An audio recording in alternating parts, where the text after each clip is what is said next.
Where did the thing that I was... Okay, whatever. Where did that tuning fork go?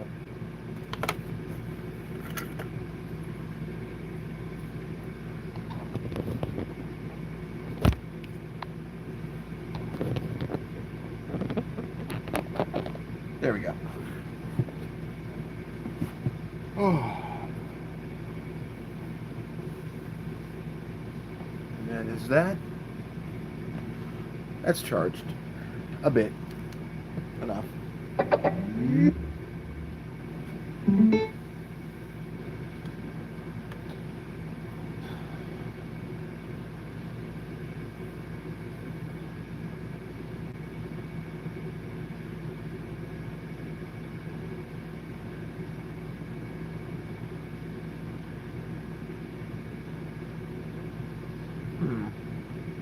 What is that game?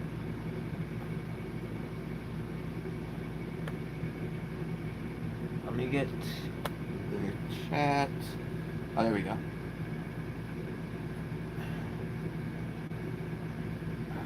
Awesome. Okay.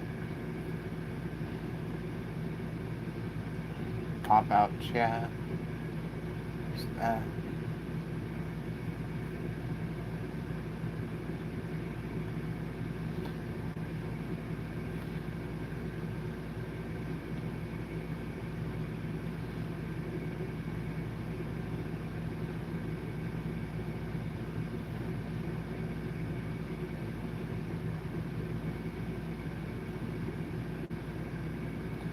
Alright.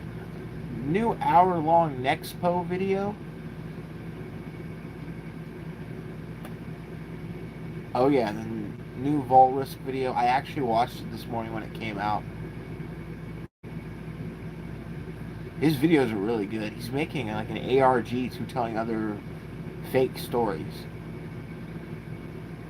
through other mediums, basically. It's crazy stuff he's got going on. Okay, cool.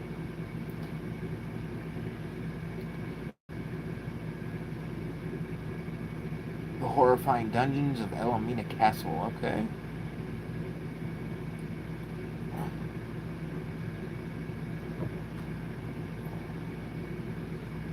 Yeah, Threat Interactive uploaded. Okay, so then the rest is on my...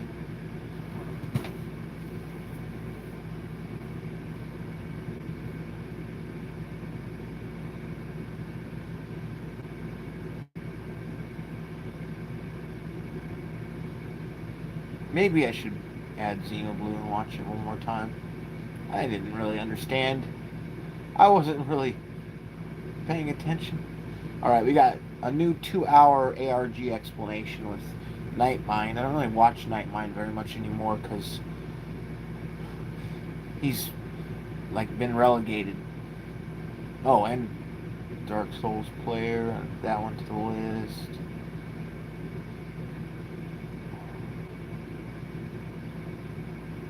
What was this one? The player imprisoned in a dream. I remember putting that on. Something about that.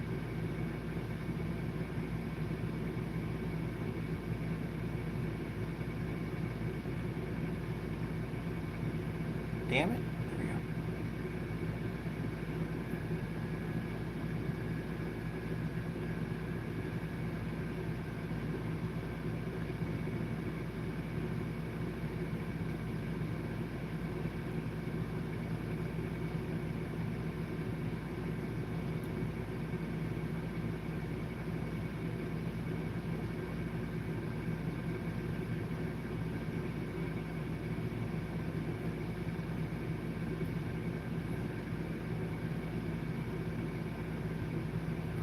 Video talking about how Gloomwood took 6 years to make.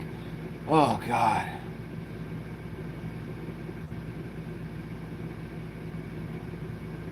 I have Gloomwood. I'm glad I supported it. It finally comes out in September.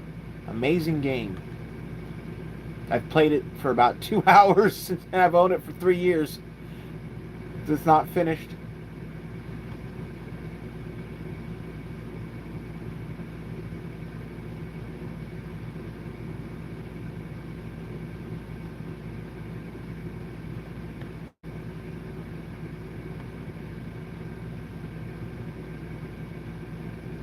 Where is... What the hell is that?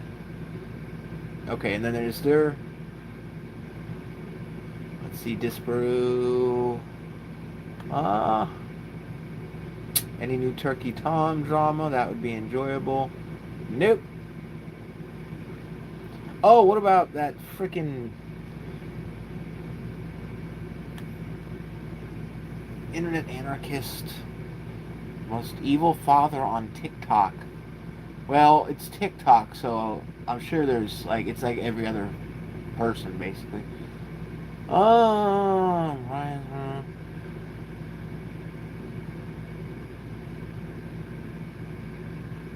Oh, okay. Okay, yeah, I haven't watched that channel for like a month.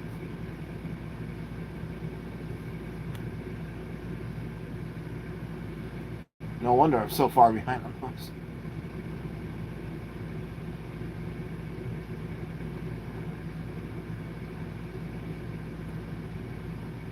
Let me check my audio and see what we got.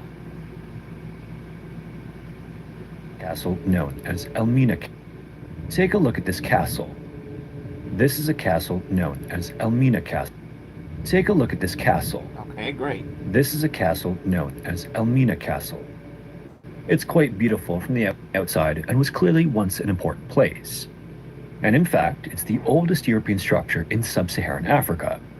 Unfortunately and horrifyingly, all that means is that the atrocities that took place in its I know what happened!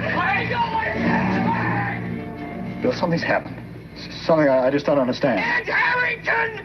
Ed Harrington! Why doesn't anybody remember? I don't know what you mean, Colonel. You came in here alone. Please, Ed. Please come back.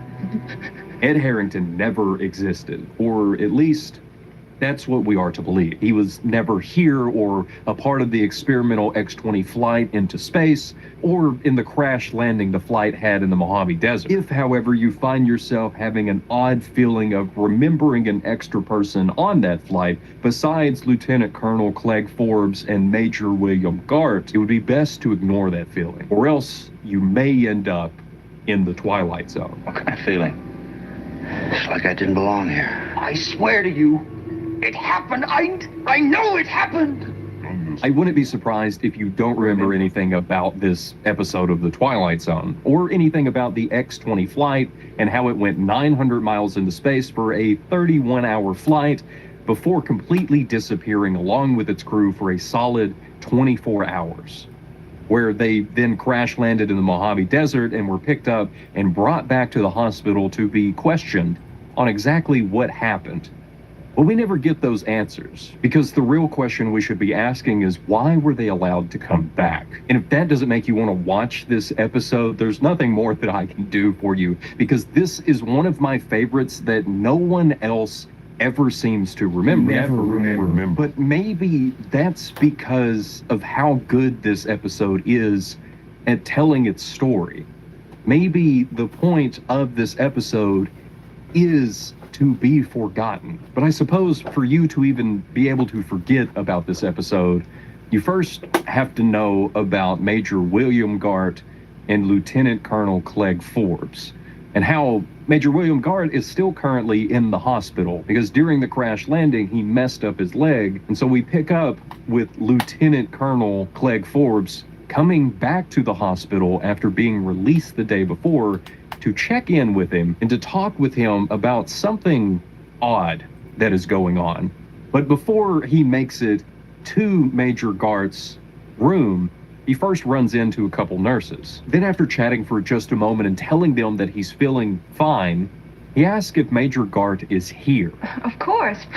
He's here. Of course. He then laughs to himself and has this odd look of relief knowing that his friend is still here. The nurses don't understand. They can clearly tell something is a little off with Colonel Forbes, so they just tell him, your friend is down the hall, you can go and visit him. He's in the same room that he's been in, the same room that Colonel Forbes was in just yesterday. It's as he walks away that we stay with the nurses for a moment, as they confirm with one another that that was Colonel Forbes, and that he was one of the men in the crash. Though before Colonel Forbes can make it all the way down this hall, Rod Serling returns to let us know that what awaits him behind this door is a mystery and its answer, both of which will change the fate of Forbes and Gart forever. Colonel Forbes, I'm so glad that you're here. I need to speak with you and Major Gart about the incident. Listen, I know this will be a lot to sponsoring this video, even all the way out here. Jump ahead feature. When we return, Forbes enters into the room and is happily greeted by his friend Gart, who has a ton of questions about what's going on outside of the hospital, what Forbes has been up to, what everyone's saying after their historical flight. But Forbes is too distraught and struggles to answer any of these questions, to the point that Gart tells him that he looks off, causing Forbes to question how. And Gart suggests that maybe he's hungover. Bill, something's happened. Something I just don't understand. But before Forbes goes into any detail, he needs to first see what Gart remembers, just from yesterday, as a way to ground himself, because he is nearly convinced that he's losing his mind. And it's here that I need to point out a few things. First off, Gart's first name is William, which is why he called him Bill, but also the fact that Gart needed to point out that Forbes might be hungover. If this episode were made today, it would focus heavily on the fact that Forbes likes to drink. And it's here in the episode, and we should be reminded that when Forbes begins to explain to Gart what he remembers from yesterday, that this is something Gart would have on his mind. Not that his friend is losing his mind, but simply that he took it a little too far last night, because he remembers him leaving at 9 a.m. yesterday, to which Forbes has to interrupt and question, who did he leave with? Of course, Gart tells him no one, and it's here that Forbes holds up a newspaper to prove otherwise, telling Gart to read it, and then explain exactly who is in the picture. And of course, it's just the two of them. The only two that were on the ship, and the only two that went missing and crash landed in the desert. Just the two of them in that room. Forbes takes the paper back and crumbles it, realizing what's printed there, as he begins to explain to Gart what he remembers from yesterday, and how there wasn't two of them, there was three.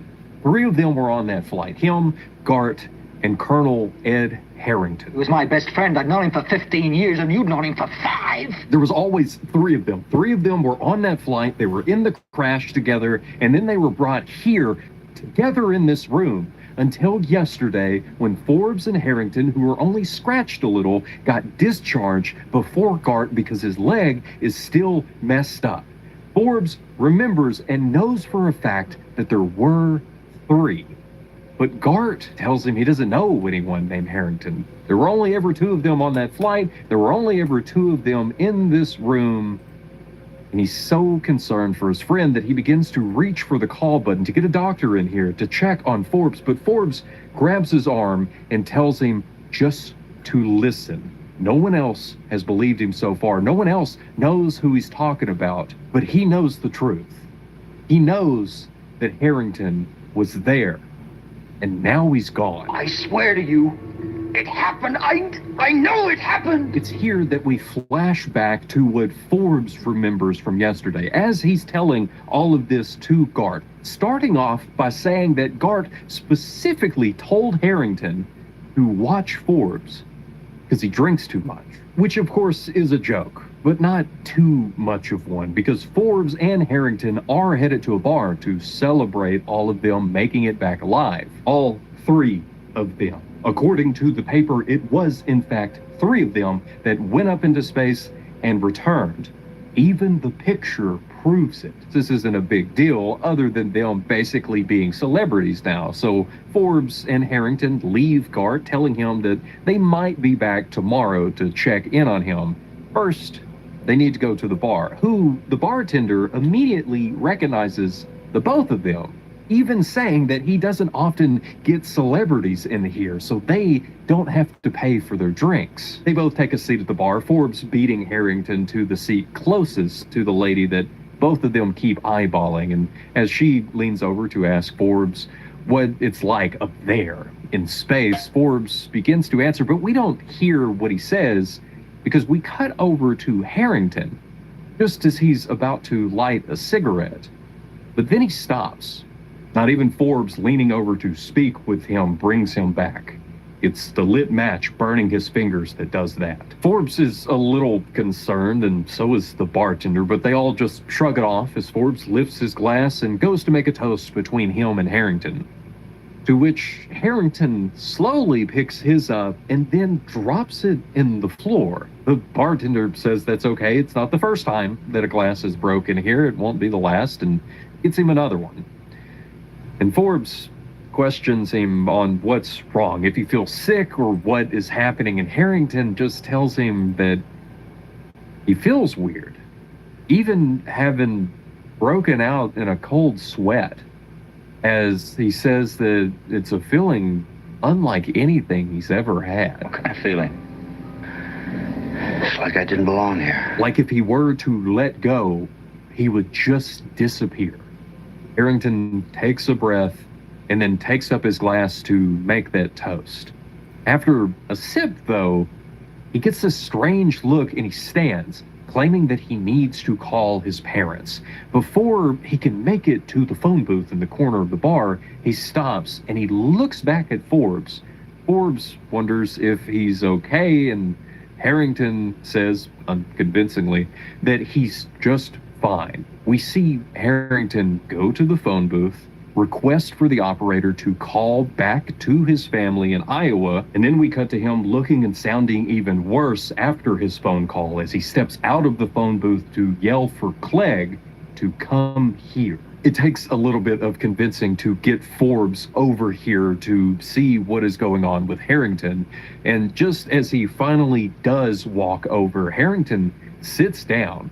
It's immediately clear to Forbes that something is very wrong. Harrington begins to explain that he called home and his mother answered the phone. Forbes leans in, expecting to hear that maybe his father has passed away or something along those lines, but instead, Harrington says that his mother didn't know who he was. She said she didn't have any son named Ed Harrington. That's what she said, Clegg. He then tried his hardest to get her to cut out this weird joke, and then he explained who he was, to the point that his father took over the phone call and demanded that he stop calling to play this cruel joke on his wife. They've never had a son named Ed Harrington. They've never had a son at all. Harrington then asked what it could mean. And Forbes tries his best to reassure him that it's just a joke, a really weird one. But Ed shakes his head. He knows it's not. All of this must be a part of that feeling that he shouldn't be here, that they shouldn't be here. As if Harrington stops, staring off into nothing. Forbes has to lean in and ask him what's wrong, what was he going to say, and it doesn't quite bring Harrington all the way back, but he does at least answer. It's as if they shouldn't have come back from their flight into space. Maybe something or someone made a mistake, and they were able to get through when they shouldn't have. Forbes tries to shake all of this off and just tells Harrington to relax for a moment while he goes to get him something stronger to drink. Because of course, that would be his answer. And it's the instant that he steps back out of the phone booth, Harrington attempts to jump up, but Forbes grabs him and sits him back down, telling him just to take it easy. That strange look, though, returns to Harrington's face as he continues to stare off into nothing, now with a bit of a smile on his face. Forbes steps back, staring at Harrington like he's lost his mind, but it's what he sees on the front page of the newspaper before he can make it back to the bar that has him believing he too is losing it. It's the same image on the front page that we have already seen. The same one that Forbes will show Gart in the hospital the next day. The image without Harrington in it. Forbes takes the newspaper, ignoring the looks of the man that he's taken it from, and hurries back to the empty phone booth. Trying to process what is happening, Forbes walks back over to his spot at the bar, and the woman tells him that he has a beer here for him, which has him realize it's just his beer there. So he looks up at the bartender and asks where's his buddy's drink, and the bartender doesn't understand the question, only responds with, "What?" Forbes reiterates his buddy, the man that he came in with, Colonel Harrington, the beer the bartender made after he dropped his first one. The floor is dry and clean, and the bartender tells the very confused Forbes. I don't know what you mean, Colonel. You came in here alone. Forbes snaps back, calling the bartender a wise guy, but before he can really lay into him at all, Forbes looks again at the newspaper. Only 2 of them returned. He shakes his head, knowing that isn't right and that he isn't crazy. Everyone else is crazy. He screams at the bartender and then everyone else that it's them that's crazy, not him, just before running out of the bar to piece together whatever is happening. We find him next in his hotel room, attempting to call one of his commanding officers to see if they know what all of this could mean, but the operator tells him it'll take a minute. They have to get through to someone, and then they can call him back to connect him with someone higher up. It's just then that someone knocks at the door, and we hear Forbes say, "Ed, you could tell he's irritated, but relieved at the same time." But when he opens the door, it's not Ed Harrington. Instead, it's his girlfriend, Amy, who he was supposed to meet, but then didn't, and who is now very angry with him. After a quick hug from Forbes, Amy steps in, calling him all sorts of names, saying that she received his wire about them meeting at the bus station at 12 tonight. She was there at 12, and at 1, and still waiting there at 2. She checked so many bars. And then she went on to check a bunch of hotels. Forbes cuts in, only saying, "Amy, please," before completely breaking down. With his head in his hands, Amy moves to the side, trying to figure out what is going on, what's wrong. And Forbes attempts to explain that he did get out of the hospital today and did intend on meeting her at that bus station. Him and Ed were supposed to. It was in the wire. It was in the telegram.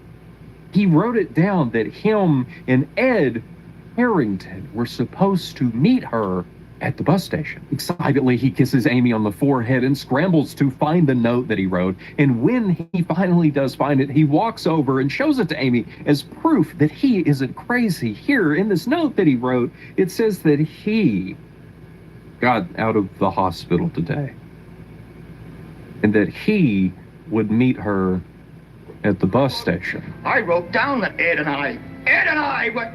Ed? Who's Ed? Amy doesn't know any Ed.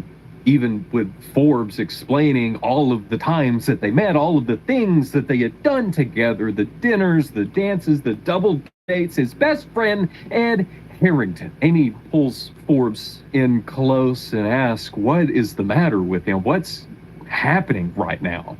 He grabs onto her, sobbing because he doesn't know. When just then the phone rings. He pushes Amy to the side and rushes to grab the phone, immediately expressing his excitement to speak with the general. And then he apologizes for bothering him so late, but simply had to speak with him about Ed Harrington, a man that the general doesn't know. Gritting his teeth, Forbes repeats the name, Ed Harrington. He tells the general that surely he remembers him. They were both under his wing in the field. They were both there with him for the past 19 months. It was him, Major Gart, and Colonel Ed Harrington that had gotten into the X-20 craft and made the trip up into space. Ed Harrington! Ed Harrington! Why doesn't anybody remember me? I've already said it. It's because Ed Harrington never existed. Slamming the phone down and Amy now standing next to him, Forbes gets this strange look on his face. as he stands and begins smiling and laughing at the absurdity of such a joke. That's what it has to be. Just one big joke, and he tells Amy that it must be one giant and extremely elaborate gag. He laughs between every line as he slowly steps backwards out of the room onto the patio, explaining to Amy how he has figured it all out and knows that Ed must be back at the bar, as he then sprints off into the night to make his way back to where he saw Ed last. When he arrives, the door is locked, the lights are off, and no matter how many times he yells for Ed, no one answers. But surely this too is all part of the joke. Surely they couldn't make it that easy on him. Surely Ed is inside somewhere, and all he needs to do is get inside to find him. So Forbes throws himself through the glass of the front door and begins screaming for Ed. Still, no one comes out. Forbes slowly walks over to the bar, quietly calling for Harrington. But the only sound in response is the glass breaking under his footsteps. He continues calling for Ed, pushing a chair off of one of the tables, and then sitting down in the same phone booth where he last saw his friend, all while he's still whispering for Ed to come back. Please, Ed. Please come back. And then we are back in Major Gart's hospital room, because that was the last thing Forbes remembers. He guesses that at some point he got up and began running like some crazy man down the street. He doesn't even know what happened to Amy. He supposes that he just left her standing there in the hotel room, confused and scared, just as Major William Gart is now. As he looks at Forbes and he tells his friend, the only co-pilot of the X-20, that he doesn't know any Ed Harrington. He tells Forbes that Ed must be some illusion that his mind has made up after their trip and subsequent crash. Forbes, though, knows Ed wasn't an illusion, and he tells this to Gart, as the same strange look comes over his face. Staring off into nothing, he remembers what Ed said and explains it to Gart again, that something or someone made a mistake. It then let them get through when it shouldn't have, and is now coming back for them. He smiles and laughs at this new feeling that he has. Covered in sweat, he chuckles to himself and tells Gart that he feels just weird. Just plain weird, like he doesn't belong. As he stands and slowly lifts his hands to his tingling face and makes his way over to the mirror in the room, where he looks and only sees Gart's reflection from across the room. It's this that brings Ford back to reality, as he begins screaming that he doesn't want this to happen, and he rushes over, grabs onto Gart one last time before darting out of the room, shrieking all the way down the hall. I don't want it to happen! I don't want it! Gart gets out of bed and rushes over to the doorway, standing there staring at an empty hall, yelling for someone to help him, and a nurse rushes to his side, stating that he shouldn't be out of bed, but Gart cuts her off, demanding that she get some help for Colonel Forbes. But she doesn't know who that is. This stops him for a moment, as he then questions her on if she knows Forbes. And she's never heard of him. But he knows that that can't be the truth. Forbes was here this morning. Forbes was brought in with Gart after the crash. Forbes was in the other bed There's only one bed in this room. There's only ever been one bed in this room, and that makes Gart go quiet. He covers his mouth in shock, not knowing what to say. The nurse leads him by the hand over to the bed, where Gart has this look of confusion yet understanding that everything Forbes just told him was the truth. Lying down, the nurse runs from the room to get Major Henderson. Looking around, Gart quickly sits up the moment he spots the newspaper, as the title now reads, "Lone Spaceman Completes Journey. Lands in Desert," with a picture of just him below it. Breaking out in a cold sweat, Major William Guard covers his mouth to keep from screaming the same words that he last heard from Colonel Clegg Forbes as he slowly lays back into the bed, now having that same distant look on his face. We next see the nurse with Major Henderson. Both are in no rush, and the only reason they're even here is to check this ward to see what rooms are available. Room 15 down here can take 3 patients, sir. It's empty. Let's take a look. Sure enough, when they open the door, the room is empty. All the beds are gone, just as it always has been. Nothing to note, nothing wrong. All the things the way they were meant to be. Serling returns to clarify a few things for us, saying that once upon a time, a man named Harrington, a man named Forbes, and a man named Gart used to exist, and now they don't. Someone or something took them somewhere. The only thing for certain is that they're gone, along with every memory of them or the flight they took. The room is empty, just as it always has been. The same with the hangar where the craft was being held. And if you find yourself asking any questions about 3 men that flew a ship into space, it's best to do it quietly and only in the Twilight Zone. Now, setting aside the warning from Serling, you probably wonder exactly why it was that Harrington lasted as long as he did and then Forbes lasted as long as he did, but then Gart only lasted like this long. And it's because, and this is Serling's explanation that he wasn't able to really get across in the episode like he wanted to, is that Harrington had a weird feeling, understood that something was happening, and then the moment that he speaks with his parents, that's when it begins to click that something is really wrong and that this is going to happen, that he's being pulled away. Forbes, on the other hand, because he's in denial for so long trying to find someone that remembers, it's not until he has the realization towards the end and tries to run away that he knows it's going to happen, so it does. And it's the same thing with Gart, that he has the realization that everything Forbes said was true and has no way to deny it. It's just plain and there in front of him because of Forbes' explanation of everything that we've done this before that happened. We've been here before. And that leaves us with, you've been here before. A weird twist of an empty room. I don't know why I picked this episode. I'm sorry. You've always been here. Before. I guess I've been recording for too long. I don't know why I picked this episode. A room is empty. Just as it always has been. You can't even call it it's just an empty room at the end. We've done this before. I'm so sorry. I don't know. Something, I don't know what's happening. I don't know what's going on. This isn't right. Did something happen? This isn't okay. Something is wrong. I feel Like I didn't belong here. I feel like I wasted your time. I'm sorry. You don't remember. You never remember. Time and time again. Thanks for watching.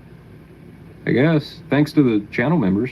I have a bunch of other videos planned. It wasn't my fault that they got through. I figured it would be nice to come back to the Twilight Zone for the 21st episode of the Twist series. It's been 20 episodes. 20 episodes since I had to be the one to come and clean up the mess. It's because you won't accept your own reality. I'm so sorry. I don't know. As we then find out that this is just a part of the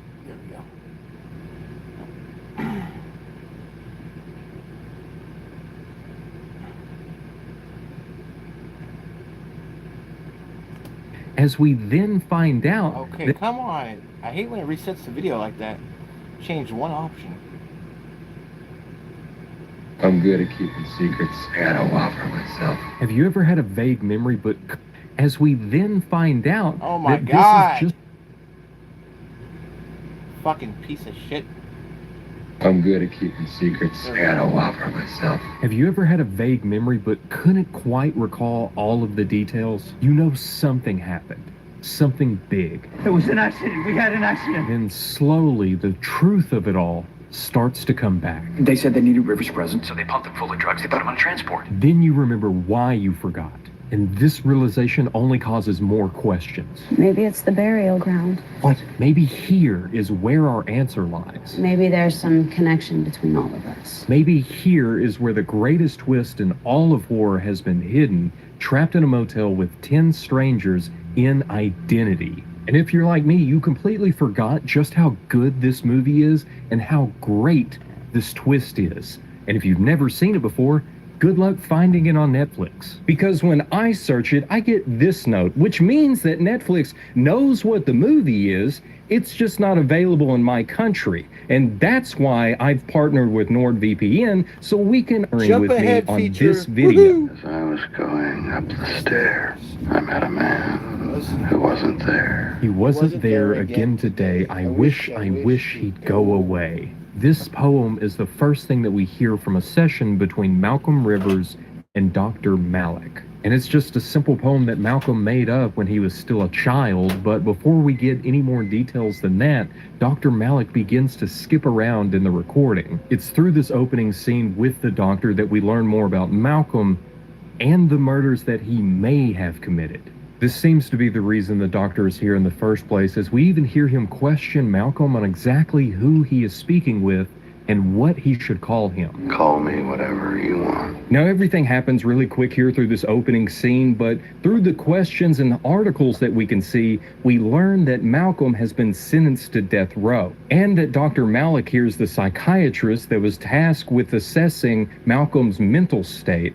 And from what he has in his notes, it seems that he believes that something has broken that mental state, leading it to fracture, ultimately causing the death of 6 people at the Lake Worth apartments. The real problem is they've already tried to get Malcolm off on the insanity plea so he can be put into a mental ward, but it failed the first time because of the lack of evidence. And now he is less than 24 hours away from his execution, which is why tonight is so important, because they're holding one last meeting to determine if he needs to go to execution or if he needs to go to an asylum somewhere. And this meeting was put together so quick and under the radar that now everyone is scrambling to get there in time, including the judge and Malcolm, who is already in the process of being moved there. They said they needed River's present, so they pumped him full of drugs. They put him on transport. On the same dark and stormy night at a motel in the middle of nowhere, Nevada, everything is nice and calm. But that doesn't last for very long, as a car comes flying up to the motel and a man jumps out holding his wife and pleading for help because she won't stop bleeding. It was an accident. We had an accident. Now it's here that everything stops and we flash back to the accident. And this happens quite a bit throughout the film to give us the full story to how each guest ended up at this motel. A total of 10 guests, 11 if we count Larry, who's the motel manager, all become trapped at this motel because of the raging storm that has even washed out the road up ahead. So with so many guests fixing to show up here, we can go through them one by one, starting off with Larry here, who is the motel manager and just finds himself caught up in all of the craziness that is fixing to happen. Then we have our first car with George here, who was just carrying his wife Alice after the accident, and Alice's son, George's stepson, is in the back seat, and his name is Timmy. They were driving down the road when they ran over a shoe that popped a hole in one of their tires, causing them to have a blowout and have to pull over to attempt to fix it. It's here that Timmy knocks on the window to get Alice's attention as he sticks his hand up to the window, and she matches his movement, and as he moves back, she moves back, just in time to get hit by a car. And that car was being driven by Ed, who is the chauffeur to the actress Caroline Suzanne. And from what we see within the car before the accident, it seems that Caroline is the cause of this accident, as she's demanding that Ed hand her her spare cell phone battery just as he takes his eyes off the road and takes out Alice. So as they stop to see what in the world just happened, Ed goes to get out against the wishes of Caroline. If you help them, you assume responsibility. It is my responsibility. And Ed, being the good guy that he is, does help the family and loads them up and makes their way to the motel. And as we find out next, the tire that blew out was caused by a shoe that flew out of the case of Paris's car. Because it's as she's looking for a lighter that she reaches back to unlock her suitcase, which causes a bunch of clothes and one of her shoes to go flying. As she also remembers where she left her lighter with a client that she had previously. She seems to have left it on his nightstand. And it's through Paris that we also find out that the road up ahead of the motel has been completely washed out by the storm, and that she might just be the reason that the phones no longer work at the motel as she backs into one of the telephone poles. All of these misfortunes lead her to getting a ride from Ed, who was trying to make his way to the hospital, but since he doesn't listen to her, he leaves them both stranded on the side of the road. Luckily, this is when the newly married couple, Jenny and Lou, come pulling up to give them a ride back to the motel. Now, I know what you're thinking. That's a lot of people and a lot of stuff that just happened all at once, and aren't we still missing 2 people? And the answer is yes to both, but this does give time for everyone that is now there to get settled into their rooms, and for Ed to find a sewing kit to close up the wound in Alice's neck. And it's here that the final car drives up. Did you feel that? Feel what? Cold. This is Officer Rhodes and the prisoner that he is currently transporting. And with their arrival, we now have all 11 people trapped at this motel. All of them having their own really problems and their own secrets. And I mean, every single one of them has a secret. But the good news is that Ed managed to get Alice all stitched up. I do have another video I could play if you want to hear that one instead.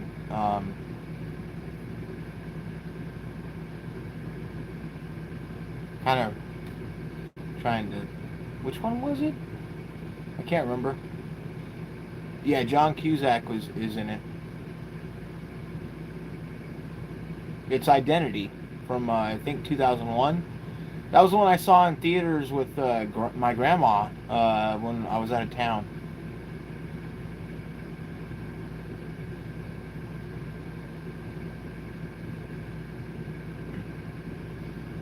Did you want me to keep this one playing? Sorry, I didn't know what you were saying.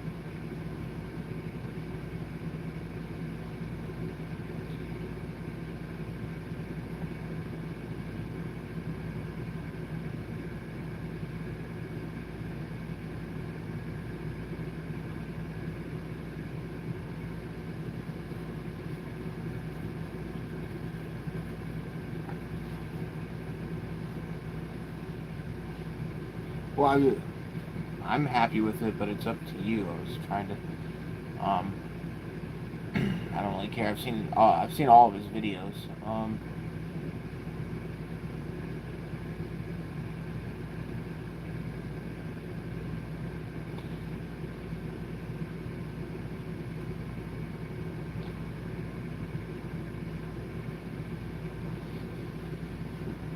I can't do that. What was the one I was just thinking about?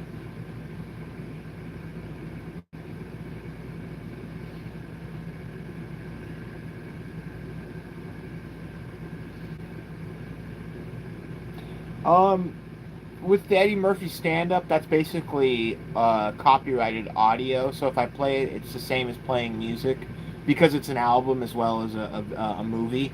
So I can't do that really without this video getting restricted after I upload, after I'm done streaming. So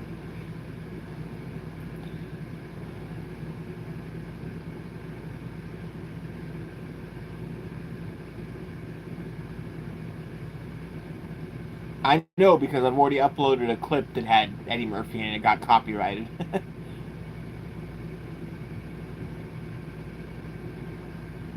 But I won't delete the clip because I liked it.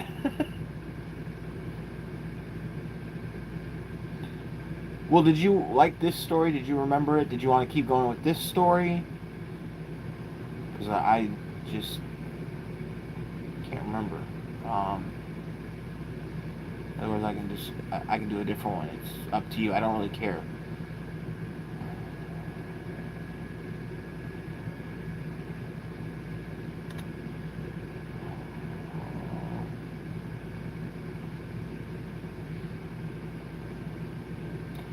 Alright, then I'll keep playing this one playing. I don't remember the other video I was thinking about, but this is fine.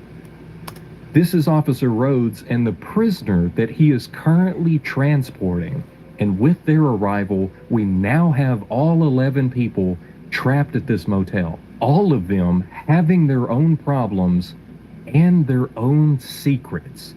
And I mean, every single one of them has a secret. But the good news is that Ed managed to get Alice all stitched up and even got the approval of Officer Rhodes. Pulse is shallow but steady. Just keep her comfortable. Bad news is there's a killer on the loose, and Caroline finds out the hard way as she had stepped out of her room to try to find cell phone service and instead gets found by one of the other guests. Now, if you were just watching the theatrical cut of this movie, this whole next scene might just seem almost supernatural. Because Ed just wakes up, goes off into the rain, and immediately finds a trail of the curtain hangers that Caroline left behind. Then it gets even weirder when he makes his way to the laundry room and finds Caroline's head within one of the dryers. Because this is when Larry and Officer Rhodes walks in to find him with the severed head of the only person that he knows, and neither of them have any questions to how he found it or what's going on.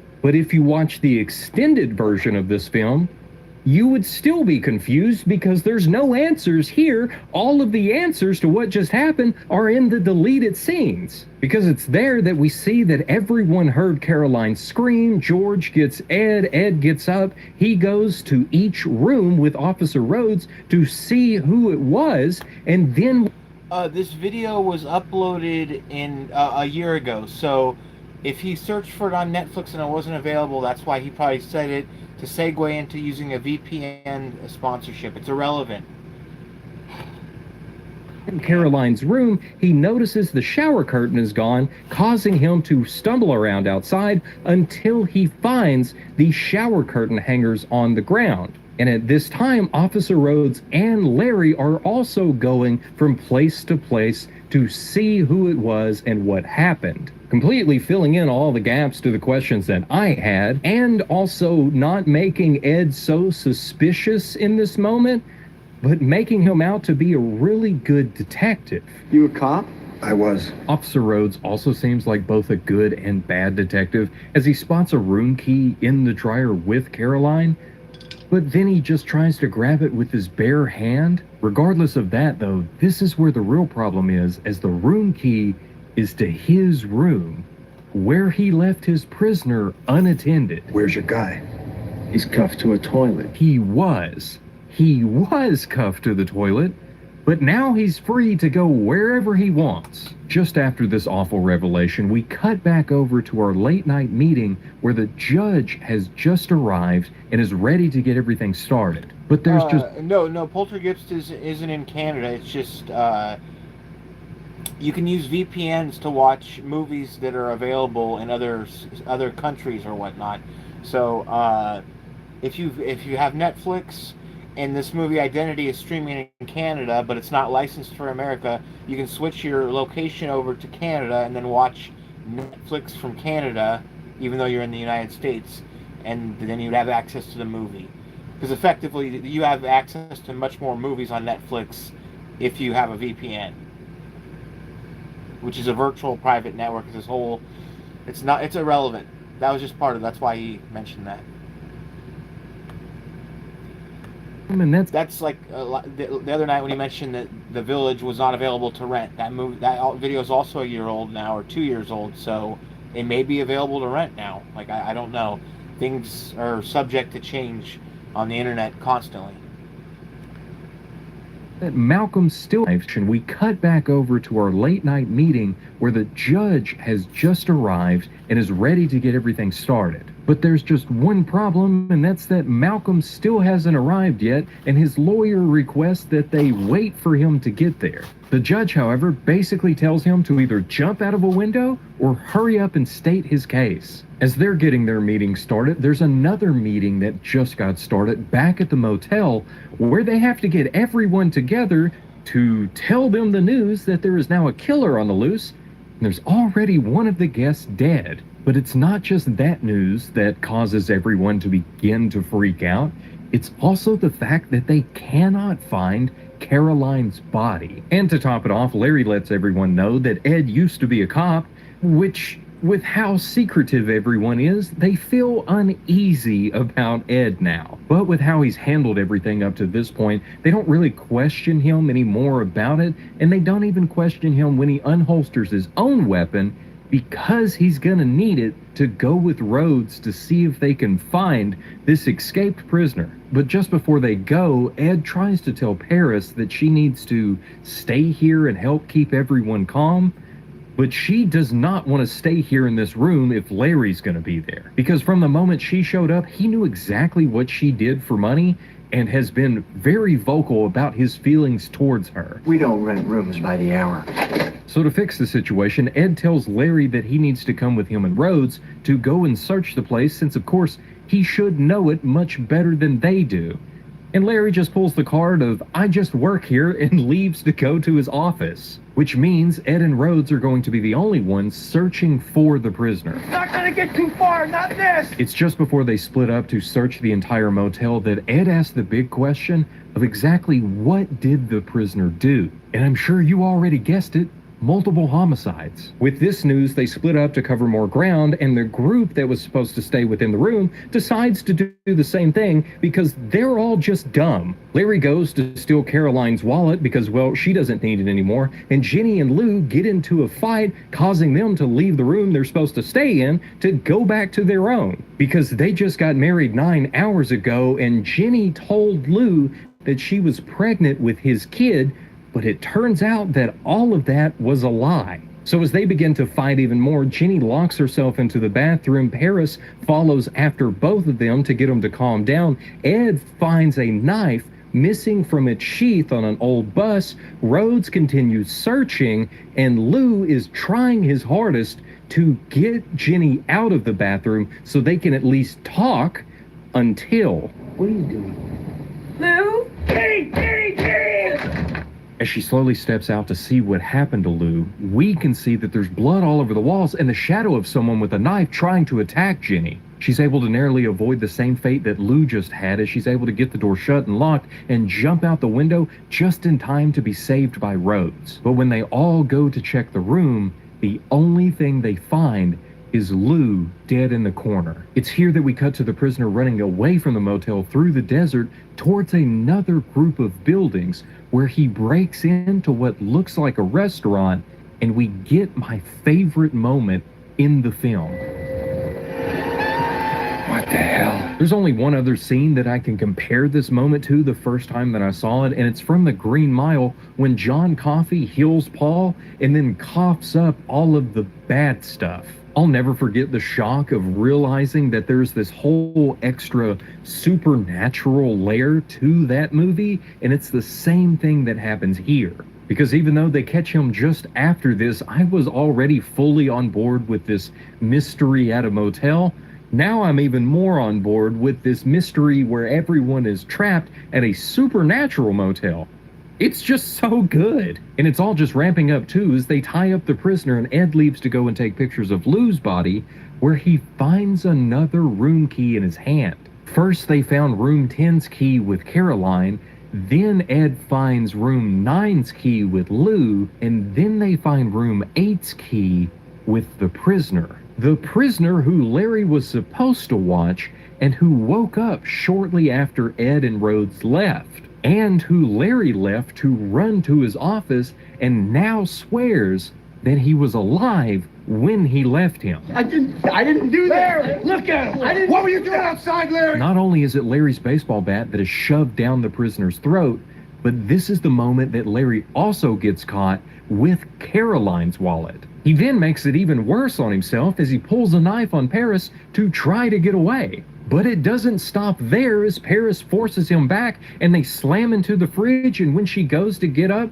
she grabs the door handle and out falls the real manager's body. And if you're thinking it can't get any worse for Larry, you'd be wrong, as now he's running away. He jumps into a truck and goes to leave, narrowly avoiding Ed and Rhodes, almost hitting Timmy, but then George is there to get crushed by the truck and slammed into the motel. After George is killed, Larry loses all of his vigor to try to escape, and then we cut back over to the meeting that is happening about Malcolm, where Malcolm's lawyers are trying their hardest to explain to the judge why they are pursuing the insanity plea again, even though it's less than 24 hours from his execution. Because it turns out that Malcolm's notebook was misfiled in evidence and is now the key to get them to truly declare him as insane. What you are looking at are the private thoughts of several different people. It's as Dr. Malik is explaining his diagnosis of Malcolm that he believes that he has DID, that they're all interrupted by the guards saying that the transport has arrived and Malcolm is here. Back at the motel, Larry is now tied up and trying his hardest to explain how he ended up in this situation. After losing everything at Vegas, he made his way to the motel, but there was nobody there until he searched around and found the manager, who was also named Larry, dead in his office. And since it was so hot, he figured he would put the body in the freezer so it wouldn't stink, and then just wait for somebody to show up to pick him up. But while nobody showed up to claim Larry, people did start showing up to just be guests at the motel. And since he needed the money and the job, he figured he would just give them a room key. Then he just kept doing it over and over again and became the new manager. Rhodes doesn't believe his insane story at all. But because it's so insane, it causes everyone else to think that maybe it could just be true. Except for Jenny, because she thinks that maybe it's the burial ground. What? She read about it in a brochure when they first got there and tells them they can read it for themselves, but basically the government had moved a bunch of Native Americans there 100 years ago, and since there was no water, they all died out there. Again, Rhodes thinks this is the dumbest thing that he's ever heard in his life and tells them the new plan, that if Larry moves from his seat, he's going to shoot him. If anything that is out there tries to come inside, he's going to shoot it. And if anybody in here tries to do anything, he's going to shoot them. Honestly, it's not a bad plan. Everyone just stay together in the room, wait out the storm, and when the killer tries to make a move, you shoot him. And the plan does work for a while until Jenny brings up an old story about 10 strangers that ended up on an island and then started dying off one by one until they realized that they were all connected in some way. You're saying that maybe there's some connection between all of us. But before they're able to find something that links them all together, Rhodes hears something from the adjoining room where Alice is lying in the bed. It was the next key number 6, that hit the floor, as Alice is now dead. This causes them to ask the question of where is number 7? And if 6 is here, there's only one place that 7 could be. Even though it shouldn't be possible, they find the 7th key in George's pocket, and none of them know what to think in this moment, but Ed knows what they need to do next, as he tells Paris and Jenny to get the kid, go to the car, and drive on the road back and forth until the storm is over and it's finally the next day. Jenny immediately grabs Timmy and goes running for the car, but it's as Paris is trying to get all of her stuff together that Rhodes begins yelling at all of them to stop. Ed attempts to explain to him why he's sending them that way, but Rhodes doesn't want any suspects leaving this massive crime scene, and then the car explodes. It's that sudden and it's that shocking. But even more shocking than that is what Larry says after extinguishing the fire. Nobody in there. He thinks that maybe they were completely incinerated, but Ed reassures him that there would be something left. And it's as Rhodes storms off, blaming Ed for what just happened, that he stops to see that George's body is also gone. But it's not just George, it's also the prisoner, Lou, Caroline, and Alice have all disappeared too. All that are left now are Ed, Rhodes, Larry, and Paris. And Paris has had enough as she begins screaming that she gives up. I'm turning 30 next week, and I just want to go home and go working. Quick side note, Paris explained earlier that she's making her way back home in Florida to buy some land and grow some oranges, completely leaving behind her old way of life to start anew on her own farm. A lot was going on before and after all that, but the important part of what she says here is that her birthday is next week. My birthday next week, the 10th. And so is Rhodes and Ed's. And it turns out that Jenny was onto something earlier as they go and check the IDs of everyone that checked into the motel and find that they all share the same birthday of May 10th. What are the odds? Must be 10 trillion to 1. Larry isn't even close to what the odds are because it's actually 115 sextillion to 1. That's over 10 billion times smaller of a chance that this exact thing would happen. It's far more likely that lightning would strike exactly where Larry is, causing the entire ceiling to cave in and knocking out the power. Which is why you shouldn't be surprised when that happens. It's not the minuscule odds that Ed is so focused on in this moment, though, but it's everyone's names. Louisiana, Virginia, Jenny, Virginia, Caroline, Suzanne, Carolina, Paris, Nevada, Timmy, Alice and George, York, New York, Larry, Washington, Samuel, Rhodes, Rhode Island, Edward, Ed, Dakota, North or South Dakota. It's here that Ed begins to repeat to himself a poem, the same poem that we heard at the beginning of the film, as we also hear someone in the distance questioning him on what he just said. Who am I speaking to? Look at me.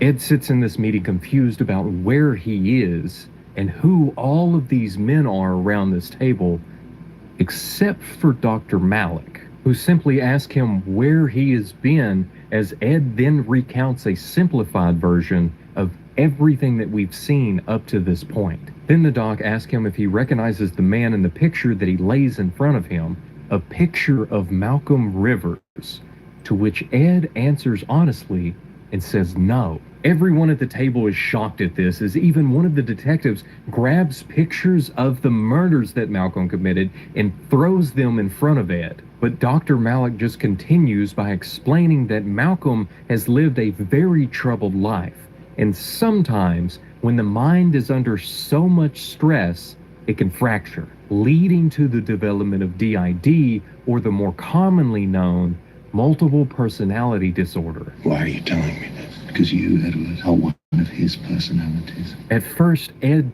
doesn't believe this and almost seems like he wants to laugh off what he just heard, until Dr. Malik pulls out a mirror to show Edward his face, to where he sees what everyone else at the table sees: Malcolm Rivers' face. This sends him into a frenzy as he begins questioning what in the world's going on, where is he at, why is he tied up, what did they do to his face, where is his face, and what happened at the motel. He tries to convince everyone in the room that he really is Edward Dakota, that he lives in LA, and that he worked for 6 years on the LAPD, but Dr. Malik just lays it all out there for him, that he is just one of the personalities within Malcolm, along with everyone else that is met up at this motel. That's why they all have the same birthday. That's why they're all named after these states. And it's all because this is just a part of his medical treatment. One which forces all his identities to confront one another for the first time. It's through this treatment that they would be able to finally find which one of the personalities committed those murders 4 years ago that he is now on death row for.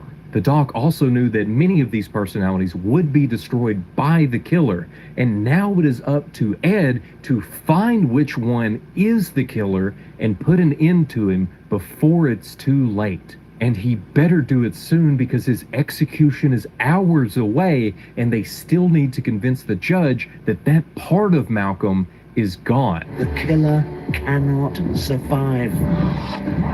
As Ed comes back to outside of the motel, there's this moment where he sticks his hand forth to feel the rain on it, and I'm sure all he's thinking at this time is how real all of this feels. Over at the motel, Larry and Rose are trying their hardest to get the power back on, but this flicking breakers back and forth is not going to do anything when there's a down power line right next to them.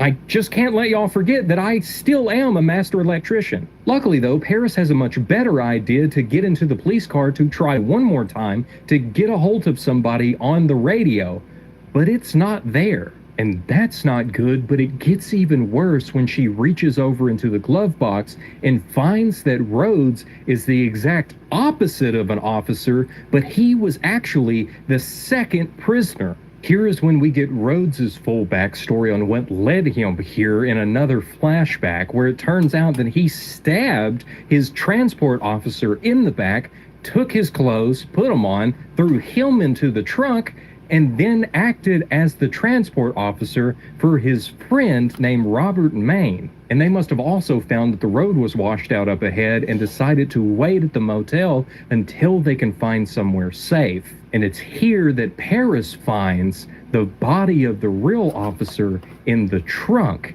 as she begins trying to get Larry's attention to let him know what she just figured out. The problem is Rhodes is the one that hears her as he begins to try to find her before she can tell Larry.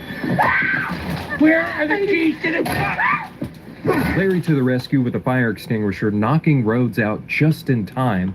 And it was Ed who had the keys to the truck because he took them earlier and put them in his pocket. But Larry is there to save the day again because he has a spare set of keys. And it seems like he's finally coming around to Paris as he throws her the keys and goes for Rhodes' gun. As Rhodes flips over, shoots him in the leg, and then shoots him in the chest and demands the keys from Paris, but she's able to sprint away just in time as Rhodes misses a shot at her. She doesn't have time to get into the truck because he's right there shooting at her again, but she does make it over to a maintenance room that luckily has 2 doors, giving her the opportunity to run right into Ed, who knows exactly what he has to do as he calmly tells her, Stay here. It's gonna be okay. Ed walks right up on Rhodes, who is still demanding the keys to the truck, but without a word, he continues to step closer, causing Rhodes to raise his gun and warn him that if he takes another step, he's going to shoot him. But Ed does. Rhodes takes his chance to put 2 more rounds into Ed, and we can see that he was only shot in the arm, but Ed is determined, and Rhodes is out of bullets. Rhodes slides down the wall, no longer a threat to anyone there or to anyone around Malcolm. With his mission complete, Ed collapses in the rain and Paris runs to his side, pleading to just let her help him. They have the keys to the truck and they can make it to the hospital now.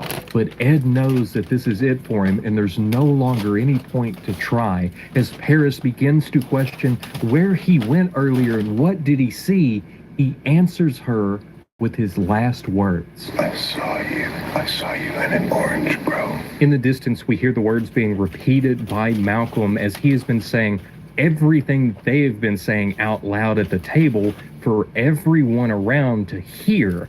But they're still unsure of what all of this means. For Malcolm, though, all that is left is Paris as we see her finally leaving the motel. It took until morning, but the treatments did work. All of the other identities have been destroyed within Malcolm except for one, meaning that the one that had the violent tendencies and committed those murders is now gone. Violence that existed in him has been executed. So instead of another execution, Malcolm should now be moved to an asylum, which is exactly what the judge decides as he sends Malcolm to the psych ward under the care of Dr. Malik. We get one last look at Paris as Malcolm is now in transit to the psych ward, and she finally made it to her new home where she has all of her orange trees to attend to and a nice little house on her 9 acres. But it's as she begins digging that she finds something that shouldn't be there. The final key. We get one last flashback to see that Timmy really was behind all of the mysterious murders that happened at the motel, and that he is now here to put an end to the one last remaining identity within Malcolm. It's Paris's pleading with Timmy that gets the doctor's attention as he slides open the divider between them in an attempt to calm Malcolm. But it's at the same time that Timmy swings the gardening fork into Paris's head that Malcolm wraps his handcuffs around the doctor's throat and chokes the life out of him. He then turns his attention to the officer driving as we see the van swerve on the road and come to a stop on the side of it, with the final words of the film being the poem that started it all. As I was going up the stair, I met a man who wasn't there. He wasn't there again today. Wish, go away. And it's with that we can finally answer the question of just how good is this twist by starting with the story, which at first feels like it's two separate stories being told side by side until Officer Rhodes shows up with his prison transport. Did you feel that? Feel Which leads us to believe that this is Malcolm, causing the story to not be so much of a murder mystery, but instead just a mystery that has already been solved, and now they just have to find him to put an end to all of these killings. Until he gets killed himself, and it turns out that he definitely isn't Malcolm, but instead is Robert Maine. But it's through him that we get this bigger reveal that there is a lot more going on here than what we originally thought. And it's also with his death that we go back to it being a murder mystery, jumping from person to person and not really being sure who to believe that it is or isn't. Because every single one of these people has their own motives and their own secrets for doing a bunch of crazy stuff. From Caroline hiding her phone to make a call to her agent instead of calling for anyone to come and help Alice, to Larry having such a big secret that he's not really even the manager that is there. Even the way Ed answers a bunch of the questions when people ask him where he learned how to sew or about him being a cop, he just sort of covers everything up to try not to talk about it. It's even the same thing with George when he's questioned about Timmy, as he just sort of skips over a bunch of important information about Timmy and Timmy's real father. But it also makes sense that everyone is not just willing to hand out their personal information to a bunch of strangers, which gives us this perfect mix of everyone there being secretive and suspicious of one another all at the same time. And of course, all of the coincidences that lead up to everyone being stuck there at the motel just works so perfectly, as we then find out that this is just a part of the medical treatment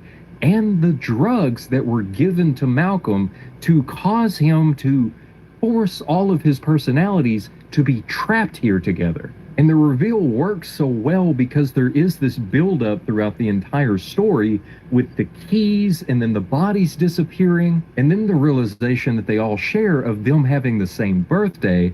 But then it gets even better with Ed being the only one to realize that every single person here's name is the name of a state. And it's that reason that he is the one that is pulled forth by Dr. Malik in the meeting. Because you, Edward, are one of his personalities. And I'm sure this is the twist that everyone remembers, but you probably forgot that Timmy was really the killer the whole time. With the second part of this double twist being Timmy showing up to kill Paris and take over Malcolm in the end. And I will say this is one of the reasons I do like the extended version a little better, because when the flashback is happening, showing Timmy doing all of this, he's actually switched out for part of them with Malcolm himself.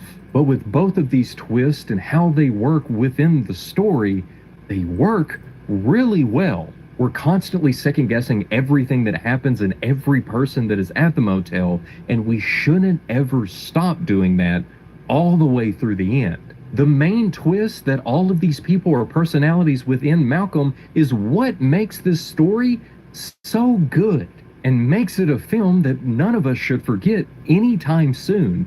So I have to give it a 95. And with our second category, we have acting and how well do these actors pull off the twist. And of course, we've got John Cusack here, and he absolutely kills it in this movie. Or Ray Liotta, or even Alfred Molina. All of them do amazing in this film. And really, they all do really well, whether it's Amanda Peet, John C. McGinley, or even Jake Busey, who is at the center of my favorite scene. And even the way that Pruitt Taylor Vince portrays Malcolm here is fantastic. I mean, the moment that the big reveal happens to Ed about him being a personality within Malcolm, the switch between them two is so good and nearly seamless. All of it is masterfully written and acted, and even little Timmy here, played by Brett Lower, is done perfectly, and I love the way that they set him up as not talking because of what happened in his past with his father, who was violent, just for him to not even have one full line in the movie because this is all he says. Get a second chance. The terror on Paris's face during this scene is great.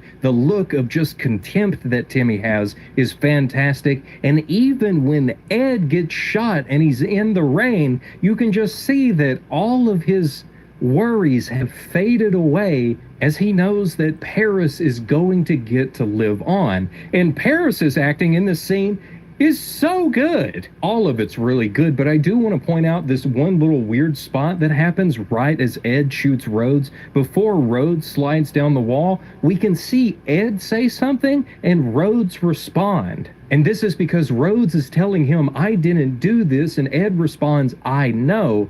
But they thought that that would probably give away the whole twist with Timmy and how everything was working out. So they cut the dialogue for that film. And I think it works even better the fact that they did. But with all of that, there are a lot of people in this film, and so it doesn't quite meet what we've seen in the past, but it is very good, so I have to give it a 92. And for our third category, we have predictability, where we want to have something surprising that first time and then have it completely recontextualized for us on the second, third, and fourth watch, where we pick up on all of the little details. And since there is a mystery that all of our characters are trying to solve for the majority of the film, all of those little details and all of the little clues are laid right out there for us. Even in the beginning, when we're listening to some of the sessions that Dr. Malik had with Malcolm, we get little details that do come back up later in the film, from the poem. Where did you learn that poem? To some of the notes that we see the doctor writing on his notepad, to even the doctor asking who he is talking to. All of them being little clues to the big reveal that everything is happening within Malcolm's psyche. Then we get this line from Jenny with the arrival of the final two personalities. Cold. Then of course there's the key countdown that happens with each death, but then there's a big reveal when the prisoner, Robert Maine, tries to escape, and he can't. He's still stuck there at the motel, telling us that there's something crazy going on here. It's so good. I just love that moment so much. There's just so many things that happen to lead all of them there and then keep them there, because all of it was a part of the plan to help Malcolm from the beginning. This was all because Dr. Malik was trying his hardest to deal with the evil within Malcolm this whole time. Eventually started blacking out.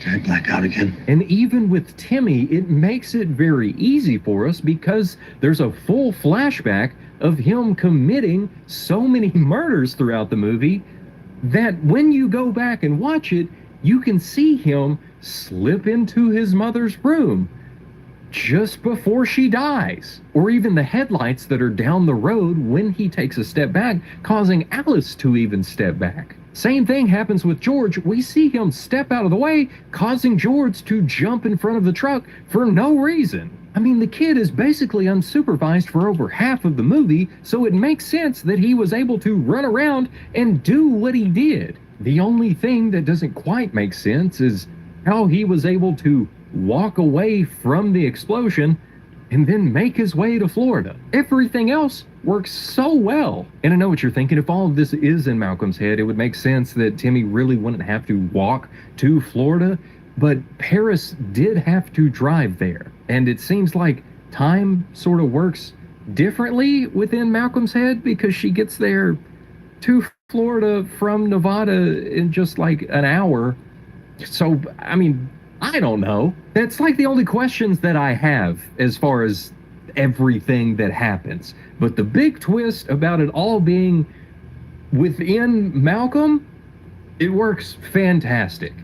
Timmy, on the other hand, sort of brings this down just a little bit, so I'm gonna have to give it a 94. For our fourth category, we have satisfaction, and how is this twist for us as the audience? And I know some of you have brought it up in past videos, but when I said I was going to cover this in the last video, every single comment that I saw was just excited about it. And I'm sure that's because this is one of those films that you watch and you get to the twist, and that's the main thing that sticks out in your mind is the twist that everything happened within Malcolm's head, and none of these people are actually real people. This movie is on almost every list that you will look up that has something to do with plot twist because of how good this one is and how much everybody remembers it. And what's crazy is that the twist seems to be so good that you forget about the movie itself and just remember it for the twist. But I have seen some people confused about what happens because of the second twist, which is why I think the extended version of this film is a little better because it gives us more context at the end with Timmy to see how he's able to control Malcolm. But when it comes to the twist in this film, I think they stand even higher than the film itself, which is why I have to give it a very high 96. And for our final category, we have the Poltergeiger, which is the most important because it's my opinion. And you should know, I love this twist. I love this movie. John Cusack is incredible. I covered 1408, and it was the first video that I had on the channel that really blew up. And ever since then, I said I would cover this movie, and here we are. So excited. This twist is amazing, this movie is amazing, and this is the reason that I was upset with the movie Session 9, because I thought it was headed in this direction for the majority of the film, just for it to go another route and get a little too personal for me. But that's why I had to make a video on that, and I'm just so glad to finally make a video on identity. And as far as the twist, I love almost everything about it. But I completely forgot that Timmy was the one behind everything that happened. And that sort of threw me for a loop a second time. Can't really say that I'm mad about that. I had completely forgot about Timmy too, like multiple times throughout this movie's existence I forget that he's like the actual end twist.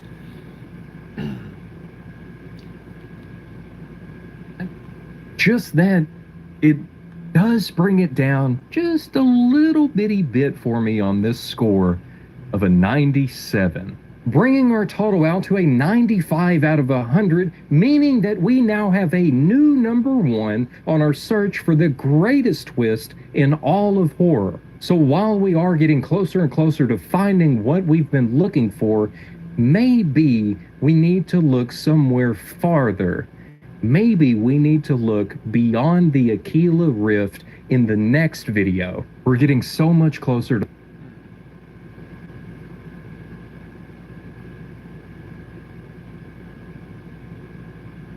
What gets inside of you is stress. It's far more deadly than what either of us want to admit. Last few months, Gordo, I'm seeing some cracks. Able to drive you to do unimaginable things. It's gonna get ugly. To everyone that you hold closest. It was an accident. I slapped her for it. And it's always there. Hello. Gordon. Whispering. You know who I am. Repeating. Do it, Gordon. That you are the weak and the wounded. I thought this film was going to be something very special to me. Like, I honestly thought that this was going to be one of my new favorite films that I had ever seen. But then the strangest thing happened whenever I watched it, because I kept getting taken out of the film because of how much I related to every single character and their situations in the movie. They have a very risky, very dangerous, very lonely, ugly job. And I mean, I was taken out of it so much that I completely missed an entire, very important plot line to the movie. Mary, let me talk. They always do. And all I really remember is getting to the end of it and just being disappointed. I wasn't planning on making a video, but I have not been able to stop thinking about this movie since then. Specifically, every day for months now, this scene comes to my mind. I want to go home. And there's really only been 2 films that have been stuck in my head like this. This one and Cemetery Man, for 2 very different reasons. But this one did something that I've never had happen to me when watching a movie. Because my expectations were just so high. But the reality of the film was too realistic. And if you've seen the film, you're probably thinking that maybe I am just insane. Look at him! He's losing it! If you haven't seen the film, you'll just have to follow me deep into the insane asylum to see the deadly truth behind the reality of Session 9. And just before the film actually starts, we hear this weird stabbing sound effect, and we see this old school wheelchair in a hallway. Now, I know all of this doesn't seem like much now. Just keep it all in mind because it's going to keep coming back up. Before we hard cut over to somebody scrolling through the radio over in their van. And then we get this reoccurring shot of Gordon, or Gordy as he's mostly called, played by Peter Mullen, as he's being told that he looks tired. You look tired, man. You look beat. If only I had $1 for every time I heard that one. And I just love the close-up here because throughout the film, Peter Mullen's able to display so much of what his character is feeling without having to say anything. And the guy telling him this is Phil, played by David Caruso, who is basically his right-hand man within their business. And as they're waiting outside of Danvers State Hospital, they're talking back and forth about Gordy's life and his new baby named Emma. And we find out that Emma has been dealing with an ear infection for a little while now, and both Gordy and his wife Wendy are very tired. You need anything, Gordon, you let me know, okay? I'm here. And I love how quickly the film's able to show that Gordy and Phil must be pretty close, because it's really only your closer friends that are able to look at you and immediately tell something's off. But before we get any more about Gordy and his home life, we have a security guard come walking up to the van to talk to them about whenever the big boss man's going to show up so they can actually go up to the hospital. This is when we also find out that the hospital here has been shut down since 1985, which, hey, kind of weird that there's a security guard here. It's not like people are trying to get out, right? No, not out, in. But the security guard lets him know that he's there for a reason, because there seems to be a lot of squatters that like to come back to the hospital. Because a lot of the patients that were here after it closed ended up homeless, and this is what they consider home. Yeah, they come back. I mean, God knows why. Where do you see the place? And Danvers is a real hospital that had been abandoned that Brad Anderson, the director, used to drive by all the time on his way to work, thinking that would be a perfect place to film a movie. And he did. And we ended up with Session 9. And so as they're meeting up with the boss man, Bill Griggs, their plan is to go in here with Bill to look around the entire Kirkbride building and to point out all of the asbestos that needs to be removed by their crew. But then they start to find some stuff that makes everybody uncomfortable. Oh, what, are you a little scared, Phil? Well, except for Bill, because I guess this is just another day for him to be over here in what used to be an insane asylum where they would do hydrotherapy in these tubs. And apparently, even lobotomies. Prefrontal lobotomy was perfected here at Danvers. And Gordy's emotions are written all over his face because he is clearly uncomfortable talking about what used to go on here. Because this place is described as a self-contained town. It had everything that you can think of. Whether you needed to eat, whether you needed to sleep, whether you wanted to go bowling, to the movie theater, or even if you had to end up in the lovely cemetery up behind the machine shop. But Phil's able to kind of keep everything on track because he just sees this as a job as they're going through. They're pointing out different places where that's actually asbestos, that'll need to be removed, that's dangerous. but it's probably not as dangerous as Ward A, which they called The snake pit. which is the farthest away from where all of the staff would actually stay because it housed the most dangerous patients. The most dangerous one's furthest away, right? And all of this sounds very similar to Shutter Island. Okay, each wing is made up of 4 wards. One for female patients, the other for male. And it's as they're looking into the snake pit that Gordy steps forward and we see that chair from the very beginning again. Hello. Gordon. And the little voice here that's talking to Gordy, I thought at first was just a memory that he was having, but you'll see how it turns out to be something much larger that I completely missed the first time around. Gordy, come on, man. We're already losing you. We got a whole job to go into. I just love how Phil has to get Gordon's attention to get him back on track. But it was interesting looking behind the scenes of the film because there was quite a few instances of crew members talking about hearing small voices that wanted them to do some bad things. For a blip of a nanosecond, it was that short. I wanted to throw myself off the roof. Which I guess is what happens whenever you film at a real abandoned insane asylum. Because this is a huge job and there's a lot more stuff that they got to go look at and point out to Bill to make sure he understands. There's probably a lot more than what some of the other crews actually told you needed to be removed. And I think it's neat, just this little spot here, because Gordon has already been shown to be so uncomfortable that instead of waiting for Bill to lead the way, he just heads off into a new direction because he probably just wants to get out of here. Gordon, let me leave. Hold on. But finally, whenever they get down to figuring out the job itself, Bill asks him, You got a guesstimate how long? Roughly, ballpark, what? and Phil, being the foreman, knowing how long a job like this is going to take, says it's 3 weeks minimum. 2 weeks. But Gordy, being the boss man, steps in and says 2 weeks. What is it, 3 or 2? 2. Phil's not happy about that.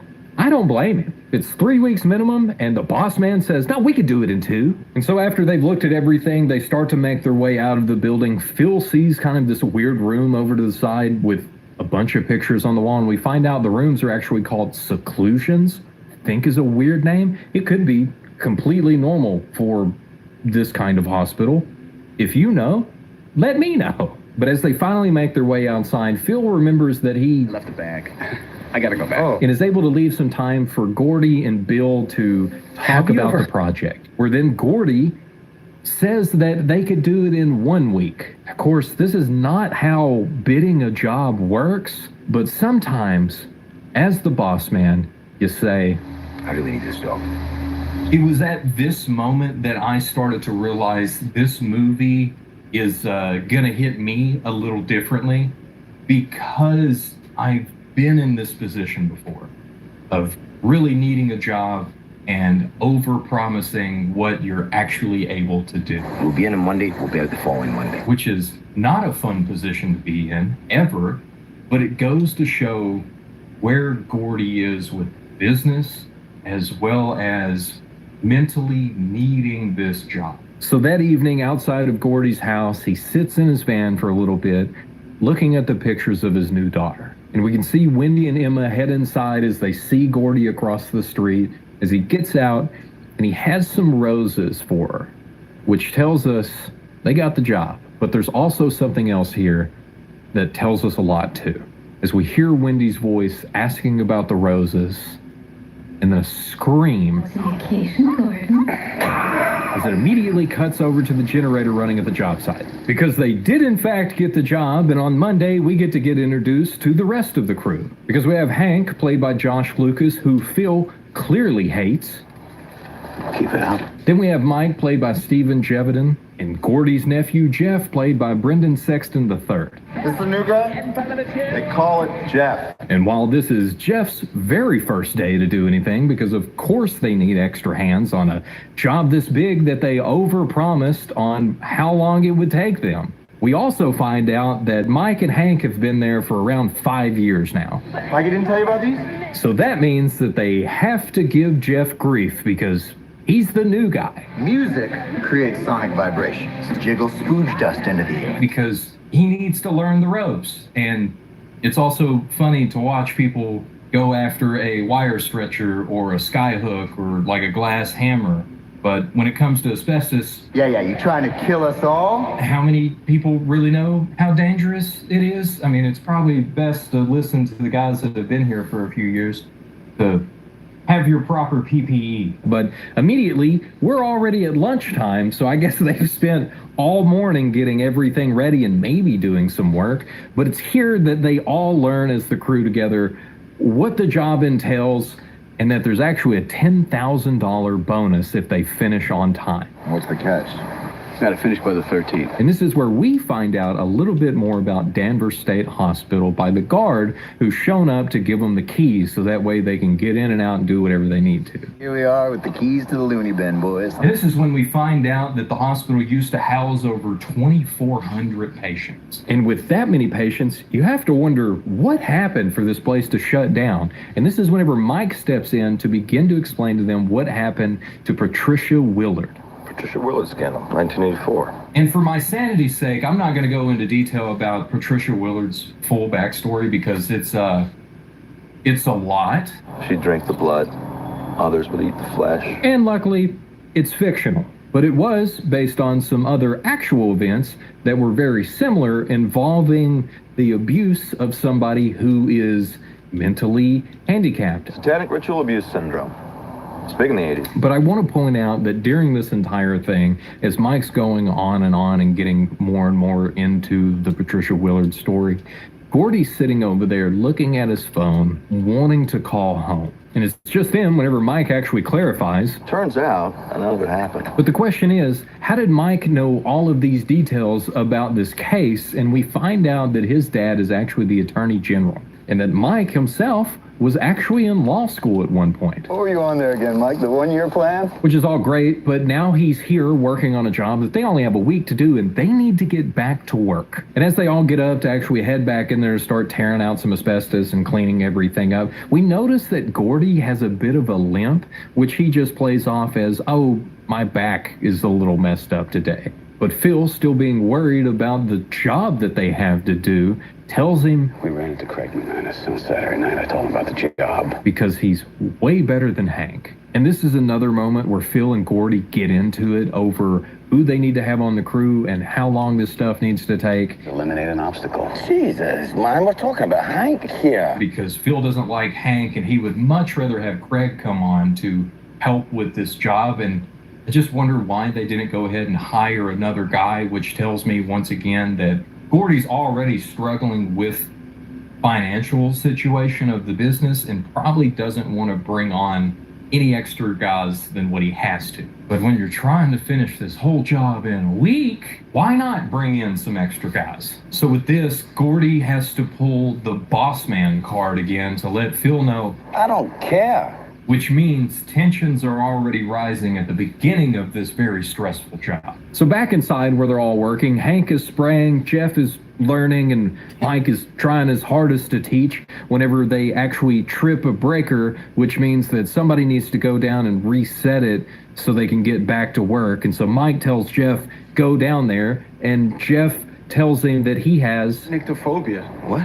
Fear of the dark. Which means Mike has to go and do it. And it's at this point that Mike does what most curious people would do and sort of snoop around to the point that he's finding a box labeled evidence. And it's actually kind of neat because the light actually dims down and comes back up, which causes Mike to turn around and look up to the box labeled evidence as though there's something else going on here that I missed the first time. And as Mike begins to open this box, we see Gordy accidentally cut himself. And at this point, Mike is really trying to get into the box, so he's ripping it open, and that's when Hank gets something in his eye. Which, probably not good because there's asbestos literally everywhere. And that's it for the first day of work. So as they all pack up and get their stuff to leave, Gordy specifically says, I don't want anyone hanging out in this place after dark. And I guess Mike just wants to sort of throw that out the window because he needs to work on the generator a little longer before he leaves. And this is when the sessions actually start with the movie, and the reason it's called Session 9 is Mike sits down to listen to Session 1 about patient 444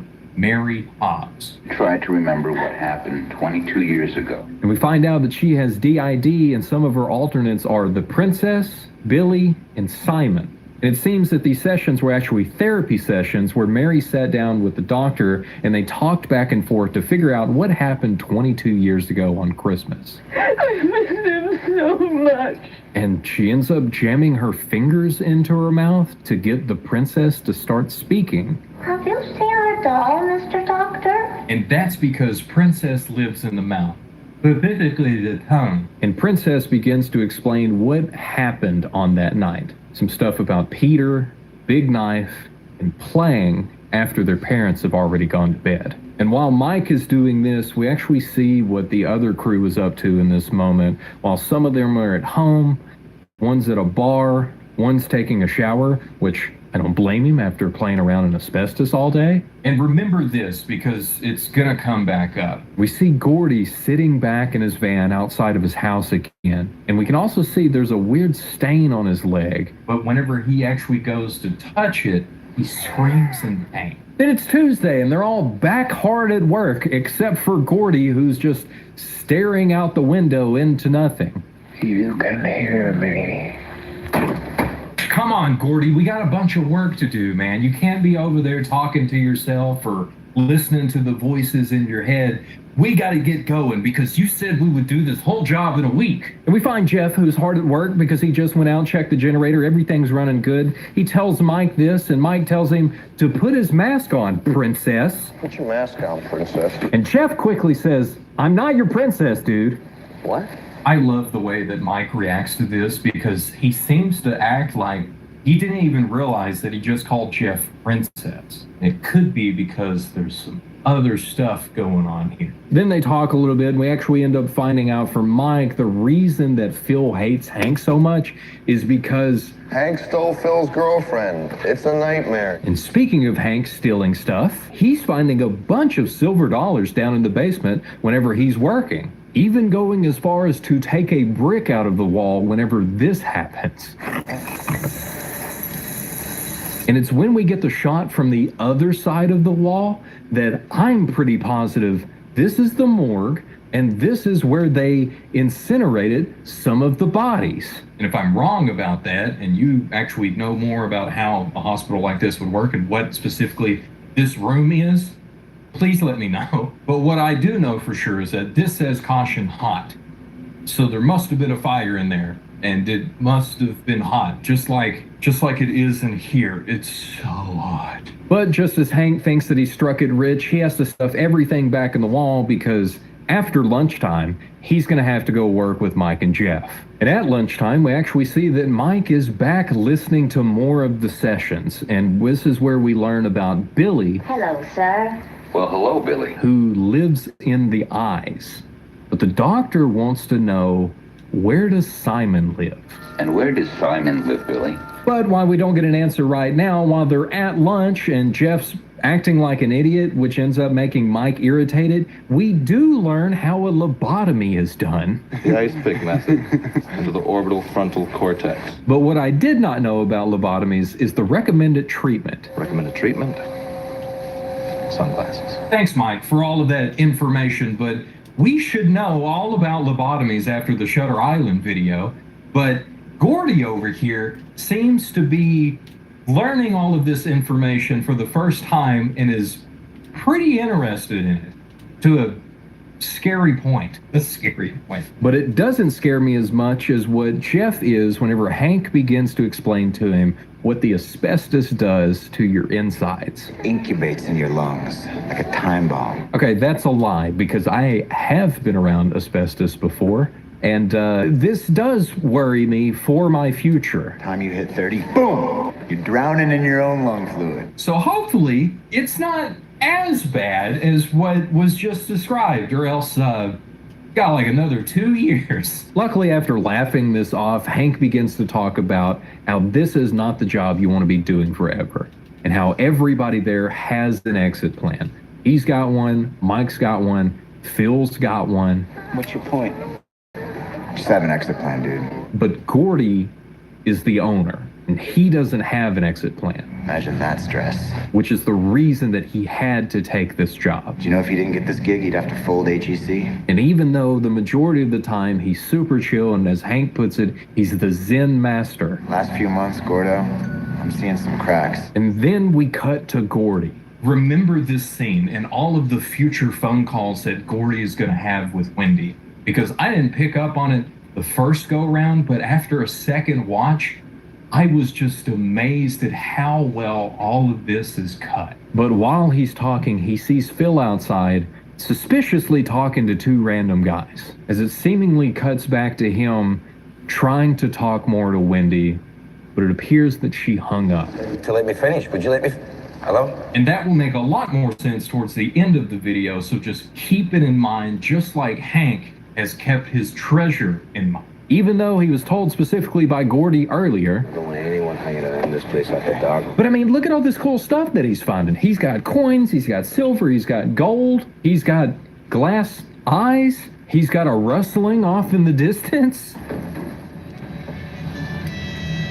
And he's even got what seems to be a perfect silver ice pick. And what is it perfect for? Lobotomies. But after he gets all the stuff that he actually wants that'll get him paid, he starts to make his way out and he sees a jar of peanut butter that looks fairly new on the ground. But before he can give any thought to that, he hears something behind him. And he makes this noise that seems so real to me. Like, I swear I've made that noise whenever I've been at work in a weird place and it's dark, because of course, normally there's no lights whenever I'm working because I'm the one that puts all the lights in. One noise is one thing. More noises makes it much worse, especially whenever you see this, which actually causes him to begin to run and try to make his way out whenever some birds fly, and he's probably thinking, oh, well, it's probably just an animal or something. He starts to walk again and calm down, but he should have kept running, because as he turns another corner, it quickly cuts as he gasps.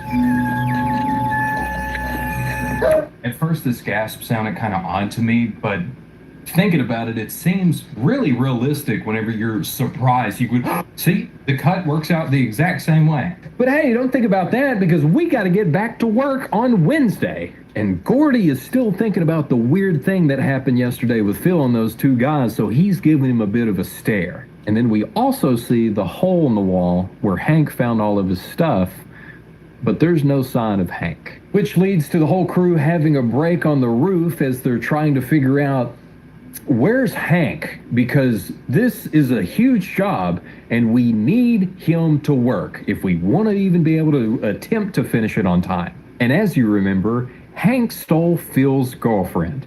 And so Phil still remembers Amy's number and decides we should just call her to ask, where's Hank? I don't know what it is about phone calls in this movie, but this is another one that you need to pay attention to, and luckily it'll come back up sooner than the rest of them. But interesting stuff going on here. And it's here that Phil tells us what Amy said, is that Hank bolted to Miami to casino school. Gordy thinks that this whole thing is a little weird and kind of questions Phil about the conversation that he just had. And Phil's just trying to tell him, like, I tried to tell you over and over again that we need somebody other than Hank.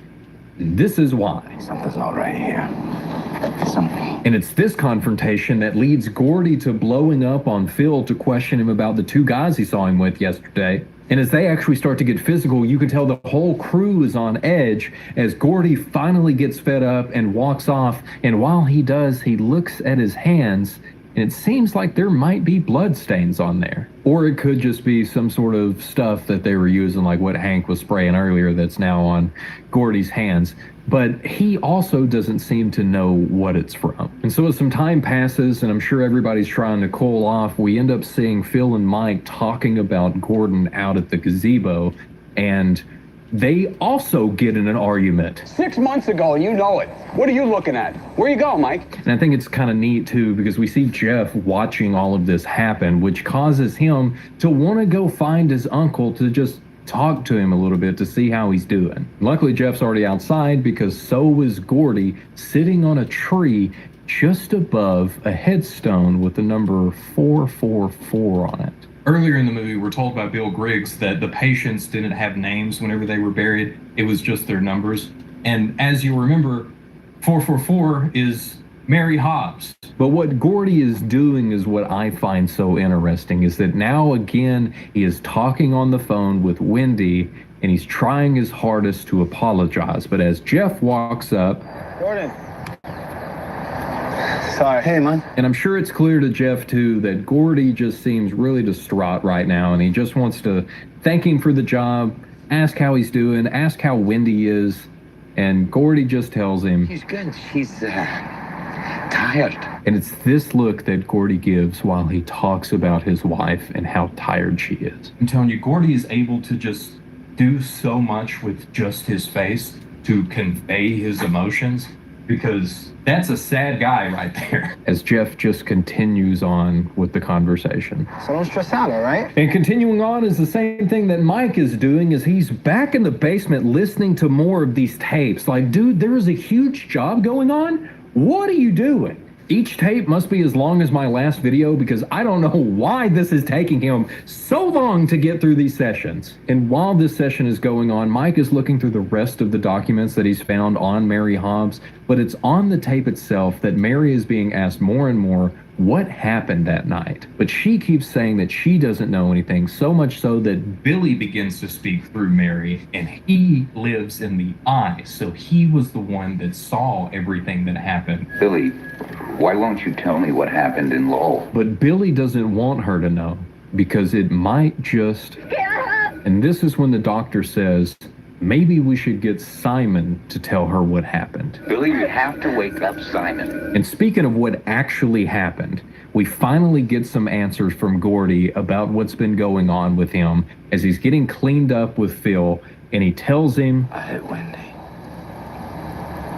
And he explains that whenever he got home that Friday night after getting the job, he had the roses, he walks in, she accidentally spilled a hot pot of water on him, which is what led to the problem with his leg and why he's been limping a little bit. And it was from this hot pot of water, the dog barking, the baby crying, everything that's been going on in his life, that he reacted. And he reacted badly. It was an accident.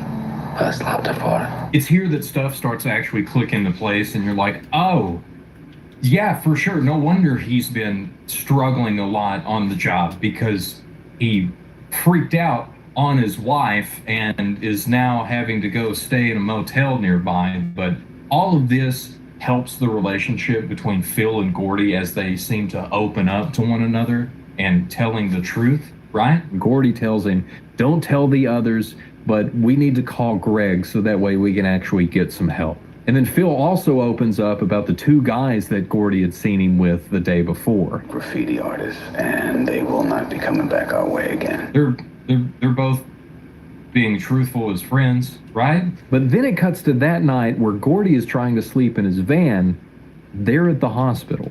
And this is not completely off topic, but I don't know what it is about this movie and my TV, which of course, my TV is right there, and my couch where I sit to watch stuff is right here. The night sounds and sound like there was an actual owl outside my house hooting, and I was very confused because it sounded like... I'm not sure. It just said you're live again, so I guess maybe I got a temporary buffering thing. I don't know what happened. Okay. Anyways, back to whatever that was.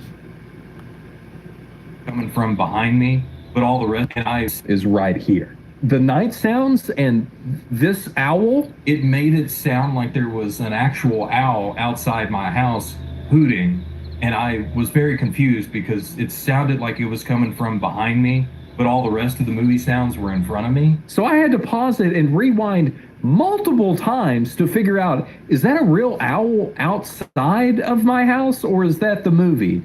It's just the movie and the weird echo in here, I guess. Or maybe that's just a really cool detail to the movie, because there's certain things in here that you got to figure out whether it's real or not. But speaking of weird stuff, we get a weird dream sequence in a movie that I enjoy. Who would have thought? Hello, Gordon. Which, perfect. because almost everything I have ever covered has got to have a weird dream sequence in it. But here we see some shots again from that Friday night of what happened whenever Gordon went home to see Wendy and Emma. But we hear somebody speaking to him. You know who I am. And it's here that we get more detail about what actually happened that night as we actually hear the hit and that same voice saying, Do it, Gordon. What was that about? I guess we'll find out, because Gordy wakes up after this. Can't blame him. And I guess it's a good thing he woke up, because I'm sure that his pants and everything were sticking to the burns that he has on his leg from the hot pot of water, and he's got to take care of that. I mean, he might need to go to a hospital to get all that checked out, but the hospital that he's currently at is not going to help him. It's probably going to make it a lot worse. And then we also see some shots from inside the hospital and a shadow of somebody walking around in there. But don't think about that, because now it's Thursday, and early Thursday morning at that, as we see Phil sitting in his car rolling a joint. Phil probably also lied about what he was doing, but Gordy also lied because he said he's staying in a motel, and he's not, because he's just slept in his ride outside of the hospital. And as Gordy rolls up beside Phil, Phil freaks out and kind of hides everything, and then they begin to talk, and we find out that Craig will be there tomorrow. But then we get the scene that I keep thinking about, as Phil asks Gordy if he's okay. I want to go home. This scene still gets me every time because it's perfect. Because I know how he feels in this moment of you're just stressed out, you got a bunch of work to do, and the only thing you really want to do, go home to your family. I'm sure it makes a lot of people uncomfortable, but just like the pure honesty in this struck me hard and still does. And it just makes Phil want to drive away as he tells him, I'm going to go inside.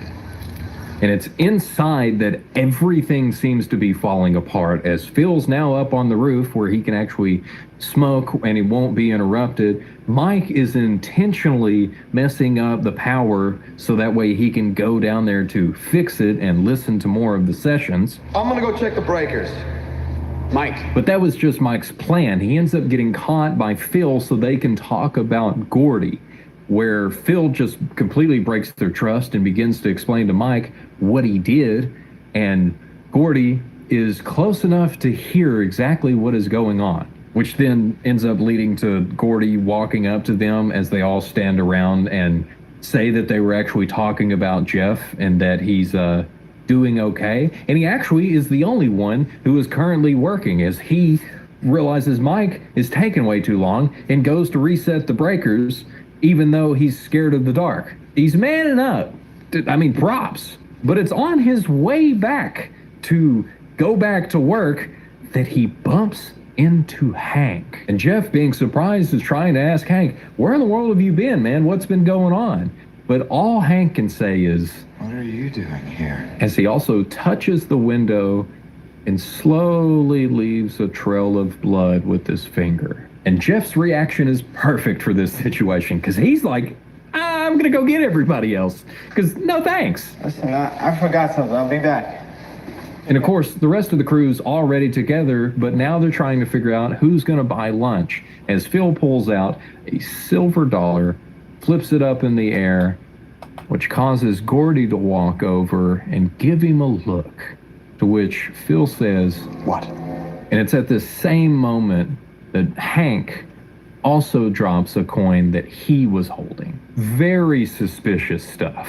This is when Jeff comes running in to say, Hank. So they all scurry off to go and find Hank. Phil the entire time's like, dude, he's in Miami. I talked to Amy. Now we heard it, we all heard it, right? And I told you, remember that phone call from earlier that Phil had with Amy, because Gordy even calls it out. You told us that's what she said, but we didn't hear said. So as everybody begins to argue, they're quickly interrupted by some footsteps. And it's at this scene that everybody is so at each other's throats that pretty much guaranteed they're not going to finish this job on time. So they split up, with Phil and Jeff going downstairs to go look to see if they can find him, and Mike and Gordy going upstairs. You come with me, let's go. Mike! Which makes sense, because I'm sure under normal circumstances they would have been a different pairing that would have happened between the four of them, but everybody's been at each other's necks, and Phil doesn't want to be around Mike or Gordy, and so he just grabs Jeff and goes off downstairs, which means Gordy is gonna go at this alone because Mike sees this as a perfect opportunity to go and listen to more tapes. Gordo, I'm going down in the tunnels, all right? You follow up top, Mike. And it's funny because I should probably be more irritated with Mike constantly leaving to go and listen to these tapes, but I understand. He found something really cool on the job and just wants to go and check it out. But there's probably also a little bit of extra influence on him to figure out more and more about Mary Hobbs, which is something that I didn't pick up on until watching this movie like for the fourth time. But down in all the tunnels in the basement area, we have Phil with Jeff as Phil begins to hear something far off in the distance. And he tells Jeff, stay here, and then he takes the flashlight, even though Jeff is the one that's scared of the dark. Luckily, there's string lights everywhere. So then Phil heads off to go and find this mysterious sound, leaving Jeff all alone. Just like Gordy is also all alone, running around up top, trying to find Hank, and Mike is also alone as he begins to listen to Session 9, where we finally begin to get answers of what happened that night to Mary Hobbs 22 years ago. As Billy begins to explain what he saw, since he's the one that lives in the eyes, as Mary and Peter were playing hide and seek. This is when Billy begins to cry out that he doesn't want to tell because Mary's a good girl. She doesn't need to know. And of course, while all of this is going on, the generator begins to die down. And as the power goes out, Phil is finding Hank's clothes on the ground. Mike is getting mad because it was just getting to the good part in Session 9. What did Simon do to Peter, Billy? Tell me. And Jeff is losing the race to these lights. Just gonna say, as an electrician, this is not how lights work. They wanted, it's not like the power is now slowly flowing back to the generator because it can't power them up. They would all just go off immediately, and then poor Jeff would be there in his worst nightmare. But hey, it works for the movie, it makes for a cool scene, I'll let it slide. But the one that should really be freaking out is Phil, who just walked up on Hank, just as Gordy calls in to tell him, I think I found Hank. Phil, I think I found Hank. So then we have Mike outside gassing the generator back up. We have Jeff, who luckily found some light, but he can barely breathe, and I don't even want to know what in the world is in this air. And Gordon has made his way back to the same spot in Ward A that we keep seeing throughout this movie. And as the lights come back on, Jeff is feeling a little better. The tape starts to play again. And Gordon finally begins to make his way towards the wheelchair. And this is when we begin to finally hear Simon speaking on the recorder. Hello, Doc. As he tells the doctor, Peter was naughty. Which caused Mary to fall down onto her doll and get cut up. She needed someone to help her. And he's the one that told her to go cut Peter with his brand new knife that he had gotten for Christmas. But not just Peter. I told her to cut them up too. And while we're hearing all of this, the crew is finally making their way to where they want to be. With Jeff finally making it outside, Mike starting to make his way back to listen to his tapes, Phil finding Gordy, and Gordy standing in Mary Hobbs's room. Instead of having the moment between Phil and Gordy, we see Jeff. Poor Jeff.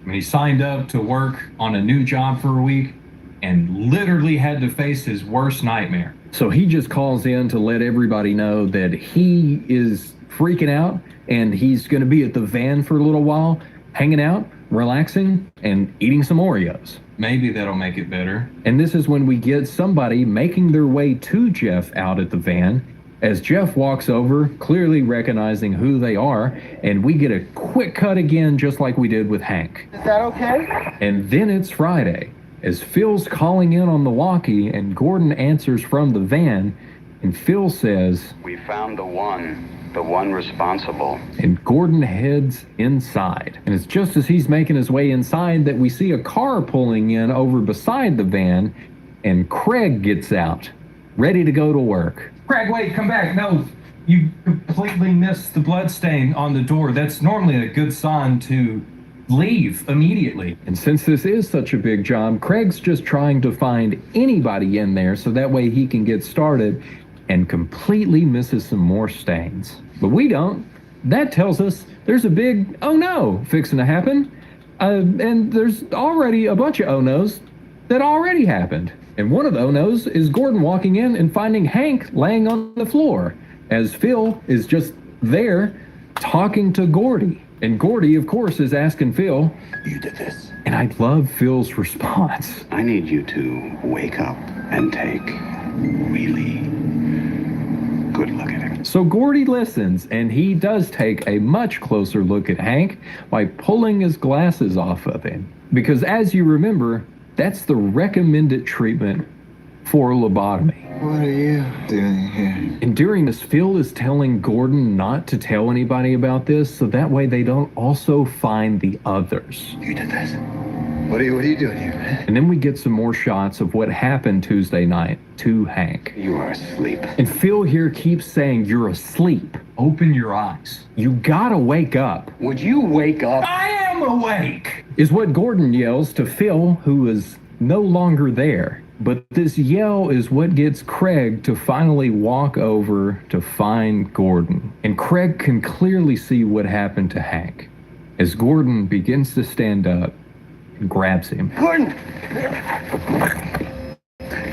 As he begins to pull the ice pick out of Hank's face. And then, "Do it, Gordon."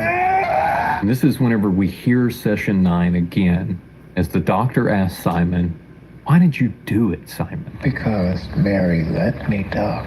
They always do." And it's during this that we get one of the best shots in the film, as we see a close-up again of Gordon's face, with Craig's hand running down the side. Because if you hadn't seen the film, you would just think, this is some guy doing this. And then you watch it, and you realize that's not his hand, because he is currently performing a lobotomy on the guy who owns that hand. And it's after this that Gordon begins to walk through the hospital, and we see the rest of the crew. What are you doing here? Gordy! And again, we hear Phil telling Gordy, "Wake up and remember." And this is when we finally get the truth of what actually happened Friday night. As we hear Gordy inside, the pot of water is spilled, and he snaps. Not just slapping Wendy, but putting an end to her. "Do it, Gordon." And then the dog. And then Emma. And we can hear Simon in this moment telling him to do it. "Do it, Gordon. Do it now." As Gordon is now standing in Mary Hobbs's room, remembering everything that happened and looking at the pictures that he added to the wall, the bloody photos of his family, as he begins to break even more, just like his phone. I just want to say, sorry, I'm trying his hardest to apologize to Wendy. Can you forgive me?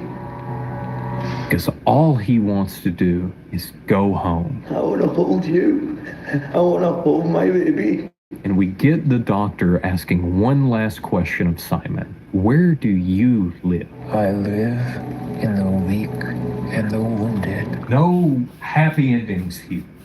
But I will say this ending is way better than the alternate ending that they had in mind. Because it's almost the same, but I just want you to pick up right there in the room where Gordon is looking at the pictures on his wall as he's remembering every terrible thing that he's done throughout the entire movie.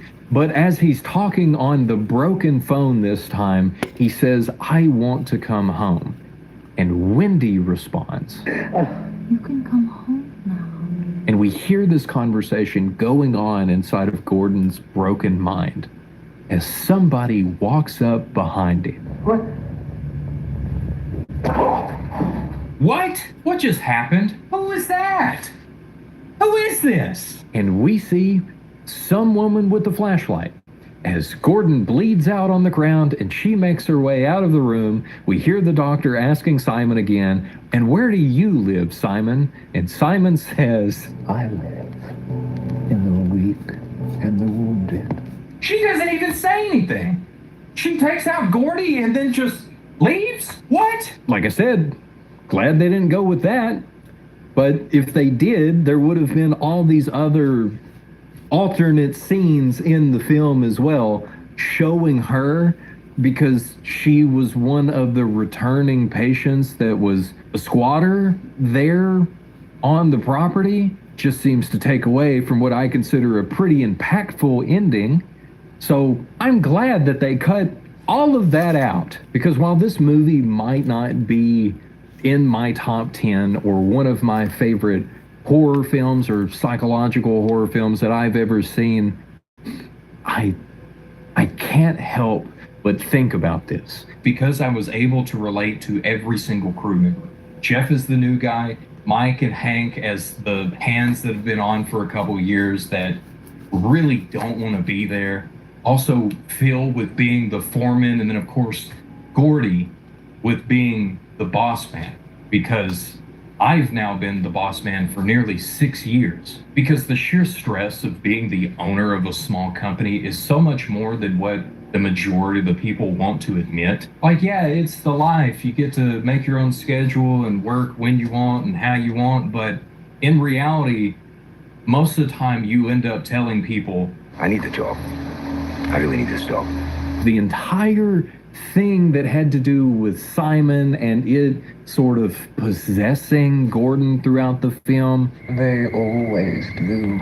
I completely missed that the first time, because I understand what it is like to be under so much stress. Because I chalked everything up to the looks that Gordy gives throughout the film of just being too much stress on the boss man of this company, which I still think works well for the film, because Simon doesn't have to be some sort of demonic force within the hospital, but it's just the pure embodiment of stress itself.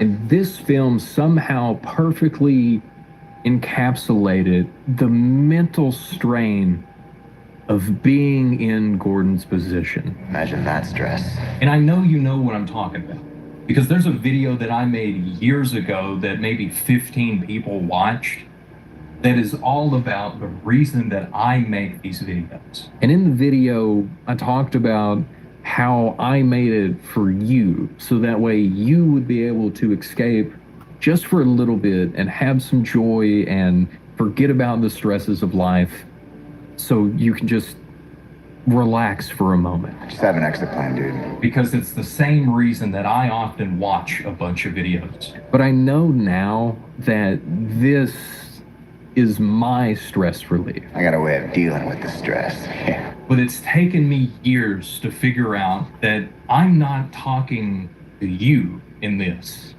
but I'm talking to myself now. I guess at the end of the day, if this helps anybody, it was 100% worth it. Because I love doing this. I love making these videos. I love getting to talk to y'all, to get you to be able to be distracted for a little bit. But sometimes that stress can just build up. It'll mess you up, man. It gets inside of you, the stress. But I don't want you to do what Gordy has done, and I know what I've done in the past. If you were feeling weighed down, you need to talk to somebody. And it's not good to just hold it in. It's not good to let it win. Because when it wins is when the worst stuff will happen. You gonna hit me? Because you gave in. Can you forgive me? This feeling that you're having right now of everything getting a little too real for just something that you're watching, that feeling is what happened to me whenever I watched Session 9. So don't give in. You can't give in, okay? Don't let something bad happen because you needed to talk to somebody. I just want to say, sorry, Because I know for me, sometimes it's hard just to open up and tell somebody that I need help. But it always does so much more than just help me in that moment. Because I've been so blessed by all of the people that surround me in my life. As just another sign to me of the verse that I have on the back end of the channel, which says, "Then Christ will make his home in your hearts as you trust him. Your roots will grow down into God's love and keep you strong." And that got a little too real for a moment, so funny guy in a video, distractions, yay! I don't know what you're going through. I don't know why you clicked on this video, but I really do hope that you have an extra blessed day. And I hope that you can understand why I needed to make this video, even though this movie disappointed me at first. Because sometimes we just need to confront the things that we're trying to escape from. Now, this movie came out in 2007. All right, good night. Where is, I had an Expo video. Has been making all of the money, with it now surpassing $700 million globally after 12 days. But what was most interesting about this movie has been the fallout. It has been the narrative that the media was trying to spin, as they predicted this was going to be their first ever successful piece of propaganda. The thing that could prove, look, we can put our ideology into something and make money. They'd never experienced this before. That led to articles like this, where they were just like, oh, it's sparking a right-wing backlash. Anyone that had any sense of taste, congratulations, we're all chuds now. But the even funnier part was that they jumped to the defense of this female scholar. Everything about this is set up to immediately try and poison the well, right? Her translation of Homer's Odyssey was called a woke abomination by online reactionaries. So we've got what they're calling it, the slurs that they're using to describe the people calling it, and then we're going to use that to attach it to Christopher Nolan's work. We're not going to say it's not these things. We're just going to say they're calling it, and then the audience is supposed to project their feelings onto it. Was this one gonna be? Turning up the volume. Some of you may also not appreciate moments of vomiting on camera. All common ideas in horror, blood, psychological distress, Alright, let me start a little bit of Black Horizon Explained from this is a new Nightline video. See if there's any good.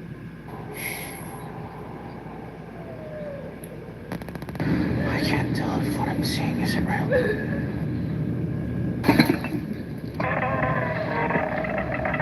Get out the car. Go.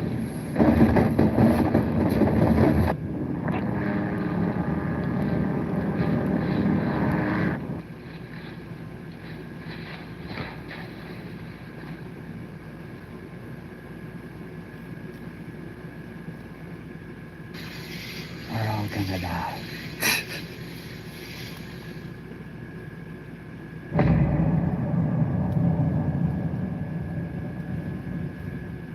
Black Horizon is a project by Rain Aubrey, dabbling in the paranormal intrigue of Wild Ash Grove, a stretch of forest reported to be haunted by the specters of many missing people, with no discernible reason for the countless disappearances.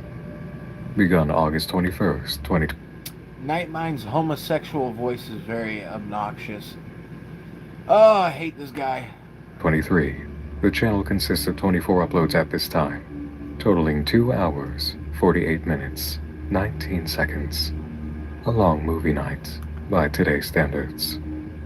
The story is accompanied by supplemental posts on X, with second act appearances by characters in their own ongoing supernatural narratives, inviting you into much deeper territory of modern survival horror adventures. Through blink and you'll miss it moments in the project, to supplemental material, and segments that ask for a review to understand the quieter narrative lines, Black Horizon inspires a study venture to develop a more comprehensive view. And in that endeavor, I offer you an episode of Nightmine's inaugural series, Explained, Black Horizon. First, it is highly recommended that you undertake the series yourself. That must mean enough of it's solved for him to do, because he's not very bright. So he just uses Discord and everyone else's discoveries and then regurgitates them. Using the playlist function.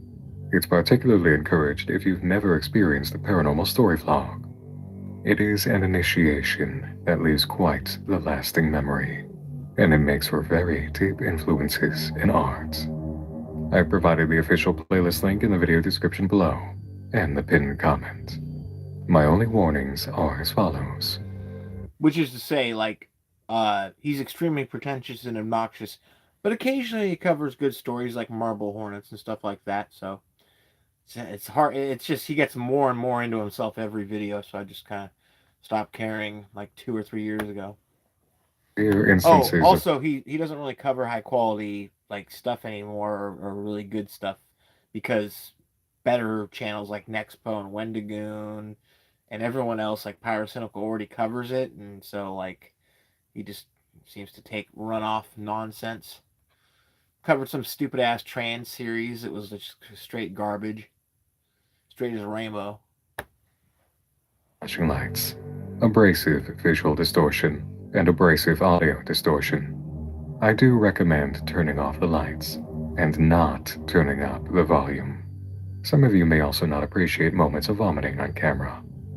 All common ideas in horror: blood, psychological distress, screaming, scares, paranoia, and traumatic experiences are naturally included in the journey.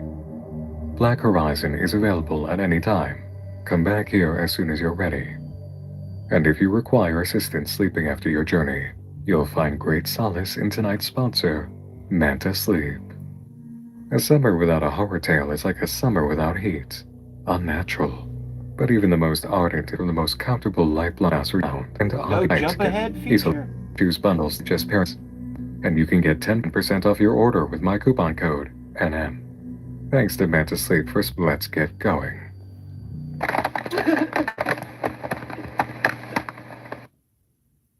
Introduction. Spirit Photography is the first upload to Black Horizon. Our protagonist, Rain, opens the video with an age-old question.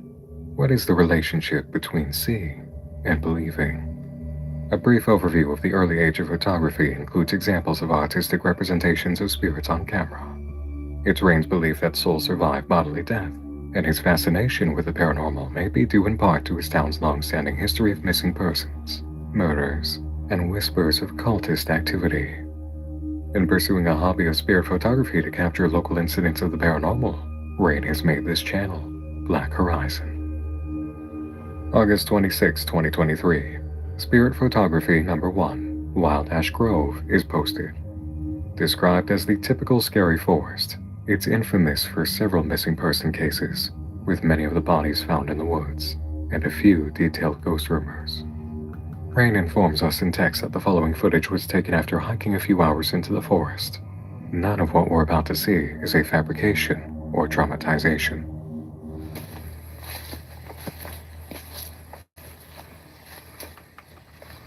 What? Bullet. Wild. August 26, 2023. Spirit Photography number 1, Wild Ash Grove, is posted. Described as the typical scary forest, it's infamous for several missing person cases, with many of the bodies found in the woods, and a few detailed ghost rumors. Rain informs us in text that the following footage was taken after hiking a few hours into the forest. None of what we're about to see is a fabrication or dramatization.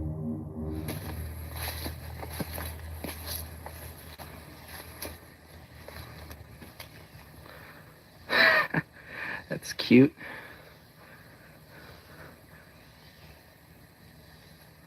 The hell? A fabrication is taken after hiking a few hours into the forest. None of what we're about to see is a fabrication or dramatization. Oh, he's reading the... Okay, so... I was sitting there like, why is that being said?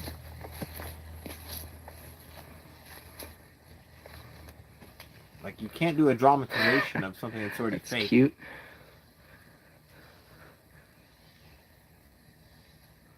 The hell? What did that say? Enter this wildwood and view the haunts of nature. The hell?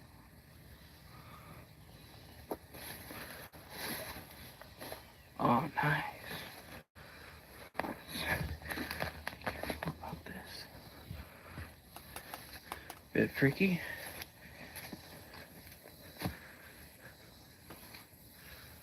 I would assume a homeless person lived in there. Not much room in here. Maybe some sort of hunting stable or whatever. How was that?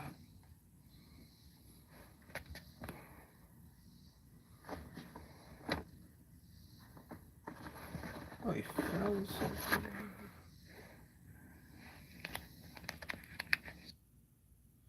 He found CDRs? Verbatim brand?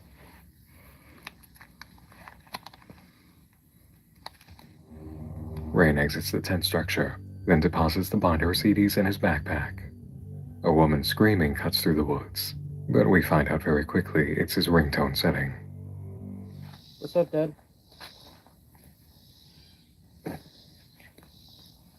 Yeah, I'm out for that. Okay, well, hold on a minute. Don't tell me it's doing the Slender Man thing? Yeah, I'm out for that. Okay, well, hold on a minute. No, hold on. Is this about Slender Man? The sudden distortion will go unnoticed until Rain is home. A small slideshow of photos from his hike is shown. These too are corrupted. In the video description, Rain writes, "Sorry about the camera problems, guys. Unsure what's wrong with it. Brand spanking new. Gonna get some issues looked at, and I'm gonna take a look at those CDs I found." On X, Rain provides updates between videos. On August 28th, got started on the collection of CDs this morning. The couple that I watched had nothing on them, just 40 minutes of silence. Gonna keep on it though. I'll update y'all on what I find. Spirit photography number 2 follows. Henderson House. Rain gathers a group of friends to spend a night in the abandoned home of Derry Henderson, a man who murdered his own son in a crazed state, then himself. The group had gone to the location, fully prepared to camp, and their night was cut short, though none remember precisely why. All members reporting foggy memories. Unanimous conclusion was that the heat drove them home. All members can't talking between videos. On August 28th, got started on the collection of CDs this morning. The couple that I watched had nothing on them, just 40 minutes of silence. Gonna keep on it though. I'll update y'all on what I find. Spirit photography number 2 follows. Henderson House. Rain gathers a group of friends to spend a night in the abandoned home of Derry Henderson, a man who murdered his own son in a crazed state, then himself. The group had gone to the location, fully prepared to camp, and their night was cut short, though none remember precisely why. All members reporting foggy memories. Unanimous conclusion was that the heat drove them home, yet study of the footage, heavily corrupted, points to another reason. Video and audio are distorted throughout the night vision section recording the trip to the abandoned home. In time, they set up their camping equipment and place electric lanterns. Ghost hunting equipment is shown off, with test runs of a voice recorder and EMF detector. Sage is burned, with found. I'm On rewinding X, again. Rain provides updates between videos. On August 28th, got started on the collection of CDs this morning. The couple that I watched had nothing on them, just 40 minutes of silence. Gonna keep on it though. I'll update y'all on what I find. Spirit photography number 2 follows. Henderson House. Rain gathers a group of friends to spend a night in the abandoned home of Derry Henderson, a man who murdered his own son in a crazed state, then himself. The group had gone to the location, fully prepared to camp, and their night was cut short, though none remember precisely why. All members reporting foggy memories. Unanimous conclusion was that the heat drove them home, yet study of the footage, heavily corrupted, points to another reason. Video and audio are distorted throughout the night vision section recording the trip to the abandoned home. In time, they set up their camping equipment and place electric lanterns. Ghost hunting equipment is shown off, with test runs of a voice recorder and EMF detector. Now, was this Ghost what they... video and audio are distorted throughout the night vision section, recording the trip to the abandoned home. Okay. In time, they set up their camping equipment and place electric lanterns. Ghost So is hunting this equipment footage is shown being off, set reviewed up for of throughout the, the chase, cut short, though none remember precisely why. Okay, All so members reporting foggy memories. I'm so Unanimous fucking conclusion confused. innocent. Spirit photography number 2 follows. Henderson House. Okay, so this is... Rain gathers a group of friends to spend a night in the abandoned home of Derry Henderson, a man who murdered his own son in a crazed state, then himself. The group had gone to the location, fully prepared to camp, and their night was cut short, though none remember precisely why. All members reporting foggy memories. Unanimous conclusion was that the heat drove them home, yet study of the footage, heavily corrupted, points to another reason. Video and audio are distorted throughout the night vision section, recording the trip to the abandoned home. In time, they set up their camping equipment and place electric lanterns. Ghost hunting equipment is shown off, with test runs of a voice recorder and EMF detector. Sage is burned, candles lit, and a Ouija board is taken out. Behind? Why did you just pronounce... Out. Burned, candles lit, and a Ouija board is taken out. I guess he didn't say it normal. Behind? Sage is burnt? Out. Sage is burned, Yay! candles lit, and a Ouija board is taken out. Behind? Behind who? I would assume me, since the bathroom's behind me. What should we do? What should We should say goodbye. Goodbye.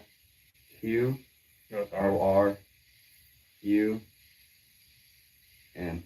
Say hello. She wasn't trying to. Fucking too late.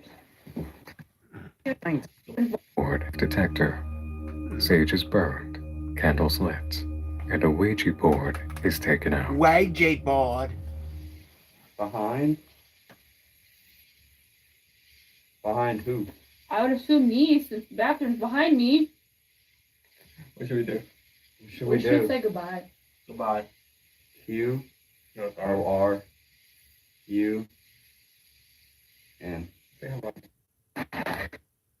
She wasn't trying to. Fucking too late. Motherfucker, that thing's going off to 5. We can leave the tent. I'm so dead ass. But I need those pillows. Okay. Oh my. Oh my.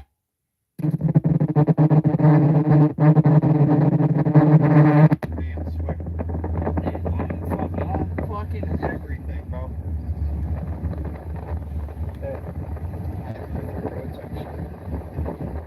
In that moment of corruption, someone witnessed something extraordinary, and then everyone was in the car, driving home. Just before the major disruption, 2 moments occurred worthy of note. The final Ouija board message was, "Run," and the EMF detector struck level 5, indicating major activity. In the immediate aftermath, Rain wrote, "We left. In the car now, typing this on my phone. Need to stop smoking. Only remember bits and pieces of the night. My head hurts. My brain is foggy. I need sleep." While studying the clips, he mentioned seeing someone in the footage. "Might have been just a glitch," Rain comments. "Some weird lighting of the camera, or maybe the lack of sleep is getting to me." 2 days later, new details. "Got back from the doctor this morning. Said my fever could be a result of the lack of sleep I've been getting. Doesn't make me feel better though. Can't sleep, even if I try." September 8th, 2023. Spirit photography number 3. Audio analysis. Rain puts together 4 audio clips discovered on one of the many CDs from the binder in Wild Ash Grove. Much of what we hear is difficult to gauge. Distortion is present in the tracks, suggesting electronic equipment overall fails in Wild Ash Grove. He has a laptop with The a audio CD does drive. point to an idea of its recorder lost in the woods, Ancient. or being pursued. Rain mentions in the video description he doesn't know what to make of this. On X, health problems persist. Can't shake this sick. I've been resting, drinking water, but nothing seems to flush this out. Also, it doesn't help that I can't sleep for longer than 3 hours. Went back to the doctor today. Once again, sat in the lobby for 5 hours, just for them to tell me they don't know what's wrong with me. Guess I'm just gonna stick with a diet of ibuprofen and Monster till something changes. Video and audio distortion on camera in a strange location in the woods. A group trip into an abandoned home with Ouija board contact and EMF level 5, followed by brain fog and amnesia. Rapid decline in health and insomnia. Rain's pursuit in spirit photography may have resulted in a much stronger outcome than visual recordings of phantoms. A video update follows on September 17th, 2023, starting in distortion. Rain informs viewers unaware of his health problems that he spent 2 weeks fighting back-to-back colds and fevers. Reflecting on the binder of CDs, it's all suspicious. The audio, the location, the very convenient factor of it all for a first outing. The details in the audio have been shared with police, but they don't feel they can do anything with it. Too much has happened in those woods to even begin correlating the audio. As for distortion, it makes no sense.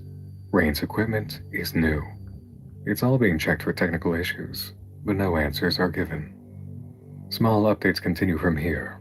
Work keeping him busy from recording. Headaches turning terrible. Rain has developed a cough that won't quit, and it's starting to hurt. Then, a break-in with a note left on the window. My dad isn't supposed to be home yet. Doesn't get home from work till like 2 tomorrow.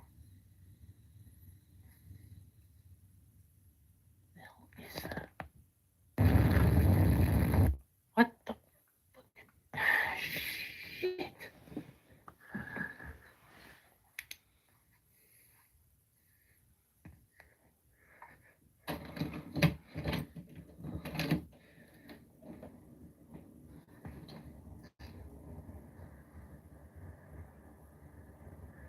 Dad? You home?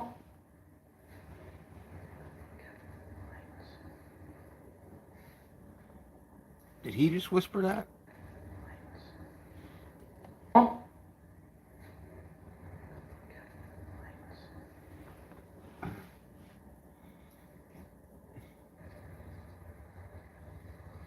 Well, he's starting to get sick, or rather get a cough, I swear. Is this going to turn into like a Slender Man thing?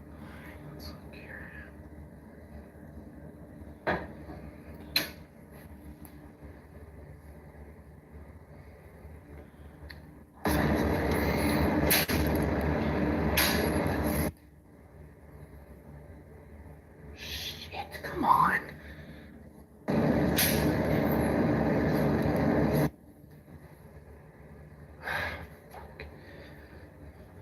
I don't understand. There we go.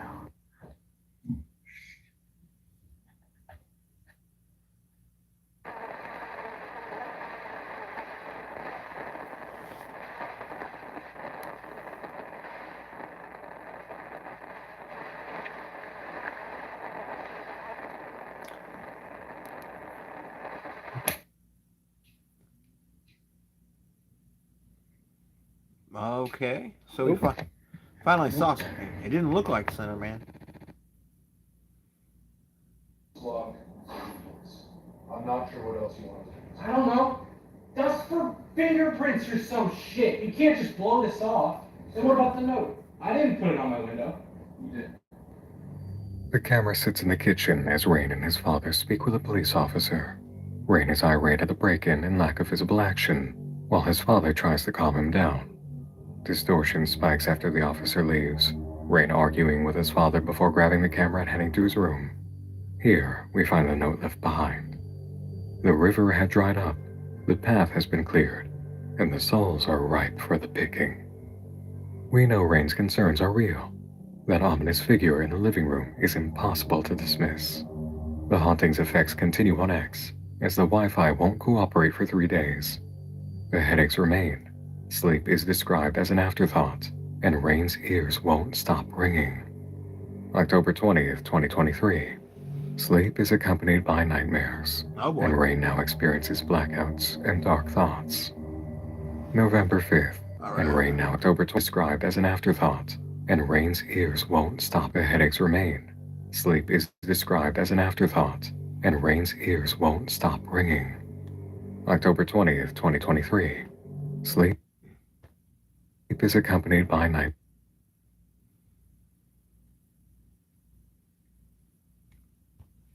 nightmares, and Rain now experiences blackouts and dark thoughts. November 5th. The laptop is no longer working, and the camera's lens developed a crack. Nothing is going right anymore with technology aside from Rain's phone. November 26th. The laptop returns repair. One day later, an upload. The discovery.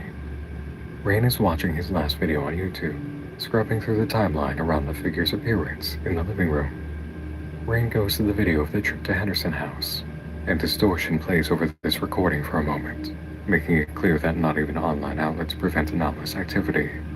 Within seconds, make the video. The discovery. Rain is watching his last video on YouTube, scrubbing through the timeline around the figure's appearance in the living room. Rain goes to the video of the trip to Henderson House, and distortion plays over this recording for a moment, making it clear that not even online outlets prevent anomalous activity. Within seconds, audio distortion not Henderson House, and distortion plays over this recording for a moment. Into an upload. So The hard discovery. to fucking follow this shit. Rain is watching his last video on YouTube, scrubbing through the timeline around the figure's appearance in the living room. Rain goes to the video of the trip to Henderson House, and distortion plays over this recording for a moment, making it clear that not even online outlets prevent anomalous activity. Within seconds, audio distortion joins the visual, and we watch as Rain makes adjustments to a screenshot of the intruder. The technology screams, as if under torture.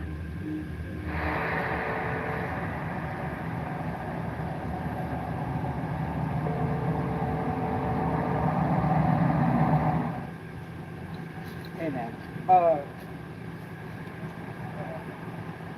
so you remember the other, you know, when like about a few months ago when we went to the Henderson house, right?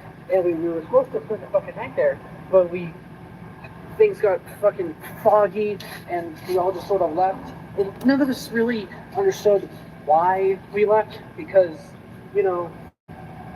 why would we? And we just sort of assumed it was the heat. Dude, fucking, why would we? And we just sort of assumed it was the heat. Dude, fucking, I fucking remember why the fuck we left. There was a guy there, or something. There was some... It really did look like a Slender... Is this really a Slender Man story? I mean, whatever. It's pretty reasonably okay so far.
Goodness gracious.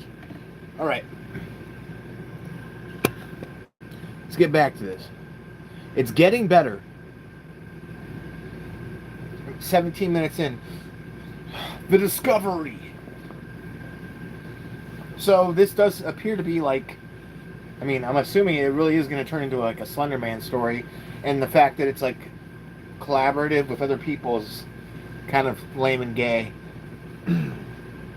Because that means that, like, who knows what elements go other directions, and I'm not interested in watching the other. That's basically a cheap way to get someone to watch like 4 different channels. Not that this is the first time it happened. Even Marble Hornets did like even Everyman Hybrid did like a collaboration with like Tribe 12 and whatnot. Tribe 12 wasn't very good. There, and it freaked us the fuck out. Fuck, we just sort of assumed it was the heat. Dude, I fucking remember why the fuck you left.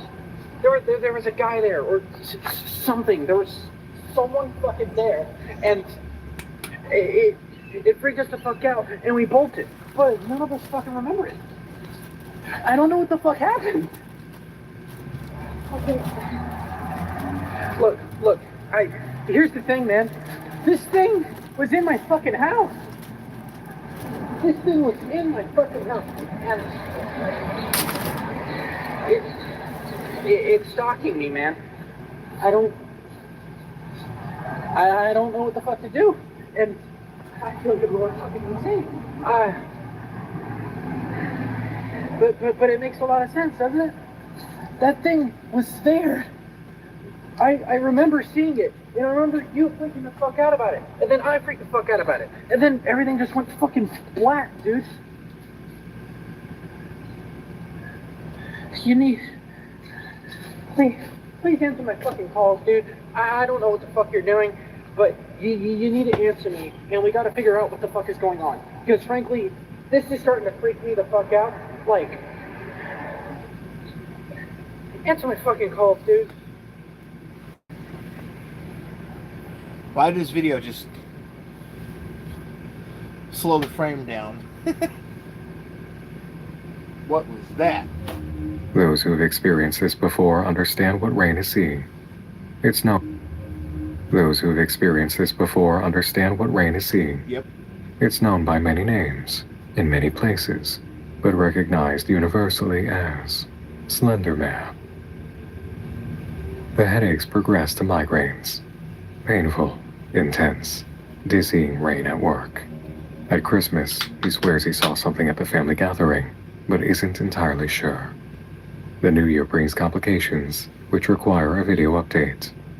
Night footage, January 10th, 2024.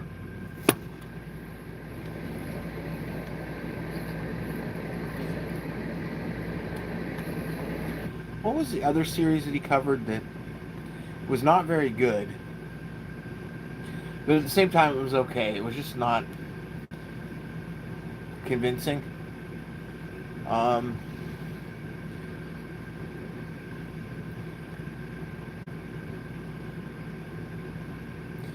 Man, VCR really was terrible.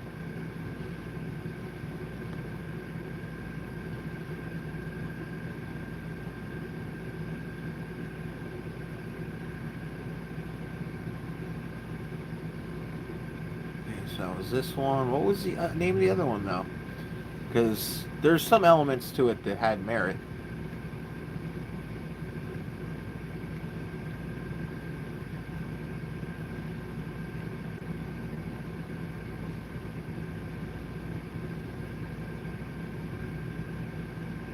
Not that.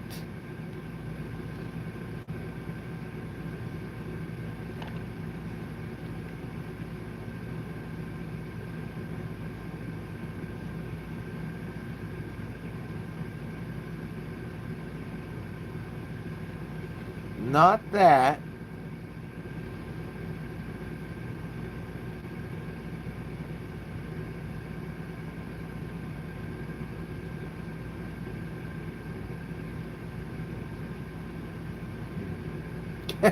Not that. Just keeps going.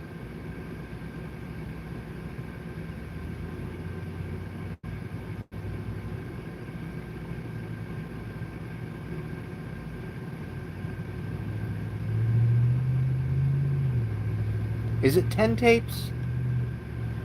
Yeah, 10 tapes. 10 tapes is okay.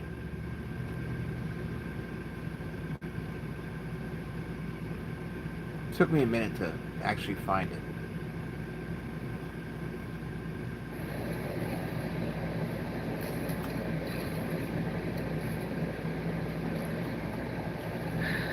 I don't know how the fuck this keeps getting in my bed.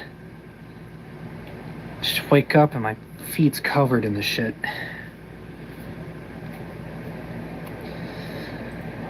I've had to wash my sheets like 3 fucking times this week, which is why it's not on the bed. Well, his bed's ruined anyways. I don't know how this keeps happening, but I'm gonna get it on camera and see how the hell this shit keeps getting on here, because frankly it's starting to get frustrating. I just go to bed and I wake up and it's just like this. Also, I'm gonna be sleeping on my brother's bed. Rain uses the camera to understand what's been occurring at night to bring Leaves into the room. He prepares for bed, and after a fast-forward segment of sleep, the distortion comes.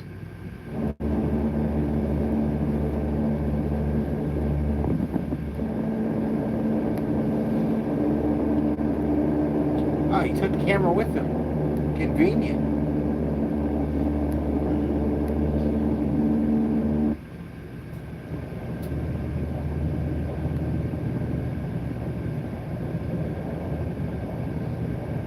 That was a pretty quick trip to the forest. Did he teleport there?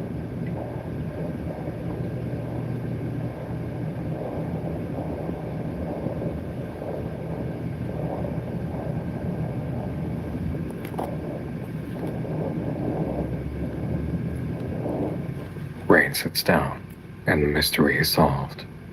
He's been teleported from his bedroom in his sleepwalking state, making the strange camp in Wild Ash Grove his nightly retreat.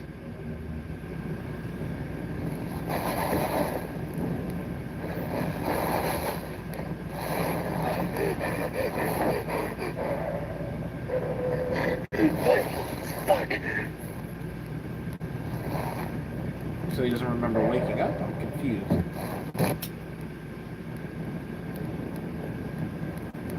Hello? Hello?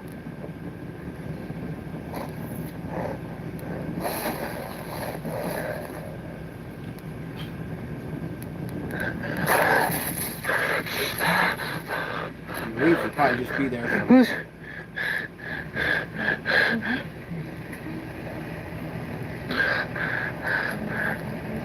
Mom? How are you? What?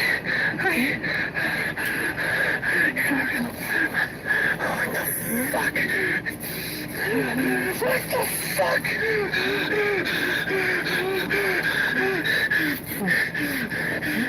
How are you here? What the fuck?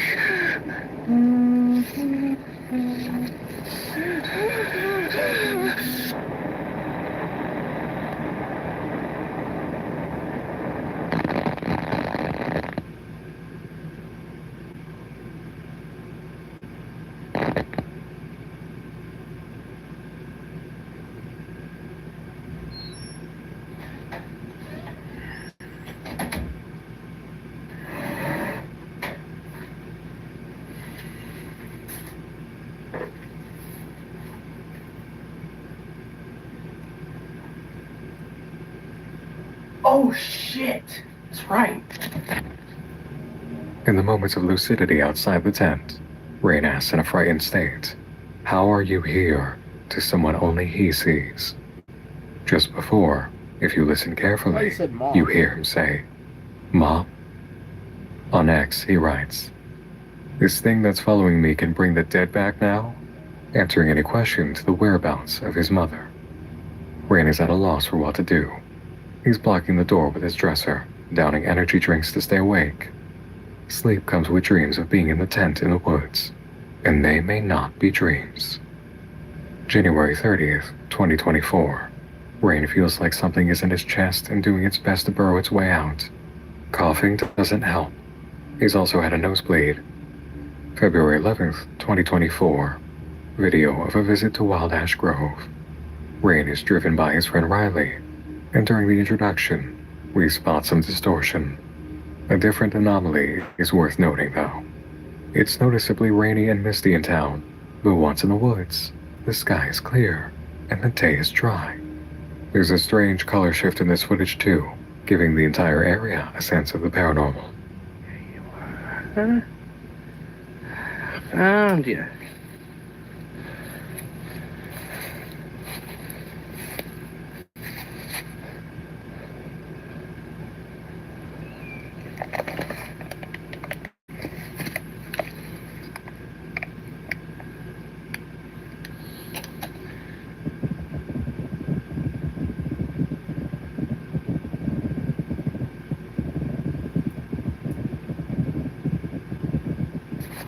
Fuck. How this thing's not come apart yet, I have no fucking clue. I don't see anything hiding.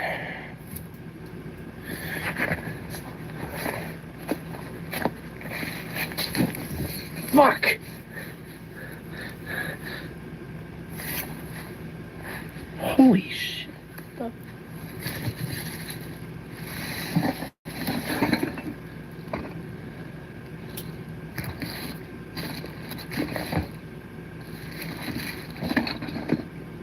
Holy shit!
No.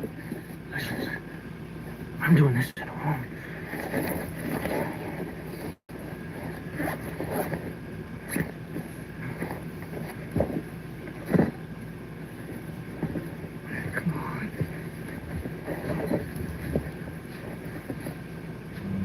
A mysterious box, wrapped in a garbage bag and tape, discovered in the woods.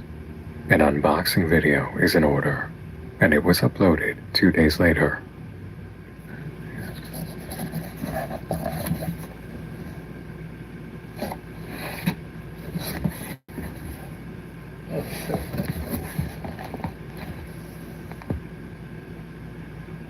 Alright, that's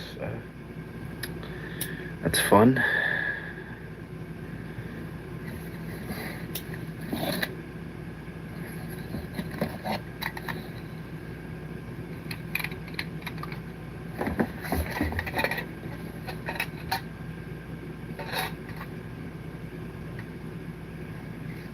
Hush, Mark 1, do not stray far from the path, or the faceless God will steal thee away from the dark. Oh, that's fun.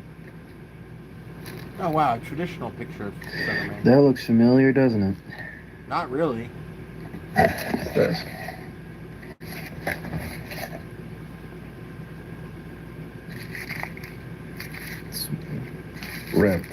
that looks familiar. It's like, no, your special effects aren't that good. Sorry, bud. Like a fucking Snapchat filter. Alright.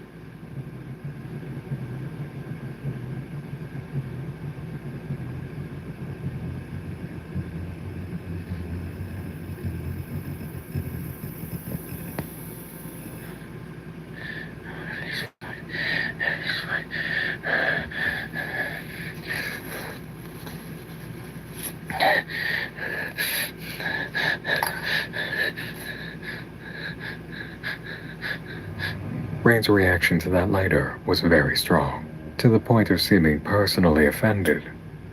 The eye drawn in the floor of the box is clear to see, but pausing once in a while is needed to discern the words written on the underside of the lid. The lyrics to Hush, Little Baby, the nursery rhyme sung from a mother to her infant. Is this a direct taunt from an antagonist? Unable to open the lockbox, Rain turns his attention to the tape and calls out to his father about their old VCR. The lockbox is given its own video, short, with light color distortion, and a lot of struggle. Rain gets progressively more ill, hacking and coughing as he tries to open the lockbox, and soon vomits. The box goes on a shelf in the closet. This object is paranormal, all on its own. February 26, 2024. An upload of the tape, recorded playing on an old TV. An old news broadcast serves as introduction, describing a pair of missing brothers, last seen on a picnic with their parents at the North Side Dam. The entirety of the Silver Comet Trail and Wild Ash Grove Forest have both been searched, to no success. Viewers are reminded that Wild Ash Grove was the site of the Henderson House murder, which left no remains aside from scattered clothing and a broken camera. The news segment cuts away to lesson number 1, tragedy and anger feeds. The video cuts to someone waking up in the woods at night. They pick up the camera and get walking.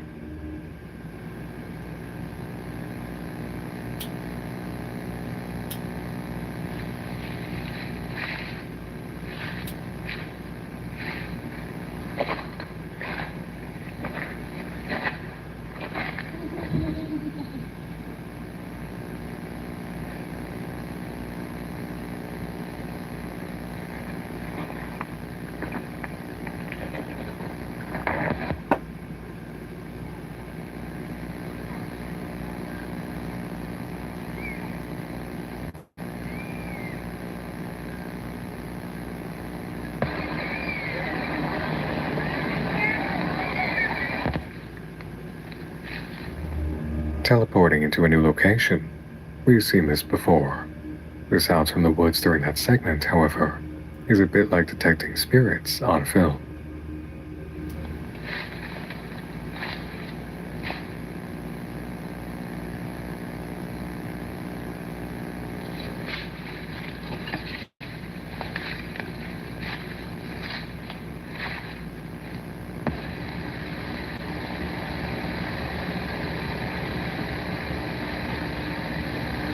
That section isn't without reason.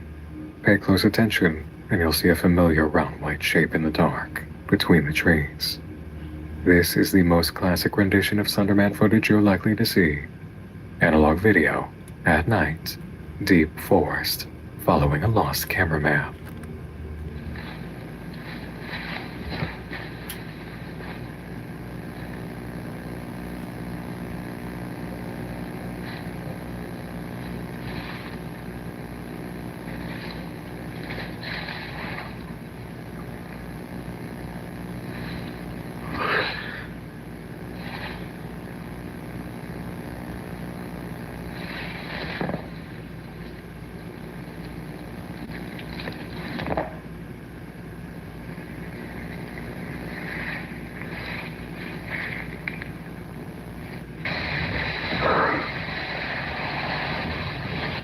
The footage cuts again to the woods and keeps changing to the driver's seat of a car, then back to the forest as the cameraman runs, while the classic recording of Over the Rainbow plays, burned into the audio track. Eventually, the haunted individual is caught, and the camera rests on the forest floor as they scream. It goes silent, save for the music, and the tape ends. The garbage bag hung from a tree, a little used and little known element of Slenderman myths, claiming victims' body parts are left inside. It certainly seems that at the end, this individual met their demise, and someone following Rain wants him to understand the gravity of the situation. Interesting in this tale is his inability to recognize the monster for what he's usually called. This is a universe in which the idea of Slenderman doesn't seem to be a matter of public consciousness. March 2nd, 2024. Rain informs us of scratching noises in the closet at night. He says he's always on the brink of a heart attack now. 8 days later, he reports snapping at a coworker for sneaking up on him. On March 14th, a clear break from Rain's writing, madness and death on repeat. I mean, if they were to acknowledge anything, it would be too much of a blatant ripoff of fucking Everyman Hybrid. And then, the only way I can see things ending. A week later, the water is shallow. Rain returns on March 26th, claiming he doesn't know where those posts came from. It's not him. March 31st brings us the upload, Into the Abyss. Dad? Dad, you home?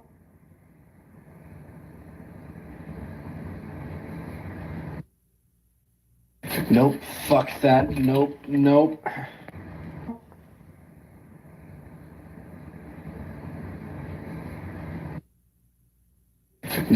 fuck that. Nope.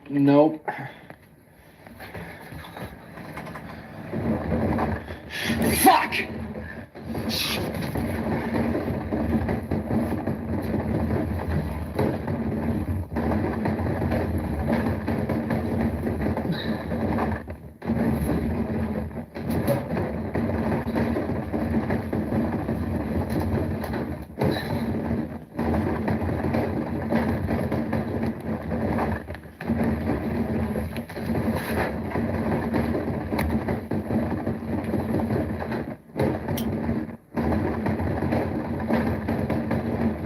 Hey, stop! Stop!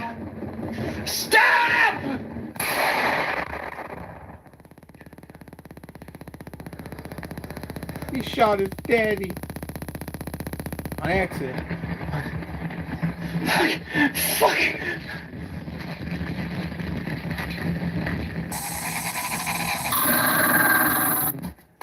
Shit! Ah! What the fuck? What the fuck did I... What the fuck? That was a pretty good transition, to be honest. You see the gunshot again? Fuck! It's a bit confusing. So when he shot it... Stop! Stop! Stop!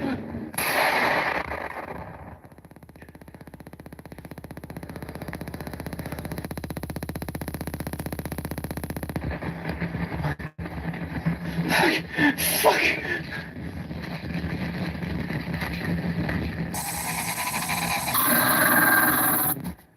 Shit! Fuck. Ah! What the fuck? How the... What the fuck did I... What the fuck? How did I... No. What the fuck?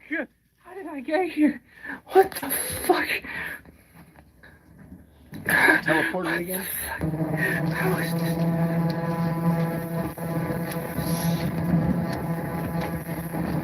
Fuck!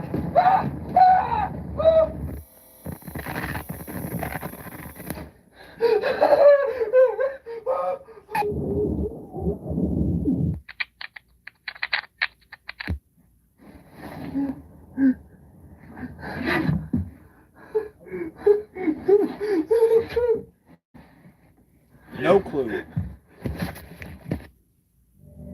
Rain's own bedroom door was blocked with a dresser, so he was taken to the Henderson house and made to block a door with his body. He wanders outside in the light of the full moon and sees a black plastic bag dangling from a tree.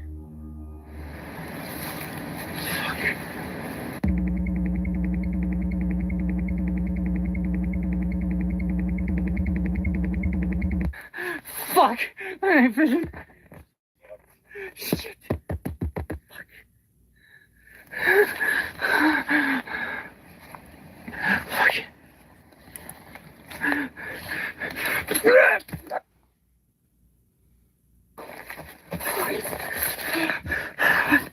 What the what? What the hell? What the fuck?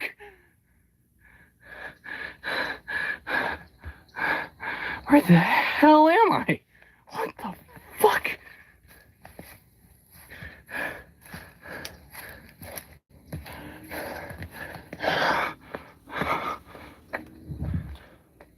Who cares? Hello?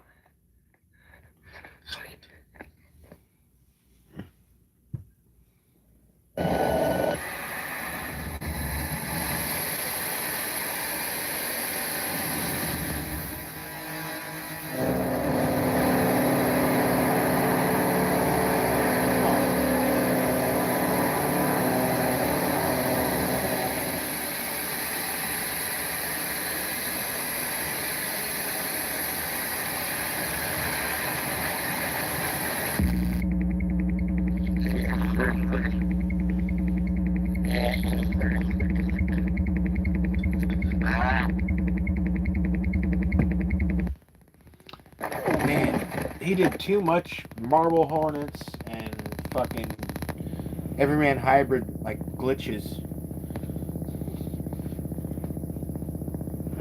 Probably what he grew up watching.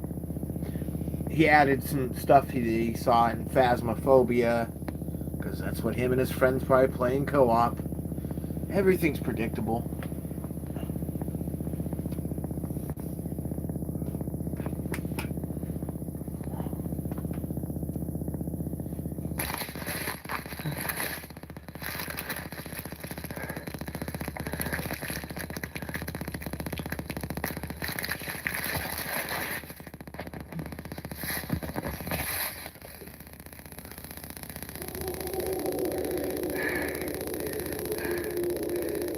Well, I guess his...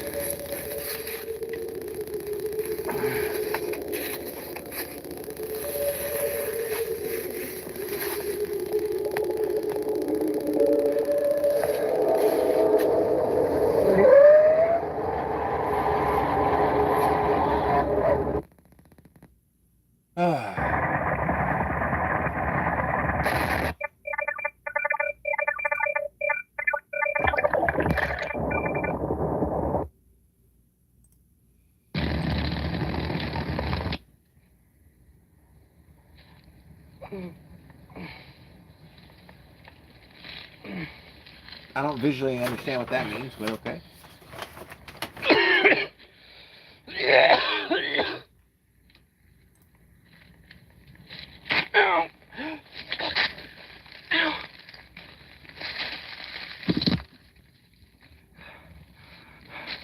Please be over. For the love of God, please be over.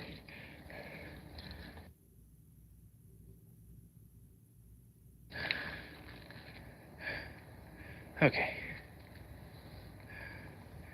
I think it's over.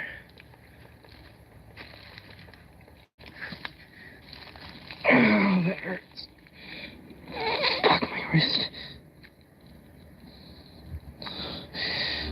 The river had dried up, the path has been cleared, and the souls are ripe for the picking, just as it said on the note left on Rain's window in the break-in. He takes in his surroundings for a moment, then startles at the phone ringing.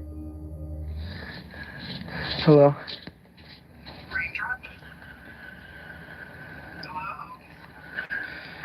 Fucking ghost. A woman's voice saying, "Raindrop," another paranormal instance of his dead mother. Rain won't be taken in this time.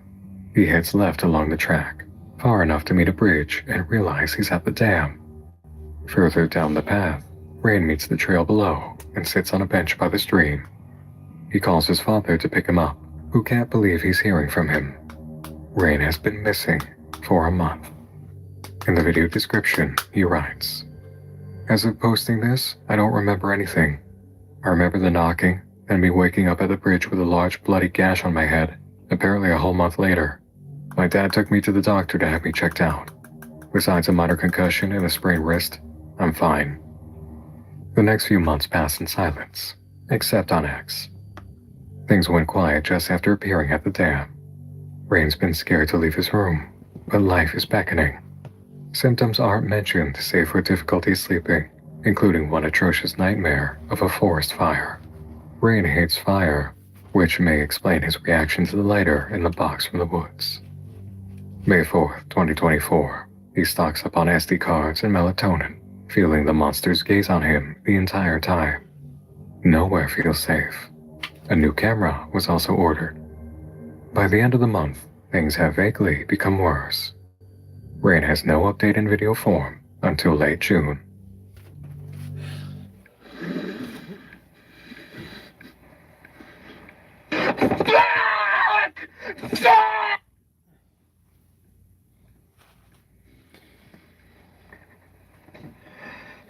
What happened?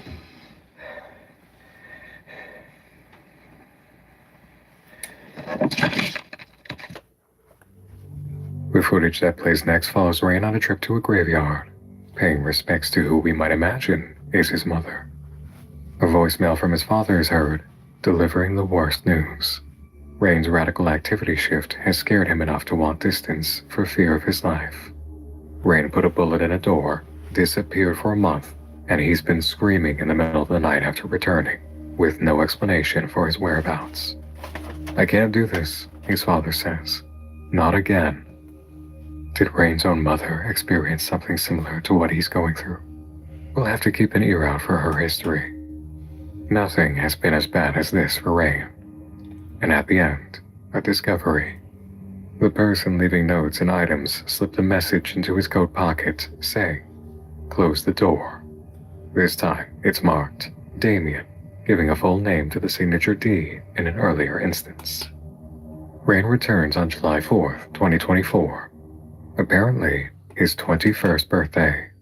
Already a touch inebriated, he informs his viewers that they're invited to celebrate with him, as he's not going to put up with scary things today. His location is noticeably new, though it's uncertain where he is. Rain decides watching a movie is a good way to spend the day, and takes the camera to a container of old VHS tapes. Ooh, E.T. We got E.T. You know, fuck with some E.T. Flubber. I remember Flubber being really good. And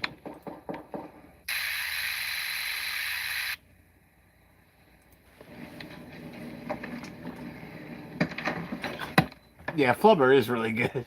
The original Flubber. The remake was terrible. oh, look at this! Someone remembered. Wouldn't happen to be the same Damien who has been leaving me shit in my pockets. Well, it gives me cute. Let's see what he wrote for us. Whoa. The card, on a normal birthday, might contain money. This one contains a burned drawing of a family, bringing back the theme of fire.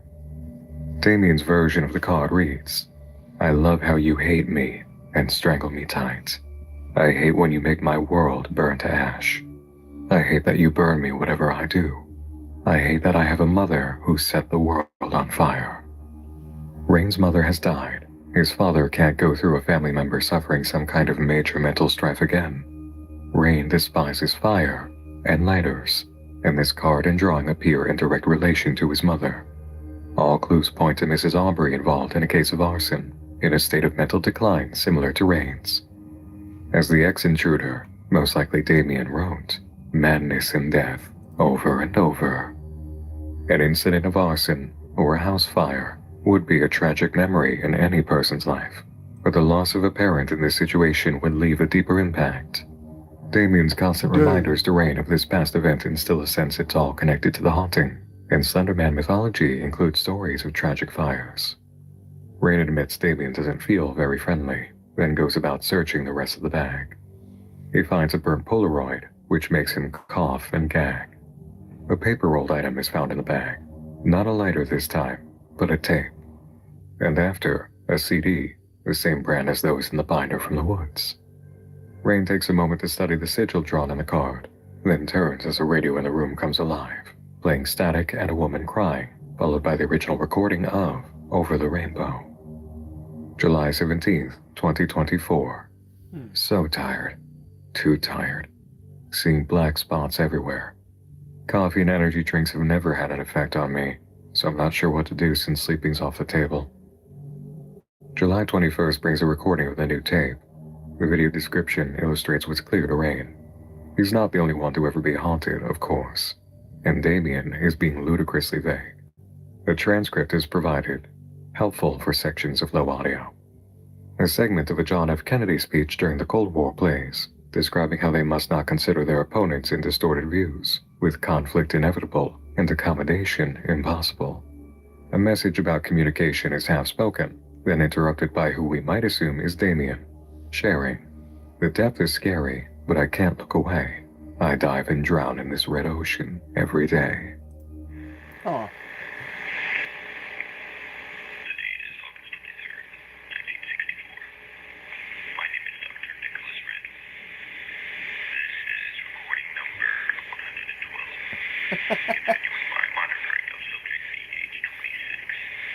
You guys' audio was like so low for this because he's obviously impersonating like a voice. 'Cause it's the main dude.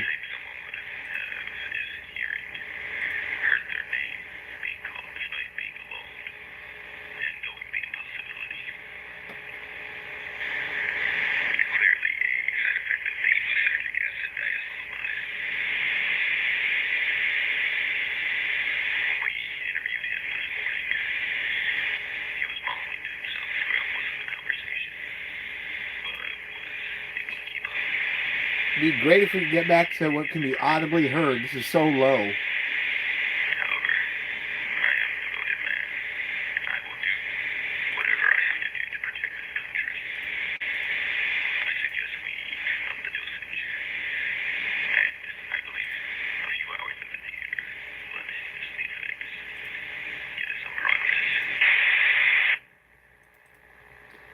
Okay.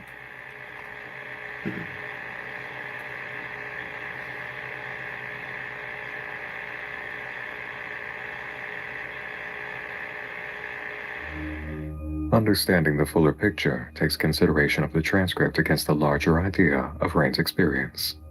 The haunting he's living through is under the influence of a reality-bending monster. And here we have a subject, DH-26, interrogated in experiments with LSD, a potent psychoactive compound. Psychedelics are often cited as unlocking the realms of perception. Wait, so this is going to turn into some sort of like MK Ultra thing or something like that? Okay. Allowing cognitive awareness of layers of reality beyond the purely physical. What Rain was attempting with spirit photography, experimenters over time have attempted with chemicals. 32 years after release from the experiments, the subject speaks, describing the voices he heard and how he had to make a new life for himself. It was quiet for a long time, but the voices returned, telling him to go to the forest and meet them. His son, Toby, disappeared, and it was during the search that the voices urged him on. In the midst of his experiences, whether in 1964 or during Toby's disappearance, he encountered a book mentioning a dagger that could put a stop to the spirits, and learned he had to close the gates in town. A drawing of the dagger. And then there was a dagger that was super vital in Everyman Hybrid. How much is this guy going to borrow from other Slenderman series? It's kind of getting disgusting at this point. Rip-off after rip-off. The visuals are directly, and the audio is directly Marble Hornets. And so are the gates, on a crudely drawn map. In Rain's background of the area, we know of the Henderson house, where a man and his son met a tragic end in the 90s, leaving behind only clothing and a camera. Is it possible this is the real story behind this event? Was DH-26 Terry Henderson, age 26? And did he perish during a search for his missing son, Toby? D could stand for Damien, as it showed itself doing in the notes left behind. But Damien could be a much more modern tragic figure in the series of vanishings under the influence of this monster. A history of encounters with this paranormal threat, and a means to deal with it, have been discovered. On X, Rain's objective is clear. Find the dagger, close the gates. But first, find the gates. He doesn't know where to start looking, but waking up at the dam after teleporting is noticeable enough to consider the location. August 19th, 2024. A very significant update. Locked in a box. Rain sits with a notebook, sketching and writing, a more thoughtful state than we've seen before. In the next shot, he sits falling asleep with his laptop on, and something changes in the video playing to startle him. The next clip is one of impatience, anger, and a breaking point. Ah! Fucking damn it! You fucking... Open! You stupid... Oh, that's the last box. And then you just got teleported again.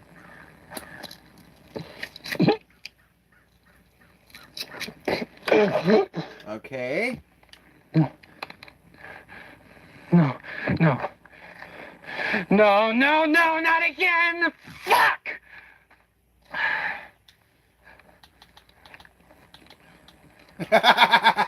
That's how I feel about new Slender Man fucking online videos. Not again! Fuck! What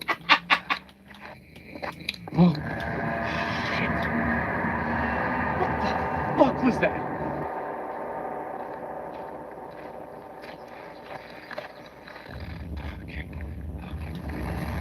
Whoa! Oh shit!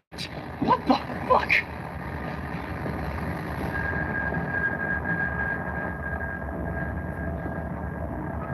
The world changes in slow motion, distorting in ways it hasn't shown before, and Rain appears in the old Henderson house.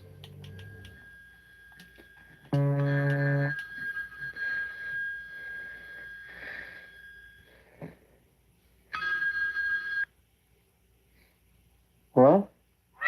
Who's this? Henderson. Like, Gary Henderson? The one who fucking died back in the 90s? Not dead. Changed. What are you talking about?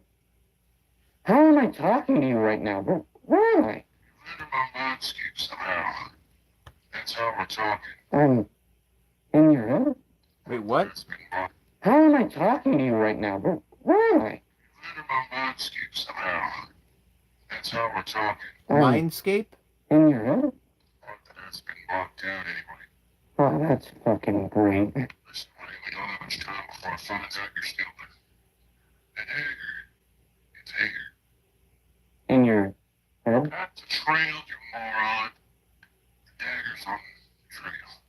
Find it and do what I couldn't. Close the gates. Whoa. What gates? 3 gates around town. They open to his little vacation home.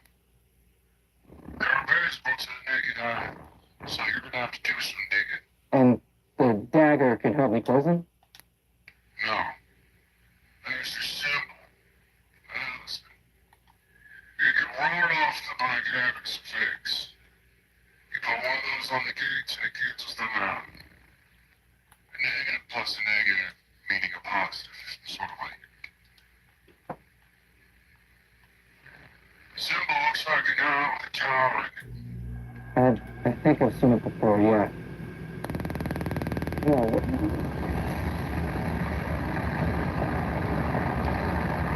Okay, he's getting teleported back then?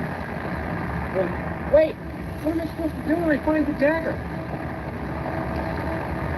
Listen. Hello? Fuck!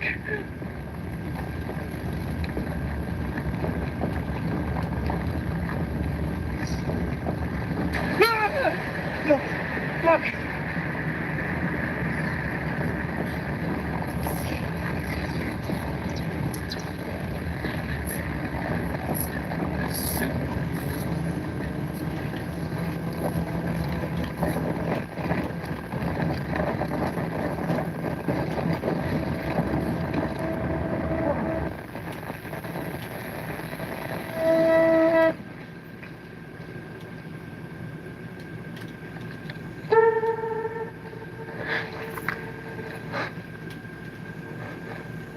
A long tunnel. Interesting. Rain explores, quickly finding he's not alone here.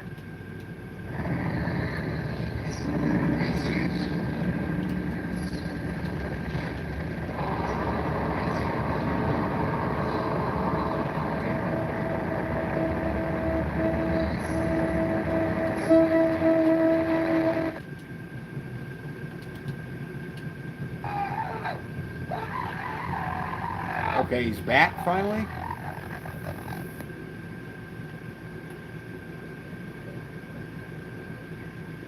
Did you guys know that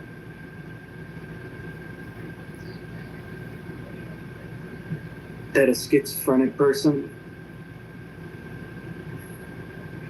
don't know what they're seeing isn't real? I did know unless that. they take a video of it?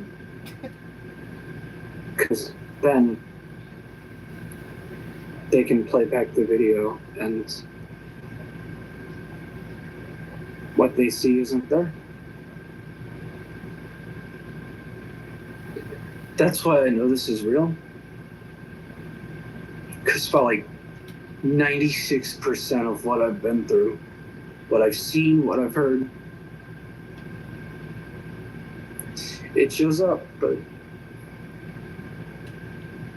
then there's the other times.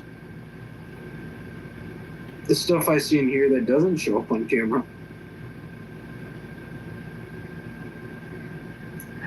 I posted like one instance of it by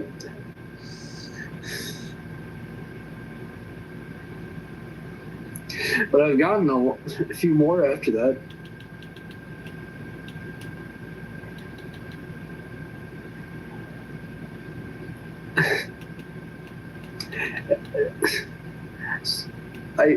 I don't post those times. And I don't talk about those times.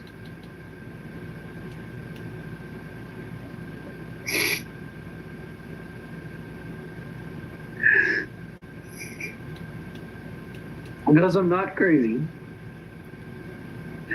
I'm not. But I gotta tell you, you know, I don't know if that comforts me. The beginning of this journey included a topic Rain introduced in the question of spirit photography: seeing versus believing. In this video, we return to that matter in a different perspective: hallucinations versus reality. In Paranormal Story Vlogs, it's asked at times why the main character continues recording. Is it a matter of comfort? Is it a sense of protection? Is it diligence?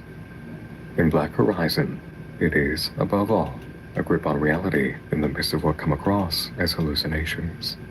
The camera is the source of truth, as terrifying and unbelievable as the situation appears.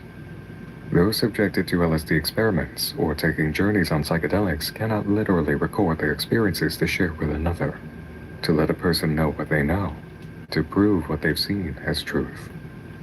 Rain is alone.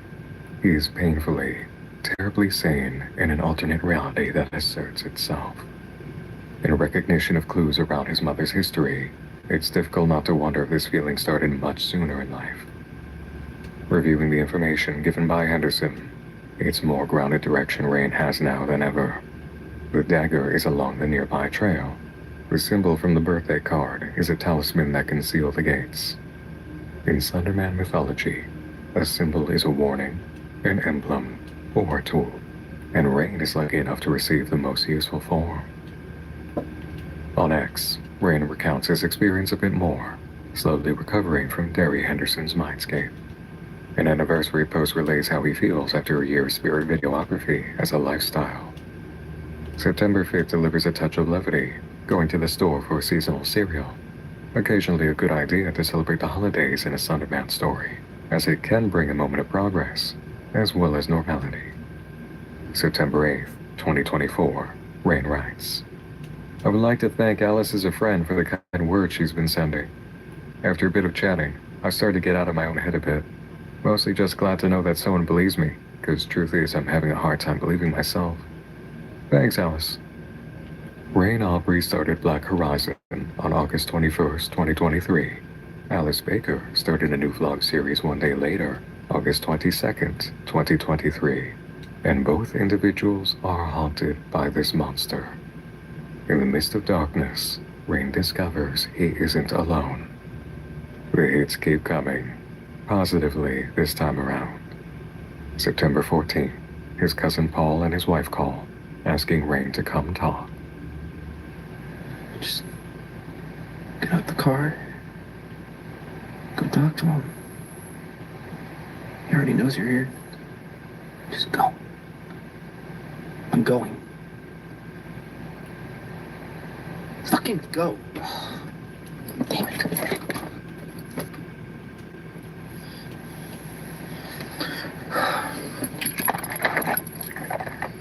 Call me out here, man. What's up? That's what the camera did. Fuck. Yeah, you're right. Thank you. Hold on just for me, please. Sorry, that's sort of just a side talk that's not going on. Why did you call me up here? I don't want to talk about it. Just wanted to see what was going on. You know, you disappeared for a little bit. Kind of worried about you.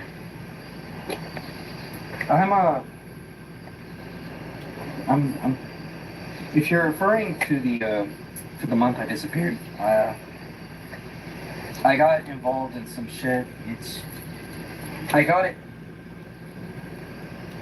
gonna be fine. Like trouble with the law, drugs. Come on, dude. You know I smoke weed, but I mean, you look like shit. I don't know if it went farther than weed. No, but I was prescribed pills, and they have side effects that cause me to not be able to sleep. Plus, it's just, I don't know, I think it's flu or some shit. But, you know, it's normal. That shit caused me to not be able to sleep. Plus, it's just, I don't know, I think it's flu or some shit. But, you know, it's normal. Paul, dude, I can't explain it. I can't tell you, man. Fuck.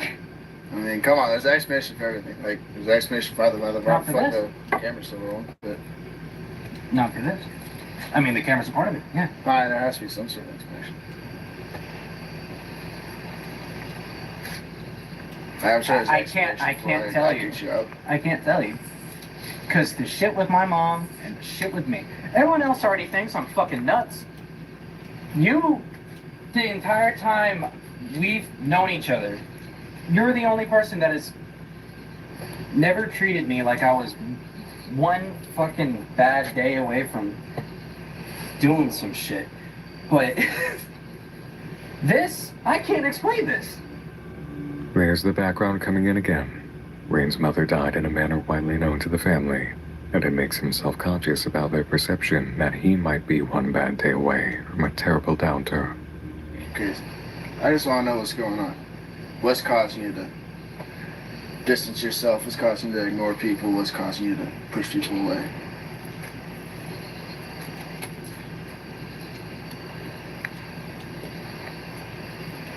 You remember that Spirit Photography channel you filmed in Nick back in, I think it was September or August? Yeah. Have you been keeping up with it at all? Not really.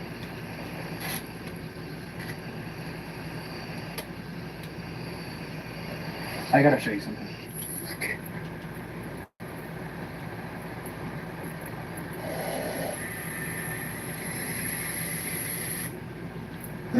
What the fuck? It's just editing. It's not real. What? You just edited that. That's not real. I know you took some editing classes in high school. Dude, what the fuck? No! Dude, you cannot be serious.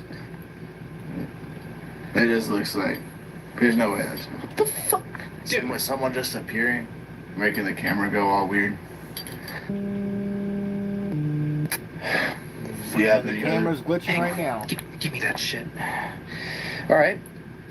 You think I can edit all this in, Broken camera, bleeding from the fucking mouth? I don't just fucking do that shit.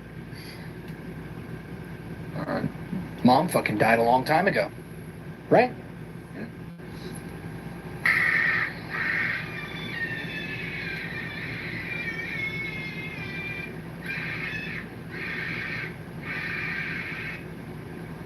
That's his ringtone, is the girl screaming.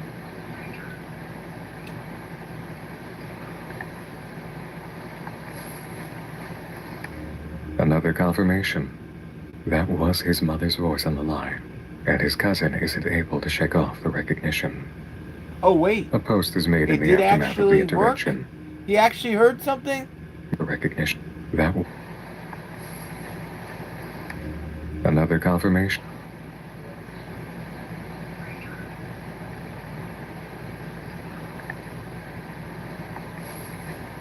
Okay. Another confirmation. Fine. It took an hour and 8 minutes, but that was actually a really good part. Okay. Dope.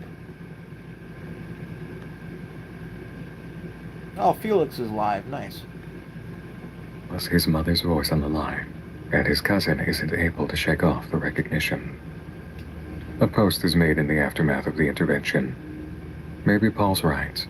My life has been slowly and subtly falling into shambles because of all this. Maybe I just need to get my life back on track and everything else will fall into place. They said they'd keep all this tall man stuff a secret. I'm glad. As September crosses into autumn equinox, Rain leans into getting life back under his direction, taking a day to hang out with Riley. On October 1st, he hears another child has gone missing near the park around Wild Ash. Rain mentions he's been trying to find the trail the dagger is on, but there are multiple trails around. It doesn't seem lost on him that if he can close the gates, the missing person rate will end. October 7th, Rain uploads Intermission. It contains his day out with Riley. Friendly, restorative, good. We're not receiving this video for anything paranormal that occurred that day. So, I was just uploading the footage that I had taken when me and Riley were hanging out for the day. You know, just something simple, something to try and ground myself with. You know, I decided to take Paul's advice a little bit, but I noticed when I was transferring the video files that there were some files on this camera that some clips that were taken that I don't remember. I don't remember recording these, and from what the timestamp says, it was the night, you know, following after the hangout with Riley. I haven't been able to look at the footage. I've been kind of busy, but these are the clips.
Who the hell is that?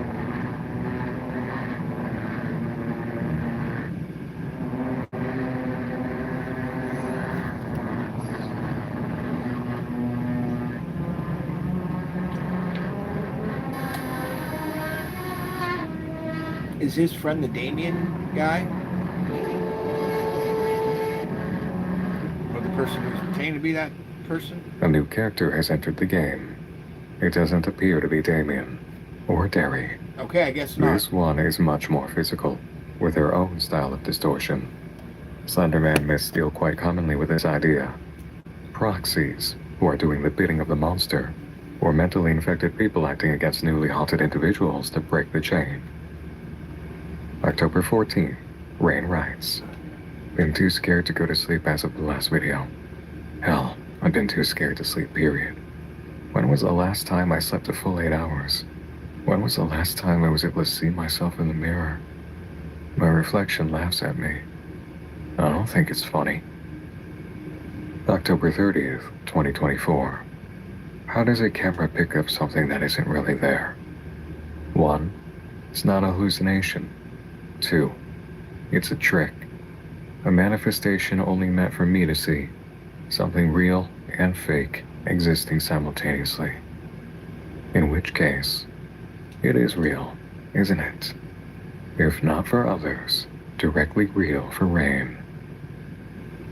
A new video arrives on November 7th, 2024.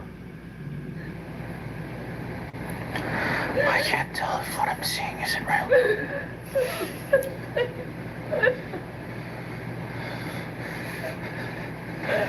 She won't go away.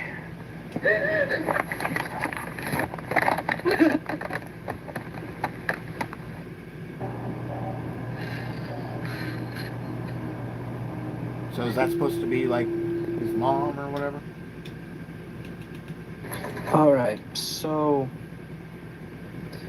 from what I remember Henderson telling me is that this acts as some sort of protection.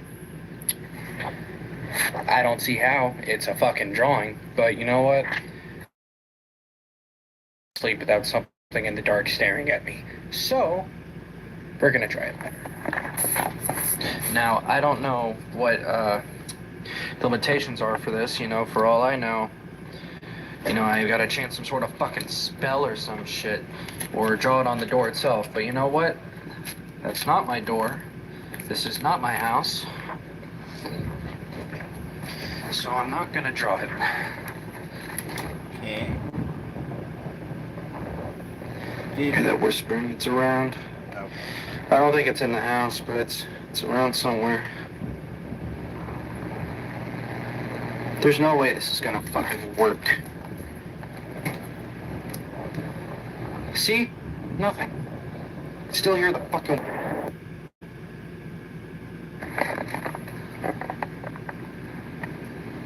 Oh, did you tap it and it went away?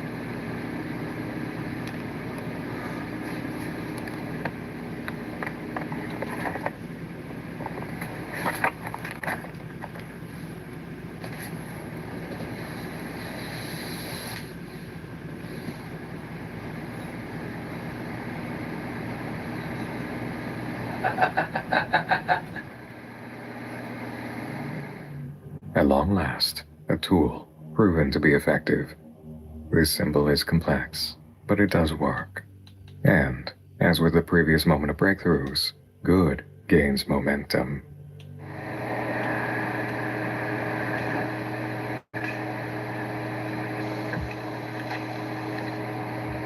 Whoa, what the fuck? Hold on a minute.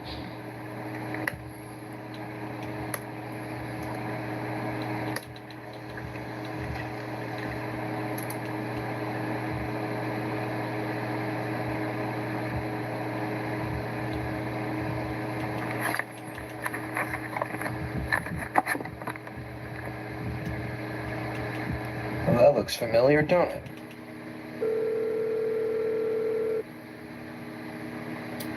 Oh. Hello? Oh, Norman? Yes. I don't know what number this is. Who is this? This is, Rain Aubrey. You stayed with me and my roommate a couple months back. Georgia? Oh. Okay, hi. I guess you got my number through Craigslist or something? I don't know. I don't remember giving it out. But did you need something? What's going on? I just saw your hallways video in my suggested list, and there's a section in it at a drill. I think you might have been on it. I was wondering if you could give me the name of it. Oh, shit, I didn't realize my video stuff was getting... Anyway, a trail you said in Georgia? Yeah.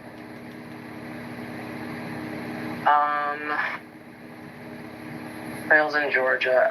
I know that, like, one of the bigger ones in Georgia is... The Silver Comet Trail. The Silver Comet Trail is also mentioned in the first tape Damien left. The clue was left quite early for Rain to discover. A note about this scene. You'll remember this banner from the early videos in Rain's room. He's taken this decoration with him to the new location, and it's shown prominently in reaching out to Carmen, the protagonist of another Sunder vlog series, Red Red Hat. I highly recommend it to all interested in more paranormal adventures, especially those curious about projects involving interconnected narratives. The link is in the video description for enjoyment after completion of Black Horizon. The fabric poster you see during the call with Carmen is a depiction of a major arcana key in the tarot, the Lovers. Most often associated with romance on a surface read, the deeper knowledge in the Lover's card is not inherently about that kind of intimacy. It is about a union formed with another person that leaves both individuals transformed. You see, the Lovers are depicted as skeletons, with the symbol of death found on the major arcana key in the tarot of the same name. In death, what used to live is harvested for wisdom, and new life grows in the soil, nourished by composting the old. A combination of death and the Lovers suggests a union that introduces fundamental change through death, affecting both individuals. A new life is assured in a loving form, in the rose. I'd like you to remember this as we move on. My dad called me. Said he wanted to talk things through. Said to meet up at this old park that he used to take me to as a kid. I'm hoping that, he'll let me move back in. I gotta tell you, I'm happy. I am really happy. Because I haven't seen the hallucinations as much. I haven't been hearing things, paranoid, looking over my shoulder. It's outright fucking terrified. And all of that is just simply because I ignored it, And maybe that's all I need to do. Is just ignore it. I can start to get my life back on track. I can stop making these videos. All right, we're here. Parking's over there. Window's fucking busted. I don't see his car yet, so I must have gotten here early.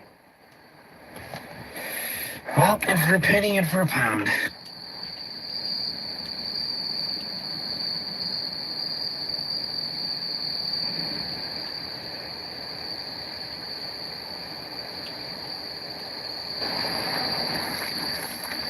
What the fuck is it?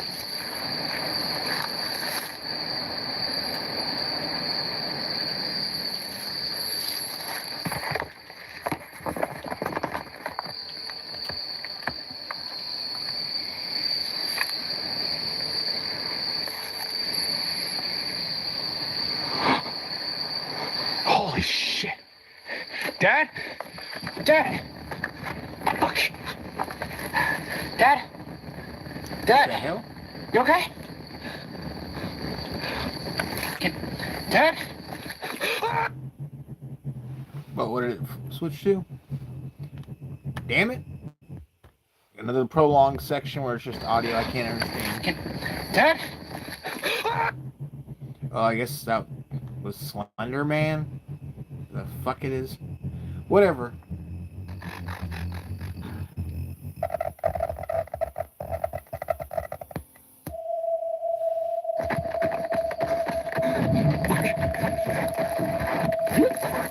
shit! Fuck!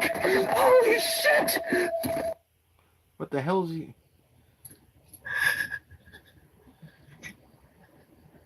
So his dad's dead? I don't understand.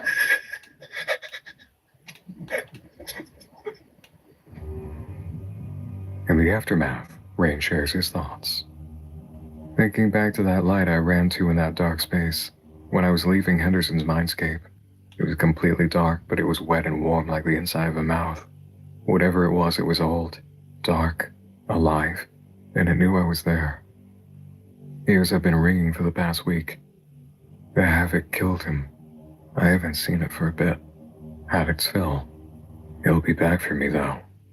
Everything grows hungry eventually. Rain Slender Man has a name, the Havoc. It's apt for the amount of damage and unpredictable activity it's introduced into his life. Newly orphaned, there's nothing to be thankful for on Thanksgiving that year. He's beginning to run out of patience for living. November 24th, 2024. Rain writes in a parking lot. He doesn't know how to explain it, but the talisman, his mistaken term for talisman, burned to ash right off the door, and the havoc got in. The symbol works, but it's not long-lasting. Rain is going to a nearby hotel to solve this problem. December 2nd. Dad's funeral was today. Got weird feeling from everyone who went to the wake. Kept giving me all these odd looks. Except Paul, of course. He understands. He tried talking to me after they lowered the casket. I didn't want to talk. Several months pass as Rain posts. No video updates. Days before New Year's, he wakes up from a blackout with a severe headache, indicating his protection isn't always working. He also understands just how many missing person cases must have been due to the monster, and after some trial and error, finds the talisman can last a week and 3 days before igniting itself. January 29th, 2025. Woke up from another nightmare. The bright lights of the hospital were still burning to my eyes as I sat in the dark. I couldn't hear the doctor talking. The screaming drowned him out. This is real. The laptop on my lap and the band-aids on my fingernails are real. All this time, he stays in the hotel, months and months, straight into spring and approaching summer. May 8th, Rain writes. I wish I had something to update you guys with. A recording of some kind. I don't know. I can feel it staring at me. From the walls. Inside the walls. I don't trust anything. I can't trust anything. Then on June 23rd, 2025, an update. We see an online obituary for Rain's father. Not large in scale, but monumental in its impact. It's followed by a shot of Rain on the floor of his hotel room.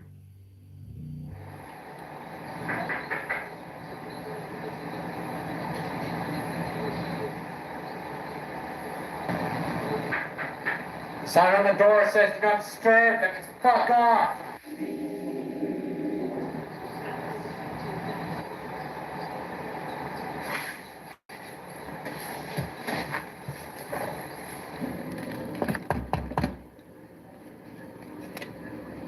The hell? Oh, camera switch perspectives? What are you doing? Hey, it's me, Alice. Yeah. What are you doing here? You sent me a card. Thought you needed help. Alice Baker, formerly mentioned on X, another haunted individual recording her experiences on YouTube in the channel, Alice is a Friend. That's definitely It's easy a fucking to assume tran. Damien must have sent the invitation, seeing Rain sitting in one place for so long. Oh yeah, it's a dude. So what have you been doing? What's up? What's with all the Slender Man fandoms being just a bunch of homosexuals? They're all like Tumblr kids that grew up to be fully retarded pedophiles.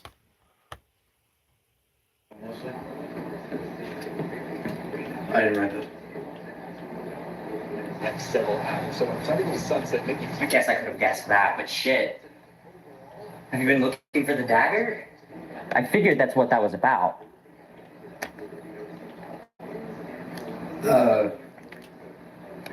I've been I've been making a game plan. A game plan? Yeah. What's the game plan? For you to start taking It's HRT. 60 miles of trail. 61 to 61 miles of trail. How do you expect to do that on your own? It's been months. I've called you, I've messaged you on every website I can find. I've tried to hunt down friends and family of yours. I can't find any of them. I thought you would be a little happier to see me, frankly. No, yeah, sure. It's just, I just realized you're a fucking dude. Just trying to, It took me a minute. I don't know, exist in a way that I can, which, by the way, you come down here, really fucking stupid. I mean, we've never met officially, so, just think better about that.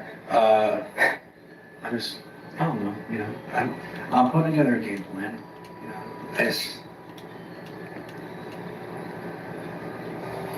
You need help. I can tell that much. I drove 12.5 hours. My knees hurts so bad. The least you can do is let me help. We need to help each other. Why are you here? I mean, why do you care? About you? No, why do you want to get yourself involved in this? What do you get out of it? The way I see it, I'm already involved. And this isn't just your This is how the monster. works. It's an instrument of balance. We have to help each other. Evidently, no one else is going to help us. Softer and people with batons.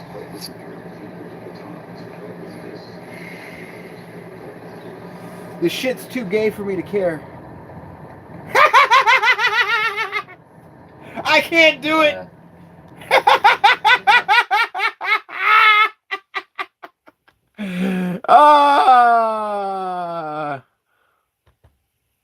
I can't do it anymore. The Tran and the they do the fucking Tran in night mode. It highlighted the Adam's apple practically. Holy shit! That's so. An hour and 29 minutes out of an hour and 58 minutes. So, yeah, I'm just going to skip the story because there's a Tran in it. Nobody gives a shit about that. Nobody got time for that. Just ruin an already mediocre story. Let's see what this was about. Because I don't actually know. This video contains commentary, criticism. So, internet's deepest rabbit hole. We'll find out if that's actually true as a cicada. I think you already did a video on the cicada, and that's like a recruitment for hackers, maybe? I have no idea.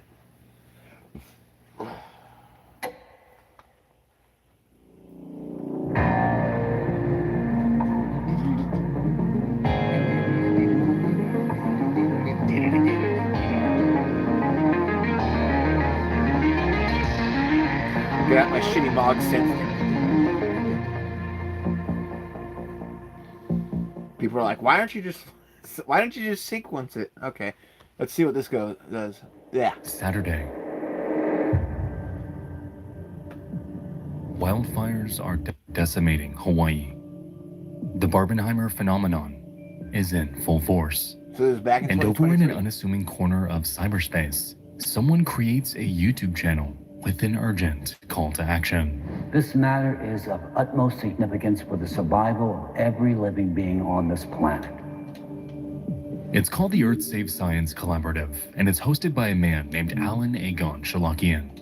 On his channel, we can find over 180 videos of this man warning people about global issues like climate change, nanoplastics, and disinformation campaigns. Admittedly, while these are all issues that are plaguing the world, the way Agon is framing them is a bit odd.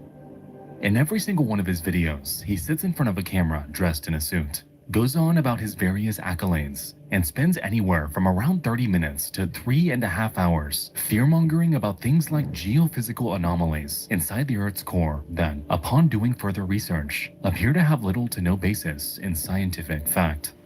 According to Agon, if humanity doesn't unite to solve this global threat, then the end of the world is quite literally just a few years away. On his website, EarthSaveScienceCollaborative.com, we can find a section that gives us... Well, you already know he's a fucking retard if it's got, like, climate change propaganda and all that type of shit. So, like, who gives a shit? We'll keep going, though. Insight into his cause. And at a cursory glance, we can notice a plethora of colorful phrasing formatted in bold for dramatic effect. Aegon claims that there are alarming anomalies. There's a chaotic acceleration of the planet's rotation, that humanity only has a few years to avert an impending catastrophe. And upon taking a look at their scientific papers, he makes bizarre claims about an external and unknown cosmic force that's causing all of this. The saddest part is all the gullible, stupid motherfuckers who believe this type of shit. Like, someone will find this and, like, think it's the fucking truth. Or be like, they believe in these type of conspiracies, that it's being kept from them, or they think they've learned something that somebody else doesn't know about. It's just like nonsense. Just delusional. Which is pretty common, actually. Those are crazy people. There's a lot of them. To me, this entire movement comes off as conspiratorial. Aegon, in my opinion, consistently instills urgency in the reader, distorts science-backed evidence to fit his narrative, and given that he appears to be someone so ingrained in academia and the government, is feigning credibility while banking on the hope that you won't ever verify his claims. But okay. So we found a channel on YouTube with a random old guy that uploads crazy videos about an impending calamity that could happen in as little as years. Why exactly are we giving this guy attention? And what truly is the Because you're about to here? try and give him credence. That's why. Well, while in any other circumstance I would have moved on before this video even started, there was one simple thing that kept me here. His hands. Oh, is this going to be like coded? Online, people have noticed that in certain videos, Aegon doesn't move. And while it's such a simple, silly observation, it's effectively morphed what was supposed to be just a random internet anomaly into one of the strangest and most perplexing internet rabbit holes that I have ever seen. Huh. So is this going to be like his physical body fake? We'll return after these using messages. a green screen? I don't understand.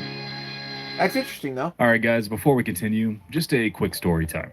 Alright, so as you guys may know, my wife and I had our baby girl in December, and we found ourselves faced with something we weren't quite prepared for, finding her availability within the Shout first out month. to the It Jump is Ahead insane better care feature. of our health. YouTube Premium Jump Ahead feature is like the best feature they've added in years. You just skip all built-in ads for videos. Government AI-generated fake YouTubers are now a thing, and they're super scary. Okay, so this is a start. Hi guys. Recently I found a video on YouTube about Destiny doing some research and some weird things. Oh, Destiny's and one an thing idiot, caught too. my attention. This dude named Aegon Chalakian is supposed to be a person with a lot of influence in the US government, but he never existed, and everything about him is just odd or weird in some way. He has a YouTube channel in which he only speaks directly to a camera, speaks a bunch of nonsense about geopolitical stuff, and does not move. I'm being serious, this guy sits for 3 hours without moving his hands. Maybe his message is super important. He doesn't have time for his hands. All across the internet, we can find him. What is this? Some chill wave On shit? LinkedIn, Facebook, research archives, and photographed with countless major public figures in governments and academia. Aegon, according to his Facebook and LinkedIn profiles, carries a highly decorated resume, having studied at numerous prestigious institutions like Harvard, MIT, and Stanford. And while this looks impressive, he notes that he somehow attended these universities at the exact same time. Now, as we know, anyone can put anything on a LinkedIn profile, and given that his accolades are so incredibly out there, it's possible that some, if not all of his social media claims are bogus. On top of this, if we perform a search for Aegon Chalakian on the internet, we'll find that hardly any of his actual research comes up. For someone so ingrained, so well networked, you would think that this man's work would be everywhere. But aside from his own profiles, paid articles he himself submitted to the press, and videos from his YouTube channel, little, if anything, is out there. It seems that all we have are a myriad of images depicting Aegon with public figures. Aegon. However, upon looking at them closer, even these seem strangely uncanny. So we were talking about a person who may not be a real person, it's just AI? I have no idea.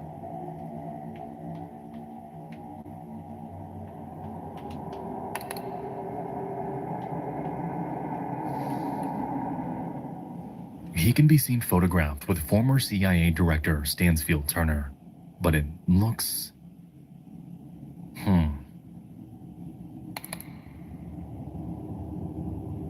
This one's with a Harvard colleague named Robert Merton, but what's going on here?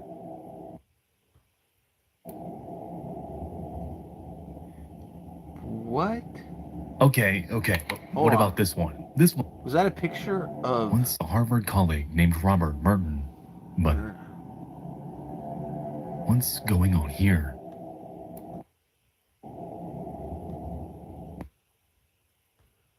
I don't understand.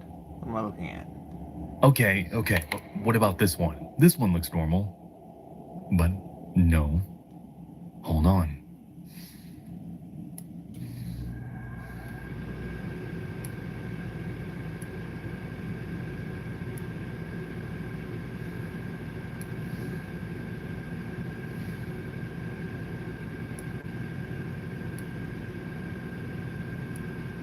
Hey, what the fuck?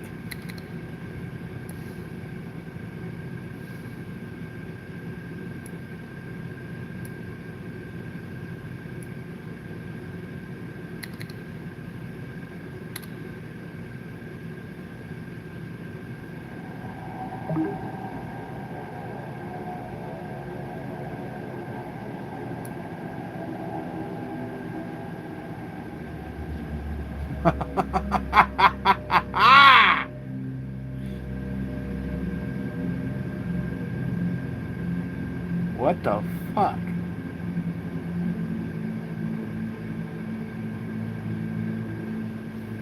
Aegon Shalakian has fabricated a massive network of images depicting endless aspects of his life that never happened. This is why he's garnered such an infamous reputation.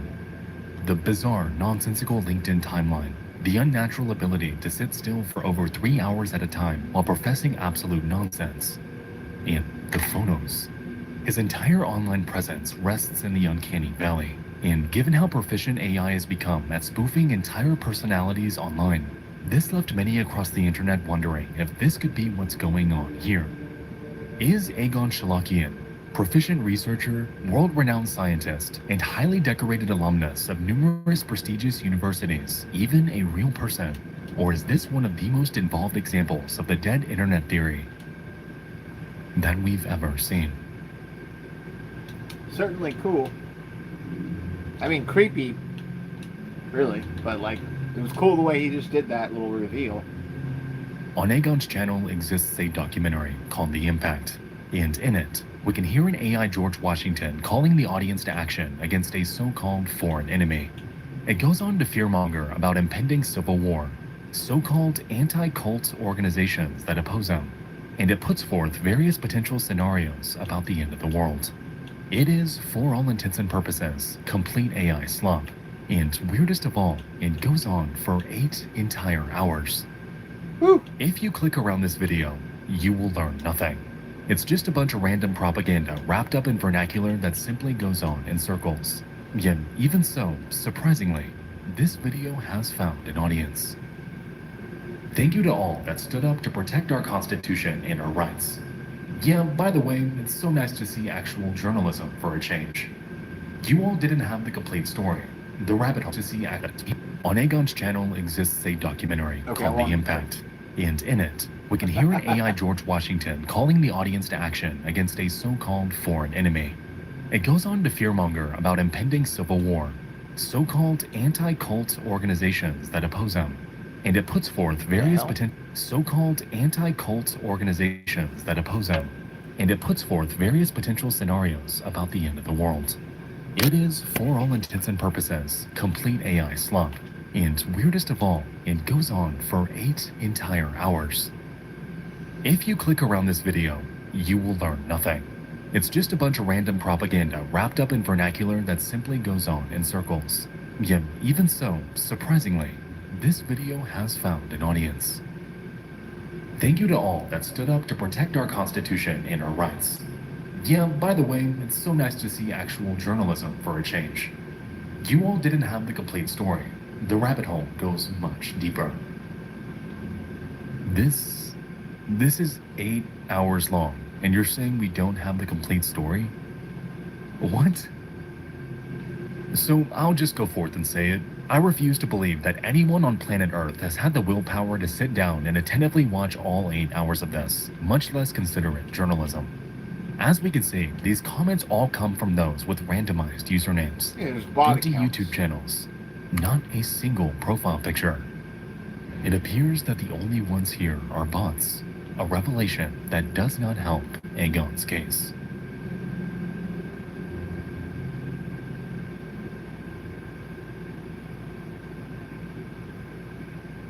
We're going a little bit deeper, okay? In chat, somebody brings up a YouTube video of this guy. Hello, my name is Aegon Chalakian. I am an intelligence educator. I prepare intelligence personnel for clandestine service. The focus of my career. As this mystery made its way across the internet thanks to a live stream by Destiny, it led many to scour for traces of him online. It quickly became clear that nearly all media involving Aegon Chalakian involved him speaking in front of a camera.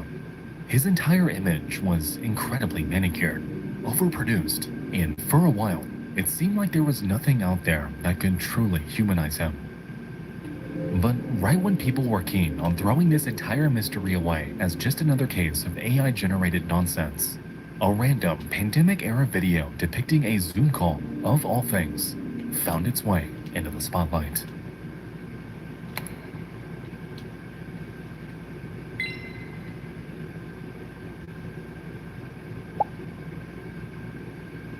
Hey there again.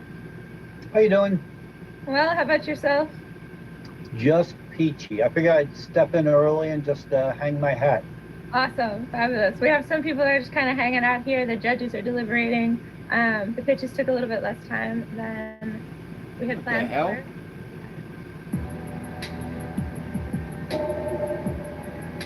And so, there we have it. Aegon is just peachy. And he's a real person. Turns out that this guy pulled a Stephen McDaniel and somehow sat still for 3.5 hours, which is weird, but okay. So that's all this is then, right? A conspiracy theory YouTube channel run by an old man doctoring photos of himself and over-embellishing his achievements to make him seem more legitimate than he is. Someone who, admittedly, seems pretty nice according to this call. And someone who found himself ensnared in an online conspiracy about his very existence, completely out of nowhere.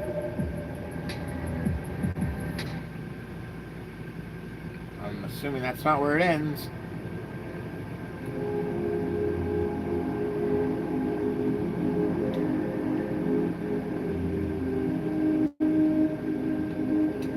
You know, the reason I do what I do is because of mysteries just like this.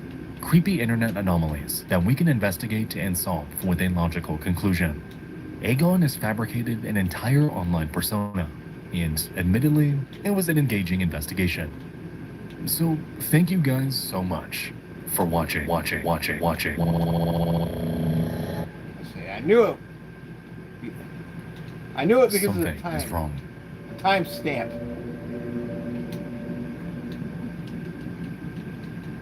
All throughout Aegon's comment section, we'll notice the same commenters spread out across his uploads. And upon taking a look,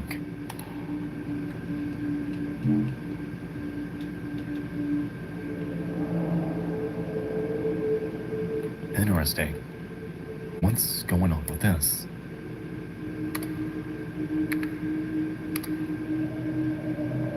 Representatives of the Creative Society delivered a substantive presentation addressing one of the most pressing issues that has long been the subject of my research and concern for many years.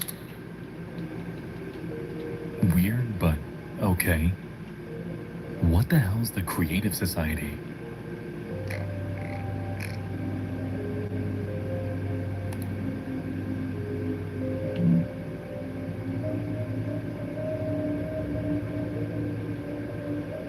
There it is, again. Okay, I'm not trying to be tinfoil hatty, but there are way too many oddities taking place with this channel. Every single comment supports Aegon. They seem to heavily lean Russian.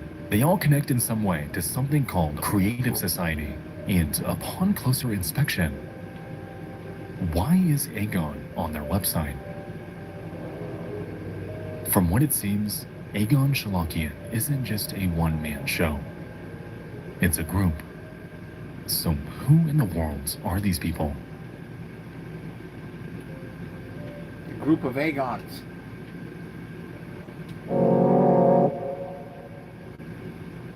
Here's a typical morning routine as someone who owns 11 pets. Okay, I've been making this brown sugar mocha dalgona lately, and Nescafe is helping me. November 7th, 155 miles per hour winds just wiped out 80% of the city. It is what all people want. We've been conducting a lot of surveys for several years. No day without informing about Creative Society. It is not some saintly call. The Creative Society is all of humanity. And when I say all, it means all.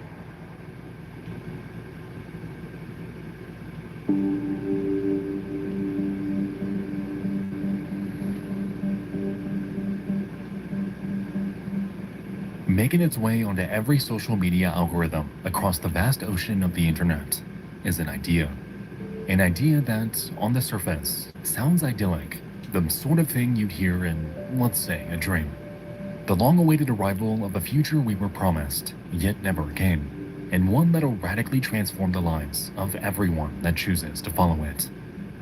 It goes by the Creative Society, and it's spilling out on a TikTok, Instagram, Facebook, really anywhere with an audience online. Take a look around, and chances are you'll find it. Front and center on their website, we're greeted with oddly familiar dialogue.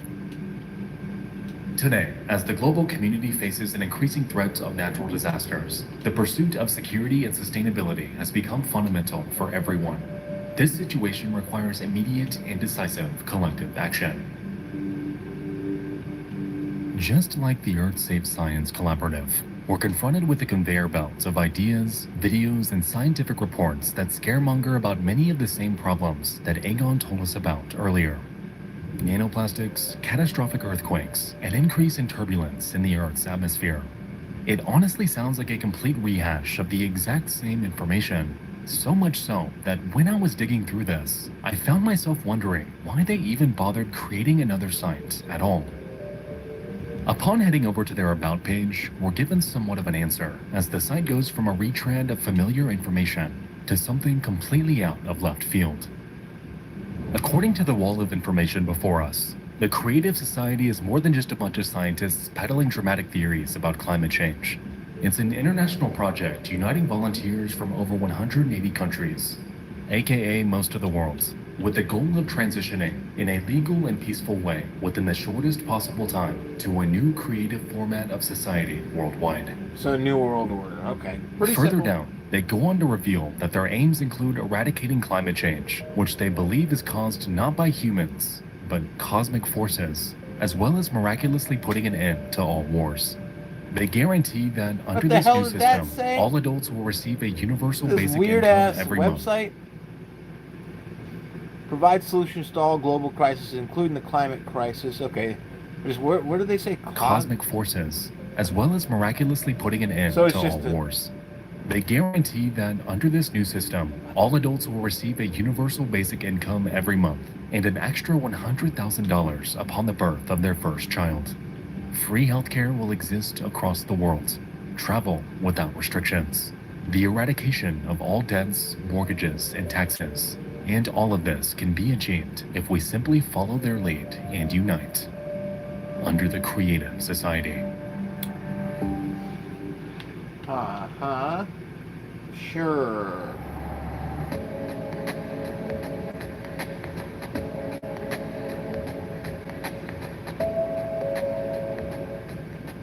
Now, this clearly all sounds way too good to be true. Much like how Aegon came off, it feels completely outlandish and conspiratorial.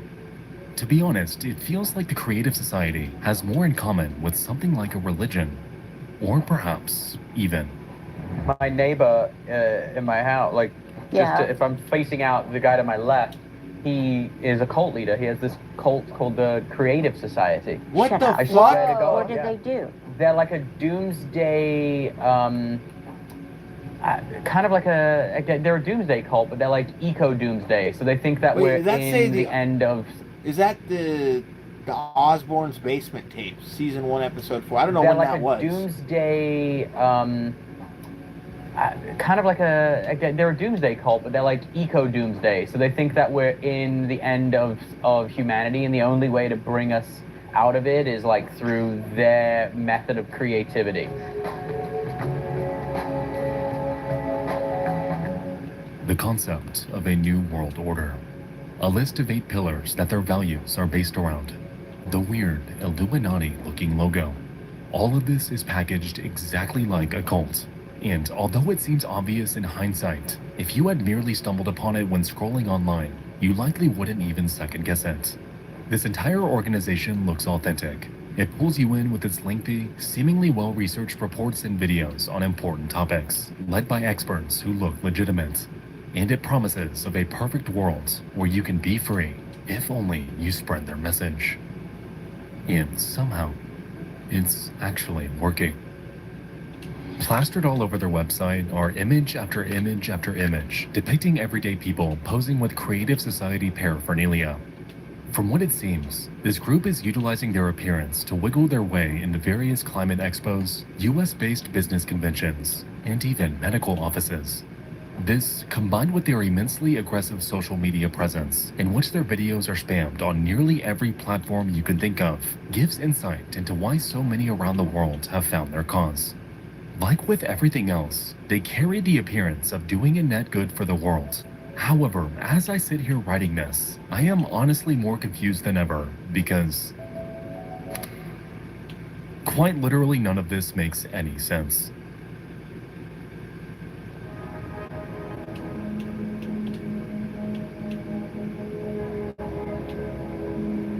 So far, we've seen 2 interconnected climate activist groups that are very clearly peddling more than they've let on.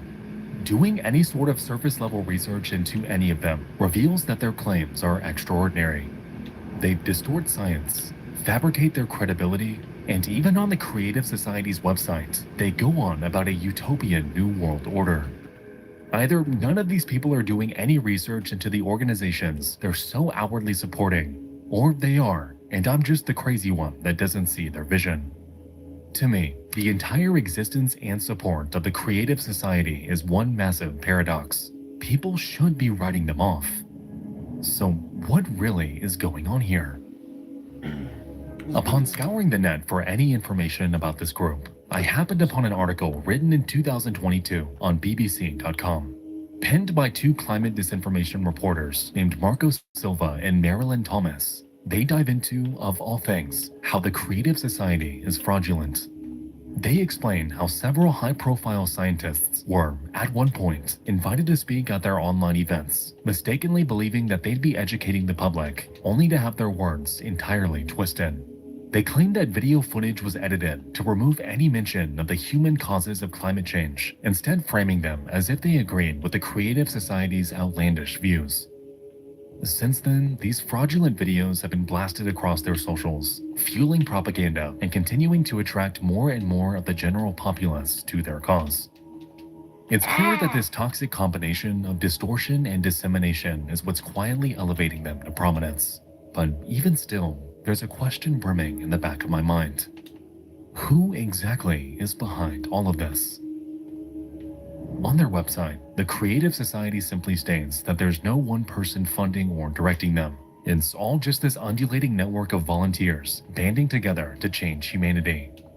However, it's when we scour the BBC article when we'll find that that isn't exactly true. Within it, they name drop a man, someone who's been affiliated with the Creative Society and shows up throughout the bulk of their online presence. In fact, it's a man who you've already seen several times throughout this video, hosting their conferences, introducing their YouTube videos, speaking on their network of over 200 channels across thousands of videos. He doesn't exactly hide himself, but he remains just distant and unfamiliar enough to the average person to not arouse suspicion and to coordinate things from behind the scenes. His name is Igor Mikhailovich Danilov, formerly a chiropractor, now the leader of the Creative Society, and someone who's also listed as the leading figure in a Ukrainian spiritual movement, which... Hold on.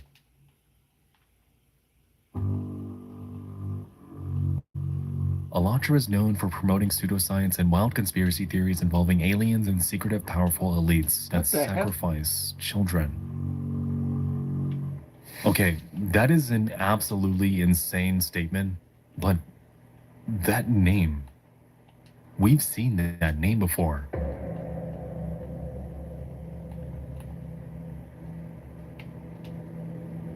Right under our nose, a group has been operating.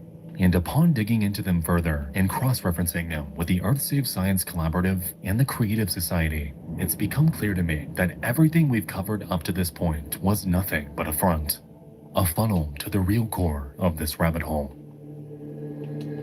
Alatra.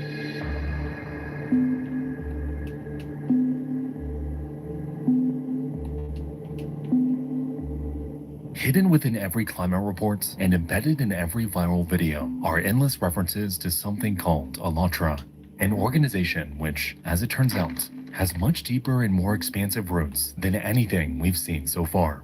They're the ones behind the Creative Society project, the ones paying Egon Chalakian to lobby in the US government, the true puppet master behind this sprawling network of interconnected accounts that are quietly taking over the internet. While up to this point, we've seen the prior groups spreading misinformation and outlandish ideas, what Alatra truly believes at their core is so far out there, so off the rails, that I struggle to comprehend how they've ever been taken seriously. According to the videos on their vast network of YouTube channels, they sincerely believe that humans are capable of telepathy and have conducted several experiments using a walk-in pyramid where volunteers transmit symbols with their minds in front of a live audience. They have videos showing members taking photographs of their thoughts, infographics about the soul coming from space, even podcast appearances where they talk about aliens living among us. Considering the level of their development, the Apexians had already colonized millions and millions of planets by that time. And naturally, they had developed methods of working with humanoids like us, right? So they took the simplest option. They elevated themselves to the rank of God. Naturally, on their website, they mention none of this, instead describing themselves with the familiar spiel we know all too well by now. Anyone who believes this is on hard drugs or schizophrenic, which is basically the same thing. Volunteers across 180 countries, nanoplastics, the usual. It's when we take a look at their About page, though, when we're able to spot something strange.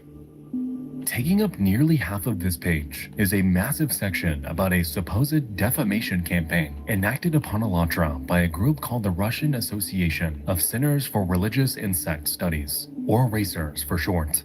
Alatra claims that this group sought to tarnish its image by accusing them of believing in ideologies laid out in so-called fiction books that they once published.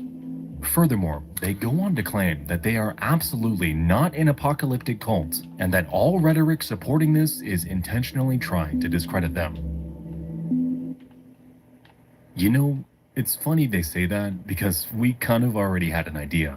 If the alien beliefs and weird telepathic experiments weren't enough to give it away, then them outright claiming that they're not a cult, guys, they are not a cult, is a bit of a dead giveaway. But I digress.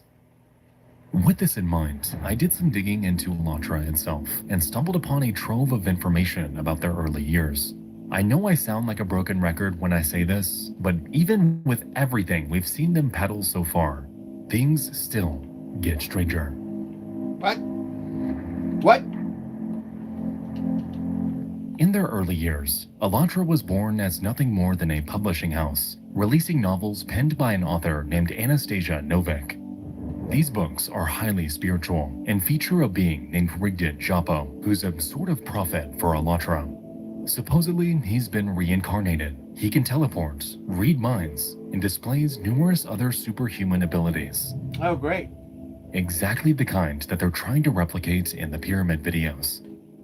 In essence, he's their version of Jesus, and some of the books even read like religious texts, containing conversations between Japo and Novik, where he relays the word of their god, a disembodied voice named Alat, to the reader. The most interesting part about Japo, though, has nothing to do with his supernatural behavior, but rather, his job. In their very first book, dating way back to 2003, he's introduced in his earthly form as a martial arts teacher and, well, would you look at that, a chiropractor. His students call him sensei, but on more than one occasion, he is directly referred to by the name Igor Mikhailovich. Oh, finally tying back to the start of the video. While Alatra may have passed these books off as mere works of fiction, the inclusion of Igor Danilov is very real. This man, to this day, is convincing thousands to follow him. He professes the ideas baked into these novels in his troves of YouTube videos and on every Alatra website, and he convinces humans that they're capable of doing things that are physically impossible. At this point, we've transcended the realm of pseudoscience and societal manipulation, because this man, Igor Danilov, is trying to be a prophet. A warped, twisted, and disturbed prophet, leveraging his power behind the scenes to not only control people, but to enact some of the most disgusting acts imaginable.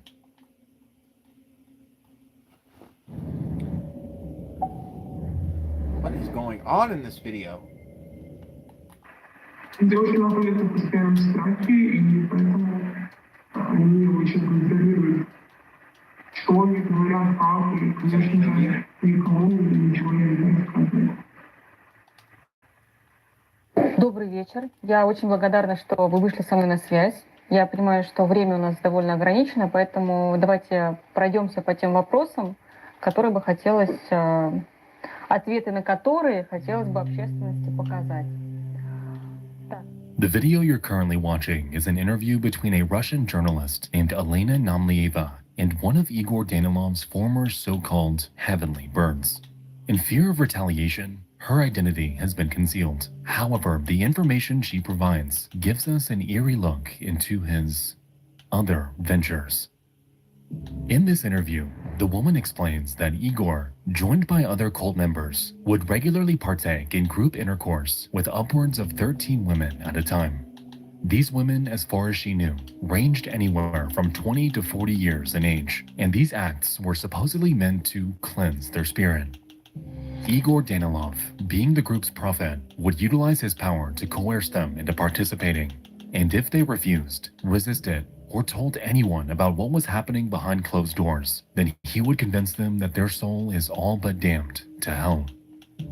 You're either with us and remain silent, or are against us and are siding with Satan, he would claim. An unthinkable form of psychological manipulation that has kept women silent, obedient, and entangled in Danilov's web for years. Конечно, это постоянно девушек держит в страхе. То есть, я говорю, это не в открытую происходит, но это постоянно фоном, да, проходит сквозь те беседы, сквозь те встречи, что Are you with us, or you will go to hell to pay and suffer forever? So that's the quote.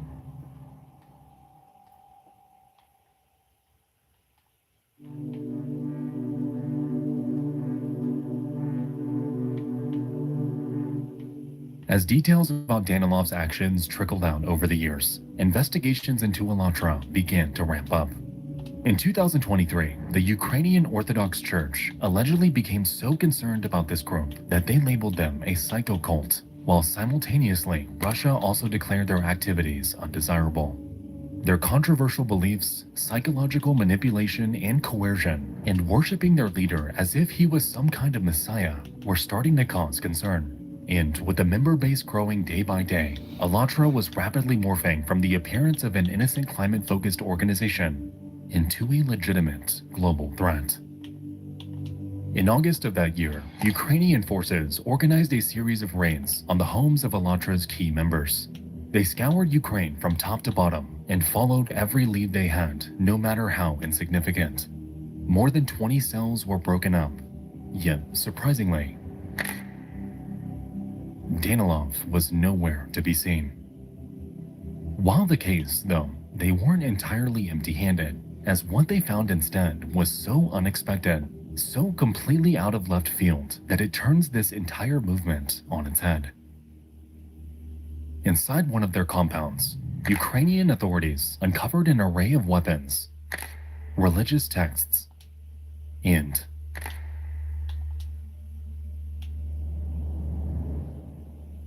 a myriad of blurred red objects. Interesting. Well, good thing there's a video. So let's see. Yeah, look at hat. Alatra International. Are those phone chargers?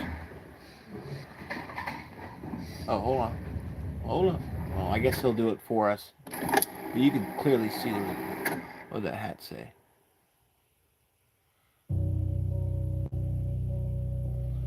I can't see it. The resolution isn't high enough. Can you?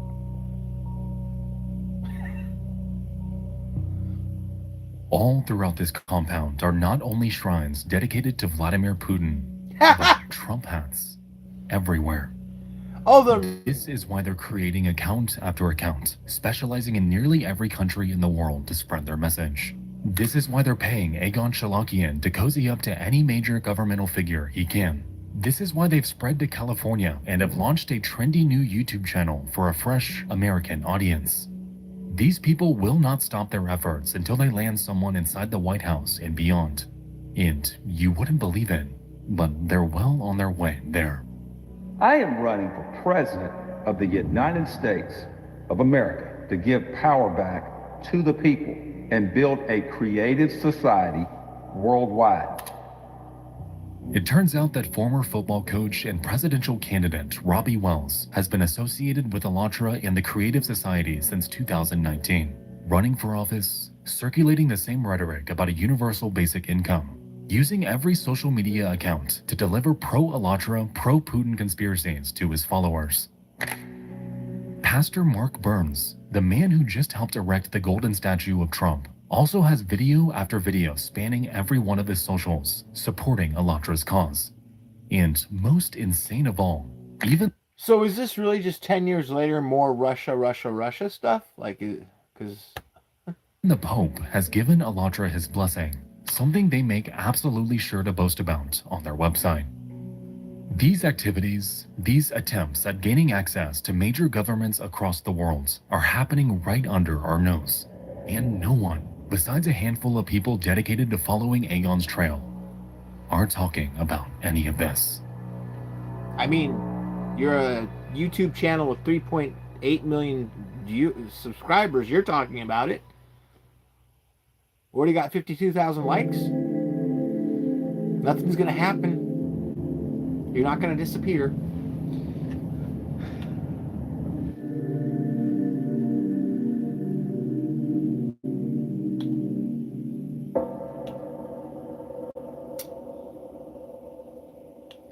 Ahoj přátelé, vítám vás z Afriky. Video Je to tady naprosto fantastický.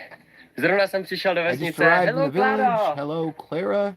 To je jedna z mých hlavních povahů. Is that like Allow Zimbabwe? me to introduce you to Jakob Yal, a journalist, YouTuber, and qualified expert in cults, dedicating his life's work to exposing them and a plethora of sophisticated techniques I they think use I've to come across manipulate this their guy on a followers. YouTube live before. He's also a humanitarian, having spent numerous years volunteering in Africa, traveling to communities like the town of Moshi, Tanzania, where he helped to provide education and support to people in less privileged situations than his own.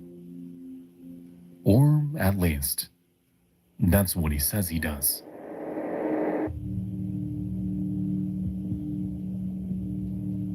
You mean, so when I came across his live and said, you're taking advantage of these people, I was telling the truth? Scattered across YouTube are numerous near-identical documentaries that provide a much more sinister look into Jakob's supposed activities in Tanzania. What was hidden behind Satanist in Africa. From charity to child abuse. The victims told the truth. Why is Jakob Jarl still free? These productions span hours and appear to be entirely legitimate documentaries. They're presented by verifiable hosts who have taken to the streets of Moshi to interview locals who'd like to expose the truth. That Jakob Jarl is a liar, a deviant, and that he secretly and covertly conducted an undercover operation to abuse and brainwash children in Africa. What was that last This word case that was did an on undercover operation event? to abuse and brainwash children in Africa. This case is so disturbing, so repulsive, that all over TikTok to this day are hundreds upon hundreds of videos spreading the word about this monster that has seemingly been hiding under the radar for years. How is he tying this back together with the whole Alatra thing, Putin, Trump, and then the guy who was running was a Democratic candidate? The guy that he's let's see if he can get this back on track, because otherwise, like, the train's off track right now. We're gone to a different person. This horrible human being who abused kids in Tanzania. His name is Jakob Jarl. He is from Czech Republic. He came to Tanzania. Just take a look what this predator, Jakob Jarl, who African kids, is saying. Jakob Jarl raised thousands of euros, claiming it was to help children in Tanzania, and then he used this money to brutally abuse them. All these videos are from like third world apps I've never seen. This is called InShot. I don't know. I don't use social media. I don't have Facebook or Instagram, so I guess I wouldn't know what anything looks like. Oops.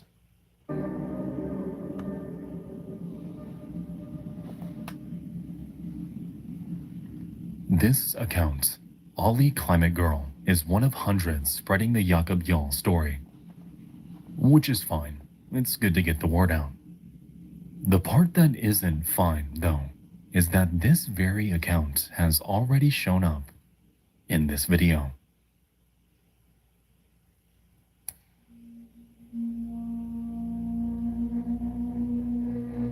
Linktree.alatra_NYC.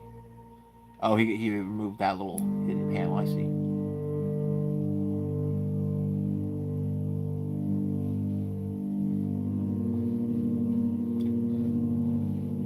So are they saying that... So they're faking... Jakob Jarl never did any of this. I was going to say, so the documentaries, completely fabricated. The endless support of them, entirely manufactured. Every bit of information we've learned about Jakob up to this point has been nothing but what Alatra wants us to know about him. Because just a few years ago, Jakob did something to absolutely enrage them. Oh Lord. In 2023, Jakob Jarl was one of a number of Czech journalists working to expose Alatra's activities. Turns out that he was instrumental in locating one of Igor Danilov's hideouts. And because of his meddling, he's now facing a coordinated smear campaign, essentially painting him as the devil. Unfortunately, it's difficult to parse who exactly is connected to Alatra and who isn't when it comes to their comment sections. They've amassed hundreds of them across their various uploads, and the overall sentiment ranges from unapologetic support to cautious skepticism. From what it seems, this massive psyop they're pushing is working in some capacity, as it's even caused the Czech government themselves to step in and investigate Jakob for these claims. It took years before he was exonerated, and while today he's thankful for it, the mental toll it took on him, combined with the internet's collective outrage about him doing things he never would have even imagined doing, all of it had unfortunately put him in an extremely dark place. What, did he kill himself? That's what I'm expecting to hear next. Hello, this is Pastor Mark Burns, spiritual advisor to President Donald Trump, and I want to tell you, I'm here in the Tanzania embassy right now. Just had a wonderful, productive meeting. Yakov is not going to get away with the evil and the atrocities that has been done to these children. So let's continue to pray, let's continue to fight, and let's continue to tell the world. What about Jacob and the Yakubians? That's funny that that's being brought up right now. I mean, not directly, but shout out to Wigzantium. That justice is coming, Jacob. You won't get away from this. Yakub? To this day, if you look up Jakob Jarl on any search engine or social media platform, you'll find video after video painting him out to be a monster. It is an absolute travesty, and that's exactly how Alatra once said. I would like. Where's the part where Nexpo tells us how he's innocent? Since there's so many videos, like he just asserted that he was innocent and said none of this ever happened. So I know Nexpo's purchased like investigators. So is there going to be any information about that? Because there's less than 10 minutes in this video. Otherwise, he's just giving us an assertion, and so it's irrelevant. You have to give us proof, not an assertion. Otherwise, it's interesting. I don't know if you know, but this summer holidays, Alatra is again visiting Tanzania. They're going there with like 20 volunteers for 2 weeks. And you know why they do it? Because the children we were helping, they discovered all their orphanages. And now they're getting into the orphanages. Of course, when they give those people money, of course they will take it and they will be happy. So now they're going there and visiting those children we cared for years. And they're visiting them, and they will try turning them into this Alatra member in the future. They have like this whole campaign, and that's the real torture thing, right. So he's presaging what's going to happen. Okay. Because they can't hurt me with lies when I know it's a lie, But they can hurt me with those children we helped them medically, we put them in school, and now they go there. I believe it. I don't think he hurt anyone. How can you assert that he's innocent if we've got all these videos that are, even if they're generated, like, go ahead. This is why allegations are pointless, because it's like,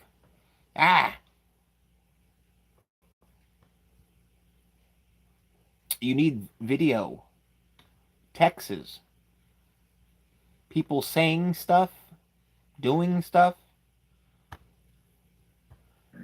Probably why the Me Too movement failed. It's just a joke. Now they made all those people crazy, they're spreading those things, so I can't visit Tanzania anymore. So I can never visit them again, the children, nor any of the volunteers. We traveled there with a bunch of people for years. We cared for all of them. No one can visit them anymore, and all of those children are getting indoctrinated into Alatra culture. Now that you're saying that, I had never considered that as one of the negative effects that Alatra has had on people.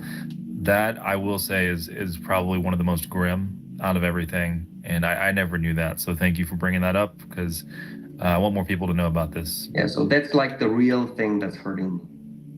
That's the only thing I can't be laughing about.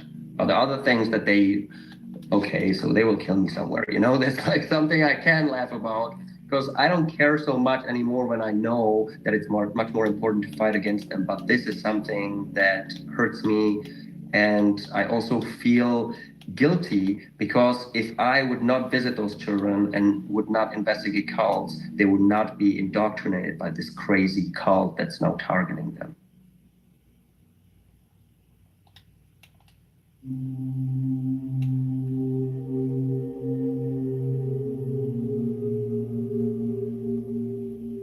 At the end of all of this, I'm simply left feeling shocked.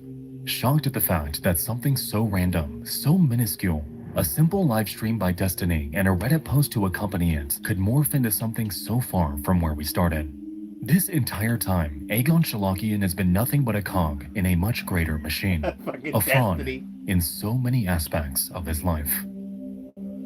Alatra to this day is operating around the world and is doing everything they can to entangle themselves in world governments to further their cause. Like with Robbie Wells and Mark Burns, their strategies have been undeniably effective. However, I believe that shining a spotlight on groups like this can truly help prevent them from weaseling their way into where they don't belong. What they've unleashed upon Jakob Jarl and the handful of other journalists that have exposed them is cruel and inhumane, and it reveals to me just how effective the internet can be at swaying public opinion. If you had never watched this video and had randomly stumbled upon Jakob's story, I wouldn't fault you for believing everything that Alatra has been peddling. I wouldn't fault you for believing their climate disaster reports, considering the changes our planet's seen in the past few decades. Considering you believe in it. For giving these people credibility, given the seemingly endless images and videos depicting them with powerful figures. While Igor Danilov to this day remains at large, his group continues to operate in capacities that I still don't fully understand. Who knows how many women are still under his grasp, worshipping him as something he isn't, coerced into satisfying him whenever he demands it, and being tormented into an agonizing silence. I can only hope that someday they wake up and realize how fraudulent everything about Alatra truly is.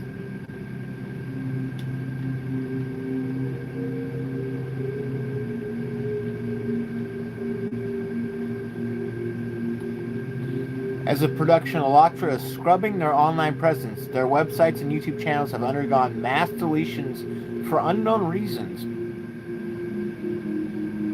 While Igor Danilov remains at large, he is believed to be hiding out with numerous women somewhere in Slovakia. That little added detail, like he brought his harem with him. Numerous online researchers have contacted colleagues of Egon Chalakian. All but two claim that they've never heard of him.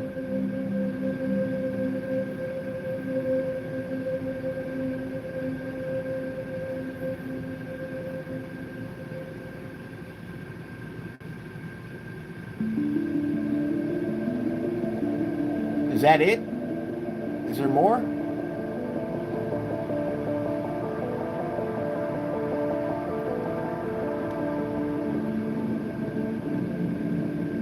I mean, I gotta be honest, that was a waste. Oh wait, there's a little bit more, hold on. Because it started off so strong, like the first, I don't know, 25, 30 minutes. But then it went to this other guy, and he didn't tie it back together. I thought we were figuring out if the other guy was... an AI person, like AI, a real person, a mixture of AI, or both. Like, I didn't... And then it never resolved that, because I guess he doesn't know for sure. Also, I have no idea about the Zoom call. That could have been AI as well. Who knows? Let's hear what this guy's thing is at the end.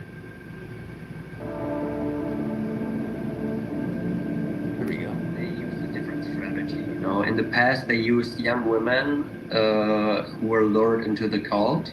Now they use young women who are daughters of couples who are already members.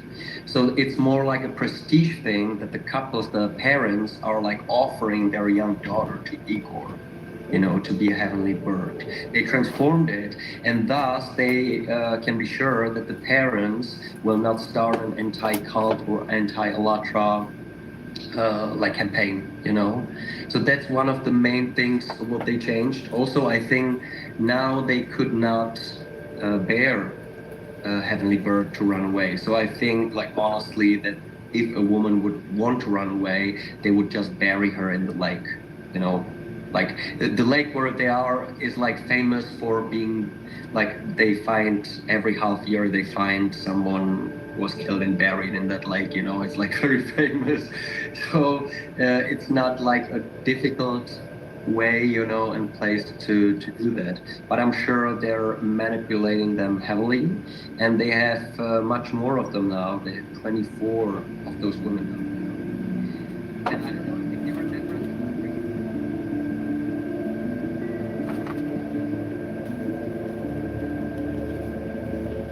Is that it?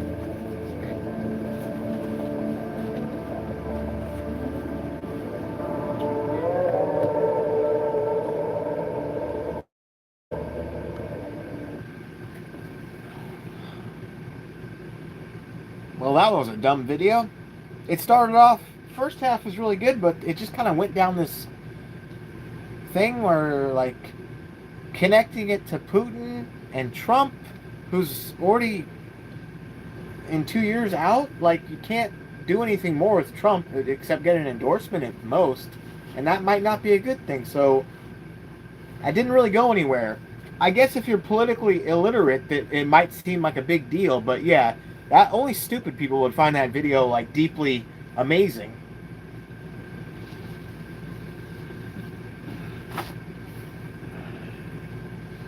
Like, there really isn't any difference between what we just watched or heard than Scientology. Literally the same NGOs, millionaires and billionaires. Like, what's what's the difference? So, everybody already knows Scientology is a cult. I gotta be honest, Nexpo underdelivered. First 10 minutes were excellent, though. Very exciting. Very enjoyable. Oh, yeah.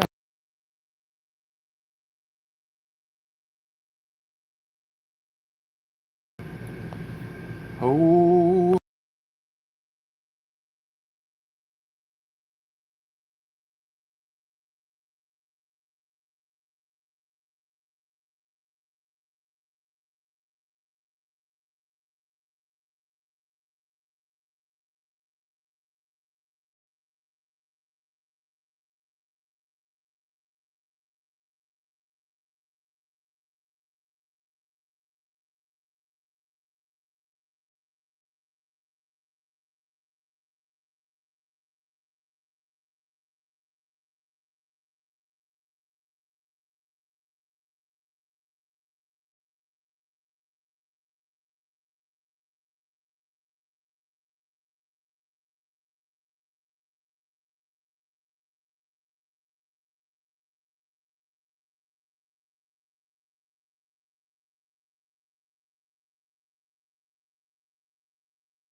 Well, I just went into Felix stream, but Felix was no longer live because my page was old. Like, I didn't refresh it, so I thought his stream was still going. No, it is still going. What the fuck? Felix, where's your cats?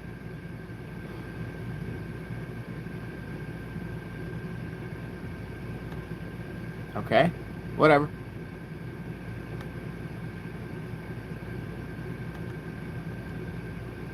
So, we've got that, Zima Blue.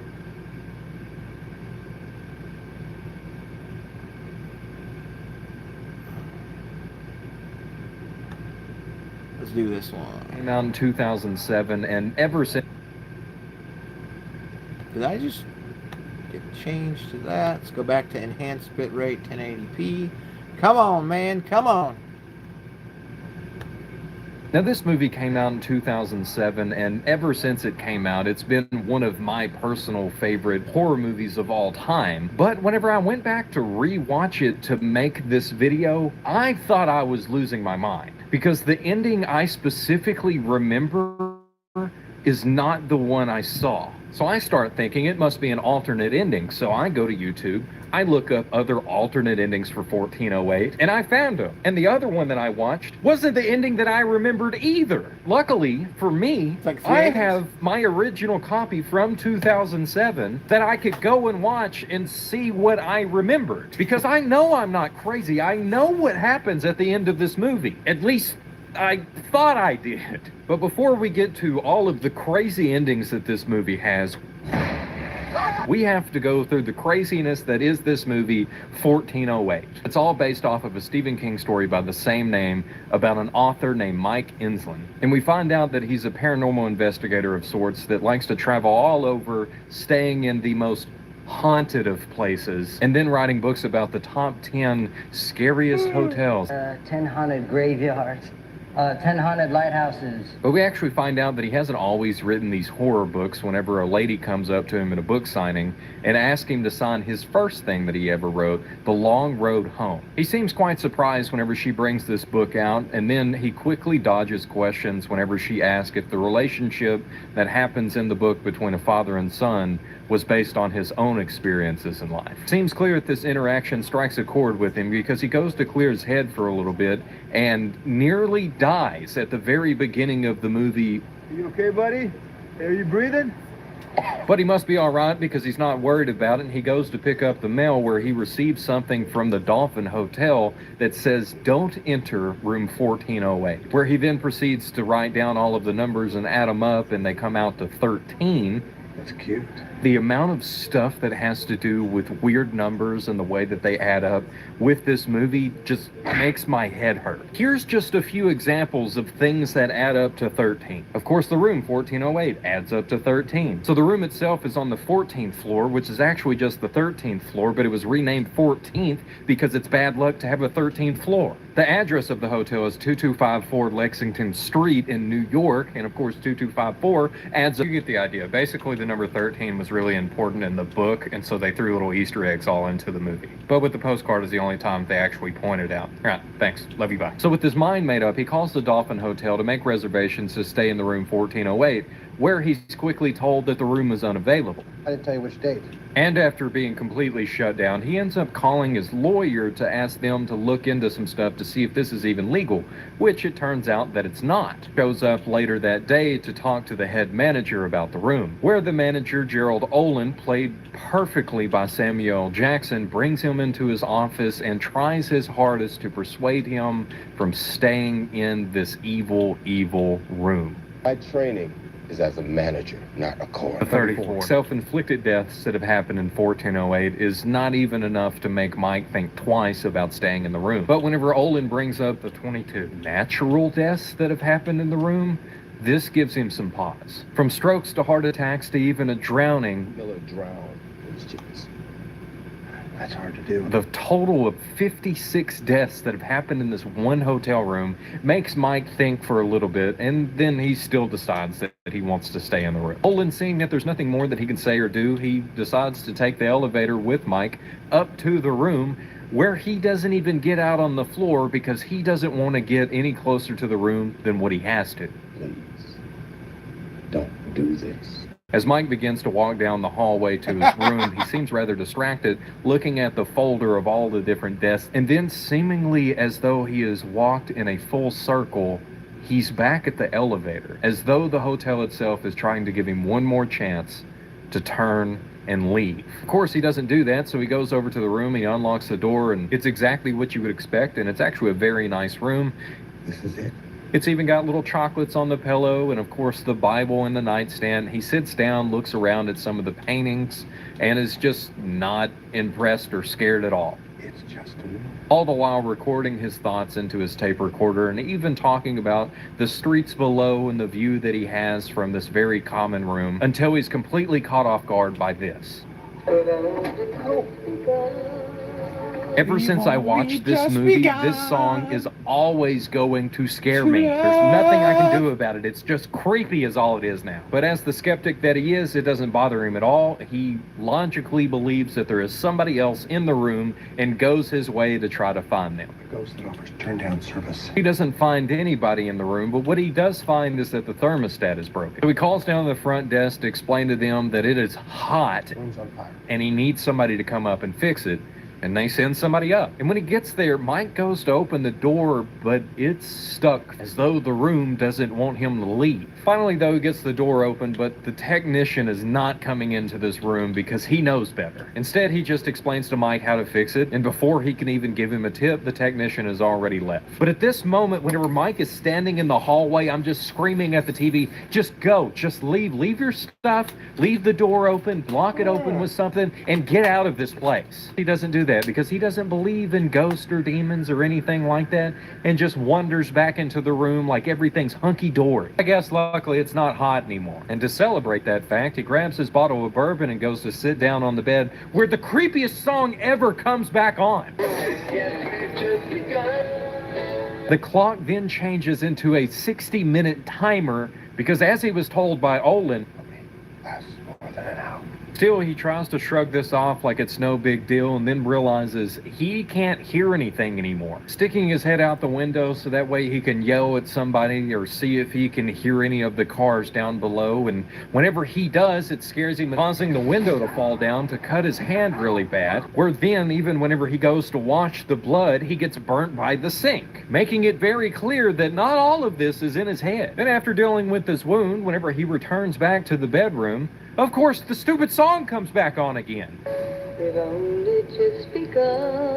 Not stupid. I mean, the Carpenters are pretty good, but it's just scary because we've only just begun. To deal with the clock, he rips it out of the wall, throws it across the room, which causes the phone to ring. Whenever he picks it up, they tell him that his sandwich will be up shortly, which of course he starts to yell that he's hurt and he would like to talk to the manager, which just never happens. I mean, he did try to warn him. He tried really hard to warn him. He didn't listen. And so sadly, he goes to run out of the room, but there's no escaping this room. The door is locked from not even the outside. It's just locked forever. He's not leaving. He notices a guy directly across from him in the building next to it. And he figures, if I can't get any help from in here, I'll get help from the guy across the street. This is when it starts to get really weird because they're moving the exact same way. And in a very smart move, Mike grabs the lamp next to him and holds it up to his face so he can see the face of the man across the street. And not only does he see his own face, but he also sees somebody sneaking up behind him to attack. That's exactly what is happening in his own room. Falling down to the ground, there's nothing. It's just all in his head. Clearly, at this point, he's got to be hallucinating all of this. And the only thing that makes sense is the bottle of bourbon that was given to him by Olin must have... I forget how old this Poltergeist video is. It's like a different quality than his other ones. Been drugged. He knows me. Booze worth of chocolate. And then the TV pops on where he sees a familiar scene that was actually a home movie of his with himself, his wife, and his wife.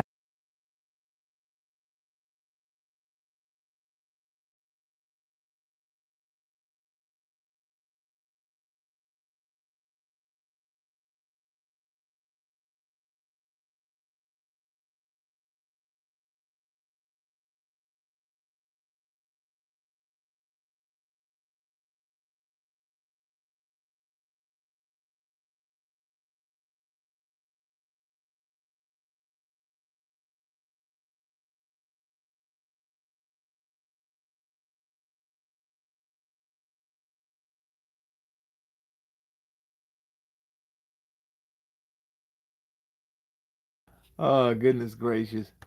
Okay. This here is one of my absolute favorite parts because when Katie gets up close to the camera, it's as though she's looking into it to see him in the room. He's visibly shaken from this and realizes he has to get out of this room somehow. So he decides that it's going to be the window. Whenever he climbs out the window, he makes it very clear, even into his own tape recorder, that if he slips and falls, it wasn't on purpose. It was 100% an accident. Did not win. But the room's not going to let him go that easy. And even after being almost scared off the ledge by the lady jumping again, he makes it safely back inside, where he tries to take comfort in the room for just a moment until he sees a familiar scene of his daughter in a hospital bed. As things begin to click into place for us that his daughter didn't make it. And at this point, the room is not only using psychological horror, but is also changing its own physical characteristics. It's no longer in the same spot, and it's horror, but is also changing its own physical characteristics. It's no longer in the same spot, and it's starting to get very cold. And at this point, my characteristics. It's no longer in the same spot, and it's starting to get very cold. And at this point, Mike has finally realized that he needs to contact somebody outside. Remembering that he has a cell phone, as well as his computer, he finally gets a hold of his wife, Lily, and tries to talk to her. But after their daughter died, they haven't talked in like a year. Mike just up and left, so Lily doesn't really have any time for him. I'm gonna get some cigarettes, okay? It's not until he says that you need to call the cops and send them to the Dolphin Hotel that it catches her attention that he is actually back in New York. And while he's begging her just to call for help and get him out of this room, of course, the sprinklers have to come on and just mess up everything. So he only has one option left, and that is somehow escape this room. And luckily, he's seen Die Hard because he realizes that he can climb through the air ducts. He hops up there and he begins to crawl. He sees a familiar scene of his past life with his wife and young daughter. But of course, the room can't have him just thinking on good thoughts from his past. It has to scare him in some way. Something that absolutely scared me even today. And luckily he makes it away and falls back into the room, and there is absolutely nowhere that he can go anymore. As soon as he hits the ground, he decides that he needs more alcohol, opening the fridge to see the manager, where Olin begins to explain, you might not believe in any ghost and you might not believe in spirits, but you've definitely broken a lot of spirits. And Mike, being as crazy as he is, just starts to yell, what do you want from me? What do you want from me? With the room getting colder and colder and him just trying to stay warm, even making a fire in the middle of all of the snow, he begins to think back on all of his memories.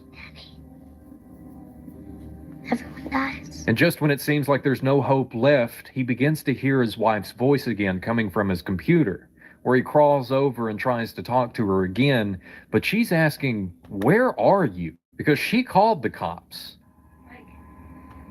They're in 1408. The room's empty. So she says that she can come to the room and check on him, but he looks over at the clock and sees that there's not enough time for her to make it there anyway. But instead of him saying that, it seems that the room has also taken over his computer and tells her, yes, please come, don't talk to anybody, just come straight to room 1408. And then everything starts to go crazy whenever the computer shuts down and the picture that was on the wall floods the entire room, so much so that it seems like he's drowning. And then he wakes up back on the beach,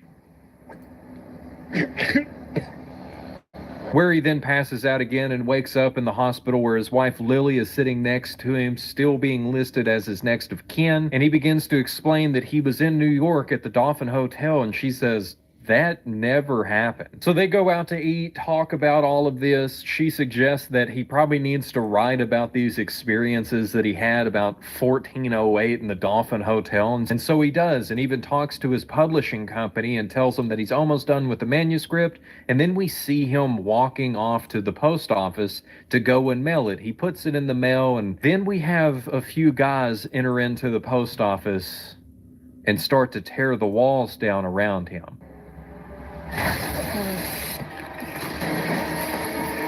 Revealing that it's not actually the post office, but he's still in the room.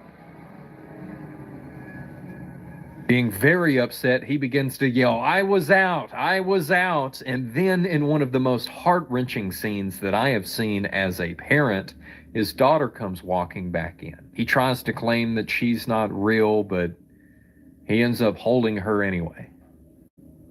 Don't you love me anymore? Let me stay.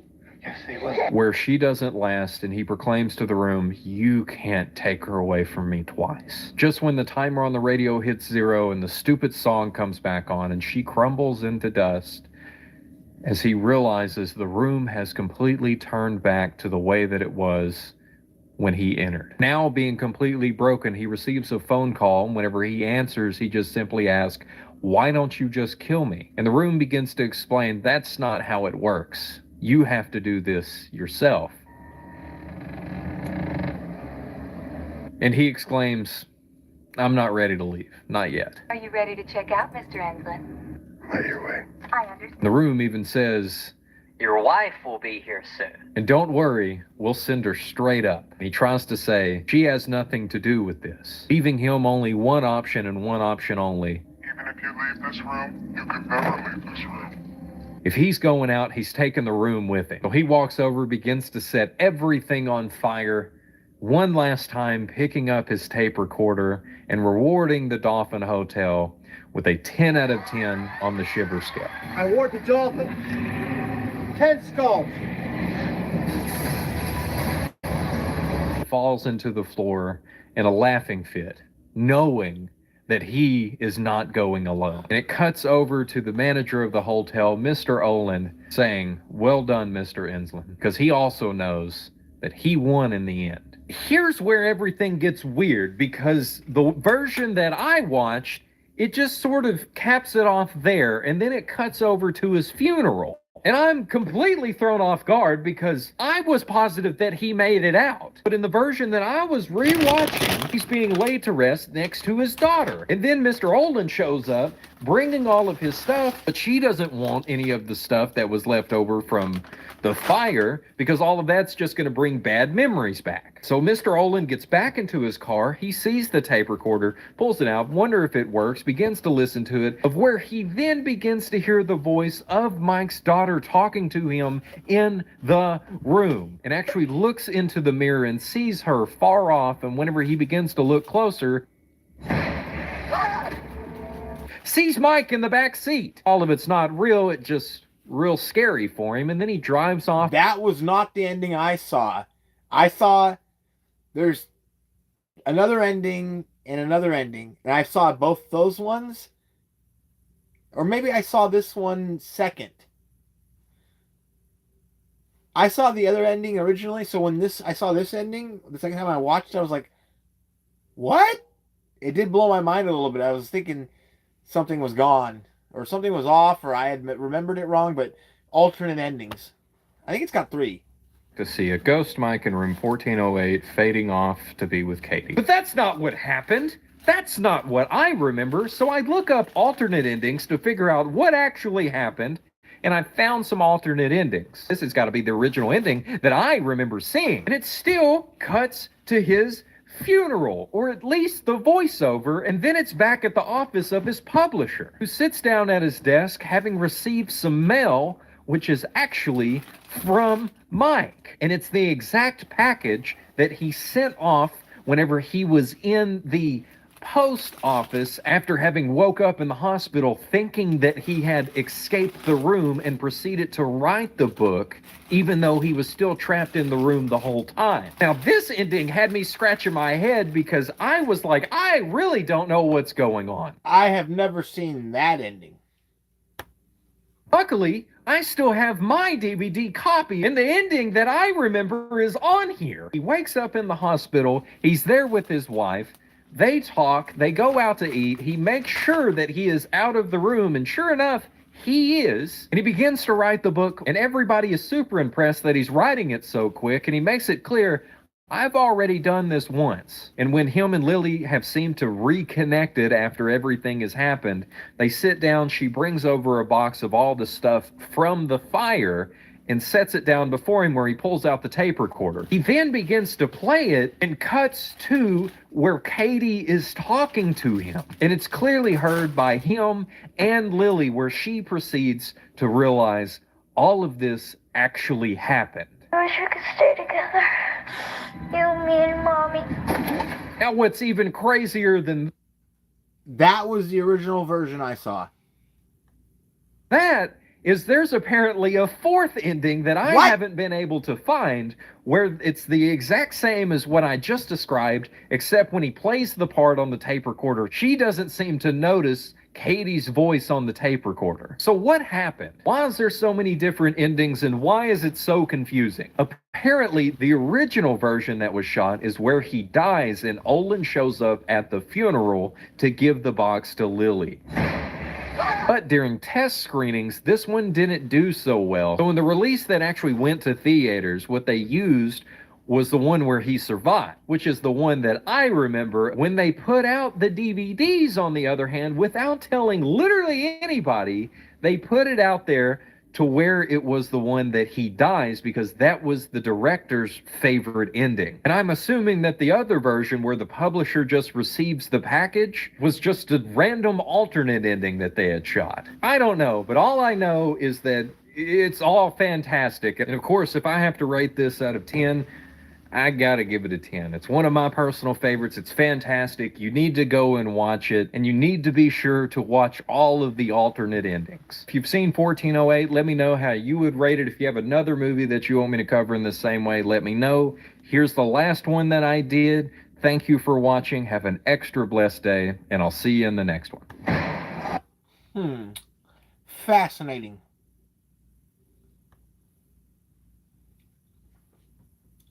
Forgot there's 4 endings. I guess that one movie, whether or not, had 5 though. I didn't understand Zima Blue. Was finally fully present for a conversation for the first time in so... I did not understand Zima Blue, and I'm not ashamed to admit it. I just didn't get it.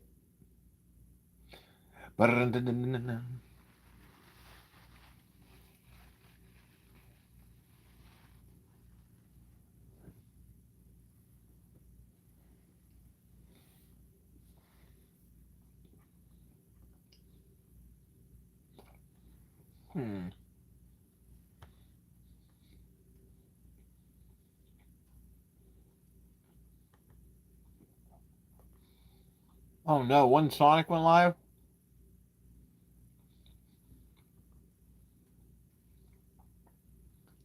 Oh, that's his server video? The front end one? That's funny.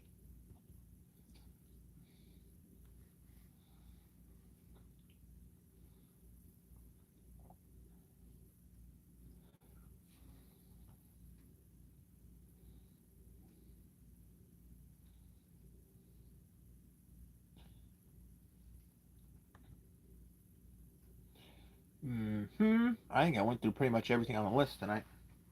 Everything on the docket.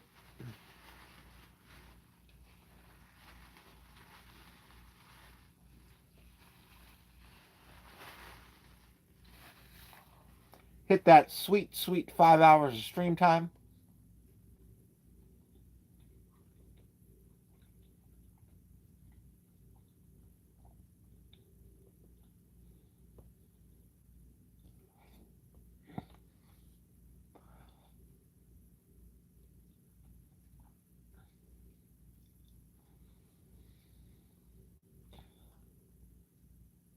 Oh yeah, there's Arcadia.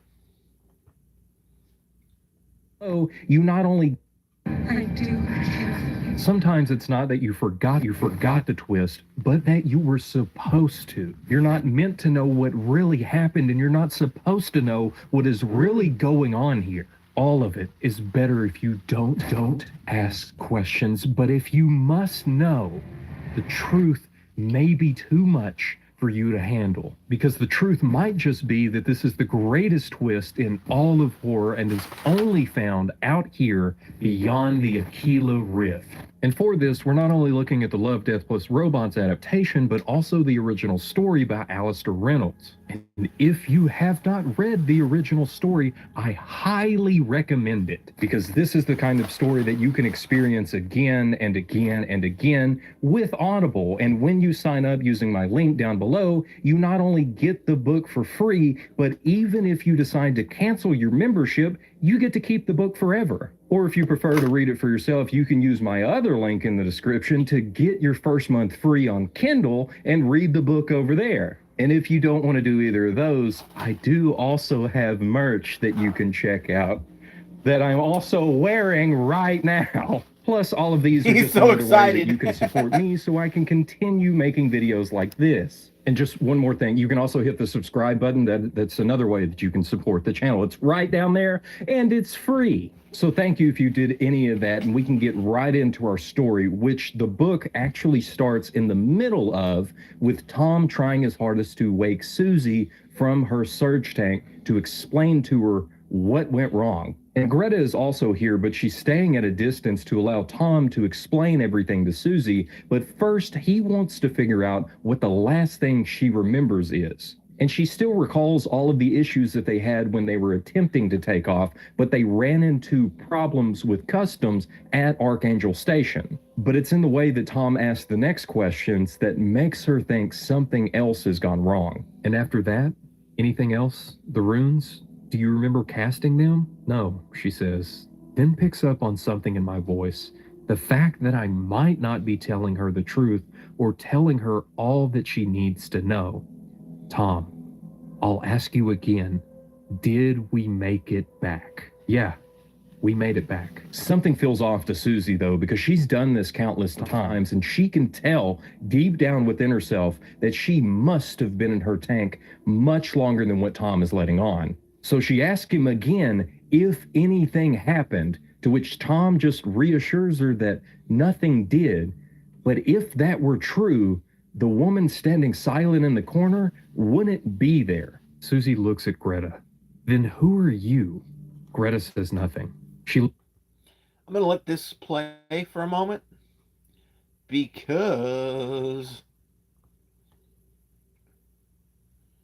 What's this? Noah's Secret. 5 whole views, 13 hours ago, episode 1. Don't mind me if I just skip over this brand new analog horror series.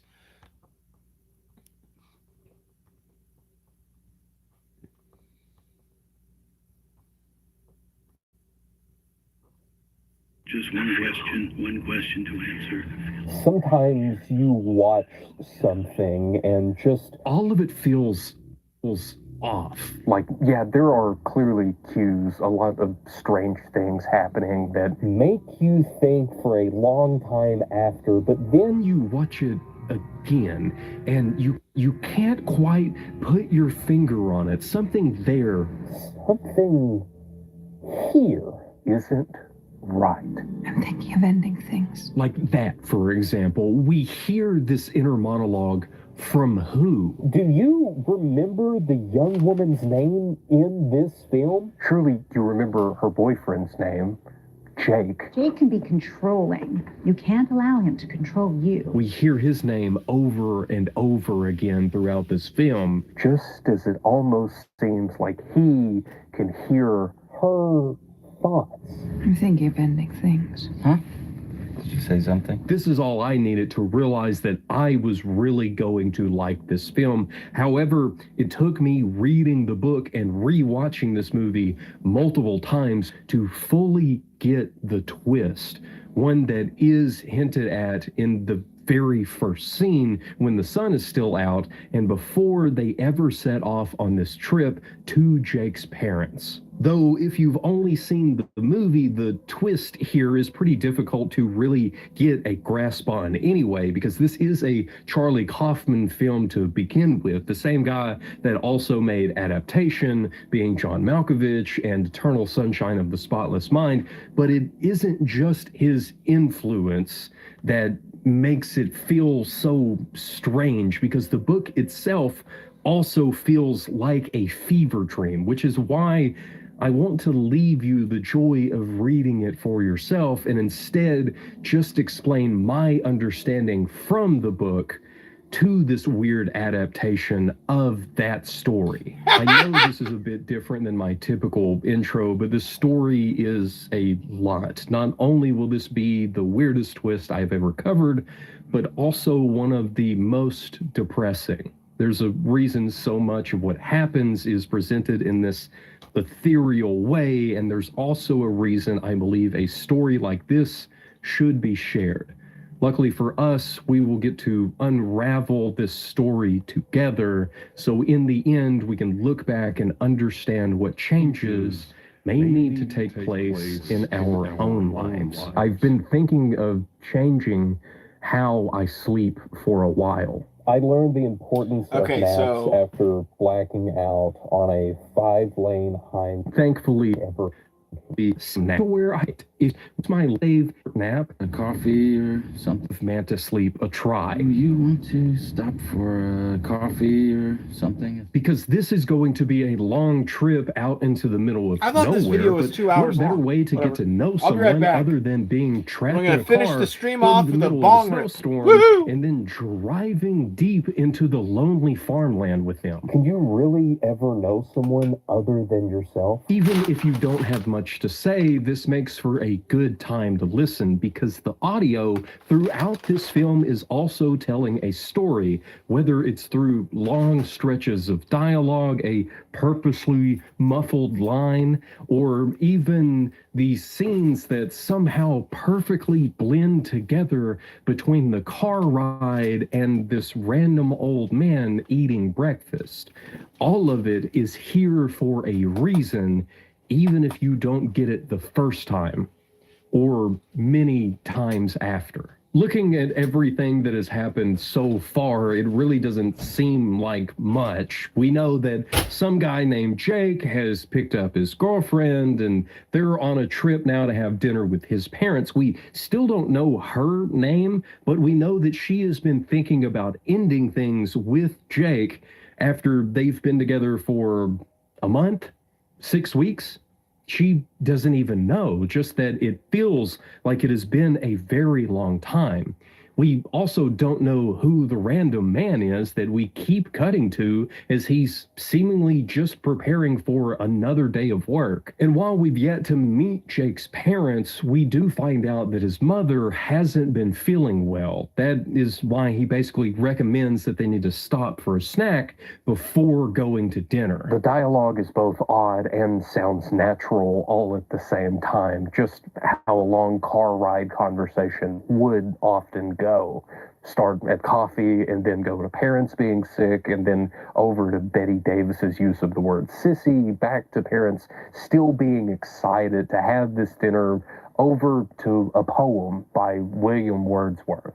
A poem that Jake's girlfriend somehow quotes the beginning of in her mind, but then claims she doesn't actually know. Not a metaphorical type. It's just that one speaks to me. Thankfully, though, from bringing up Wordsworth and how he wrote several poems to a woman named Lucy, we finally get the name of our main character. Lucy, Jake's girlfriend of the last several weeks, who is wearing a red coat and an orange and black sweater with red glasses, who somehow receives a phone call from herself. Now, it isn't really explained here in the film, but this has been happening for a few weeks now. Often late at night, Lucy will get a phone call from her own number, but it's always some man on the other end, typically repeating the same cryptic message or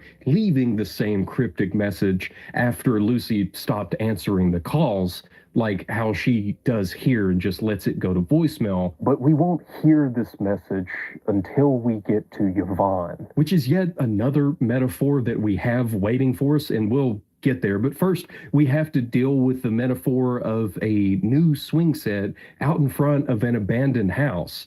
And Lucy thinks that it's odd, but Jake doesn't even see it. So instead, he just offers an explanation of why it might be out there.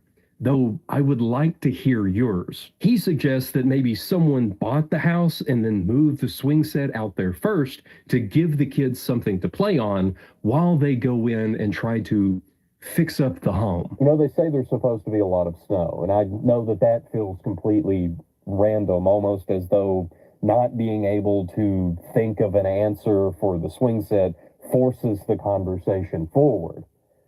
Always forward, regardless of where the previous moment was leading. We must always press forward. Jake has snow chains for the tires just in case the roads get too bad, so there's no need to turn back. There's no need for Lucy to worry. She will be able to make it back tonight to write her paper on rabies infection in the sensory dorsal root ganglion neurons. Or trigeminal ganglia as well, right? Jake is clearly a smart guy. He's well-rounded in many different fields, and I'm sure many of you are extremely confused, as you likely remember Lucy being either a painter or a poet. You might also be confused about why we keep seeing this old janitor over and over again, or why when Jake reaches to turn on the radio in the car, we instead see the old man turning on his radio in the truck. Obviously, there's a connection between the janitor and Jake. And maybe the meaning behind the old house and the new swing set out in front is the relationship between the two of them. We're told a little about Jake's job and how he feels when he's there, all while we see the janitor doing his work and also feeling unseen. And while it doesn't make much sense now, at this point on my first watch, I was under the impression that we're watching a memory that the janitor is having. That the janitor is Jake himself, and that this is potentially the trip that he took to meet his parents. All of this being brought back to him by a song over the radio, a song from the musical Oklahoma that just so happens to be the same musical that they are currently practicing in the school that the old man janitor Jake works in. And to further the point of the janitor being Jake, Jake claims that he isn't a big fan of musical theater, even though he can name a decent list of musicals off the top of his head. He says that Oklahoma is the one that he knows best because they do it every few years. Wait, who does it every few years? He doesn't outright say, but he does mention seeing former students around town who were previously in one of the school's productions. Jake is the janitor. But even knowing that, we still don't fully get what is happening here. Like, why is it that our main character is not Jake, but instead it's Lucy? Like, we don't hear Jake's thoughts. We hear someone else's. What was the last road trip I took? I should remember, but I don't. And exactly who this is, I'm not sure. After Jake asks his girlfriend if she likes the landscape, she says yes, it's beautiful and melancholy, which Jake then suggests that that's the poet in her that likes it. And he then requests that she share one of her latest poems that she's been working on. And while reluctant at first, she does give in and shares her latest work, Bone Dog, as she also looks right at us through the back window. Now, Bone Dog is a real poem by Eva H.D. and can be found in her collection, The Natural Hustle, who has not only written many other poems, but is also the writer of a recent short film called How to Shoot a Ghost, which stars Jessie Buckley and is also directed by Charlie Kaufman. Plus, she also wrote and starred in another Charlie Kaufman short film that you can find here on YouTube called Jackals and Fireflies. I say all of this because of the impact that this poem has in the story and on the audience. I've seen many people mention their love for this poem when doing my research,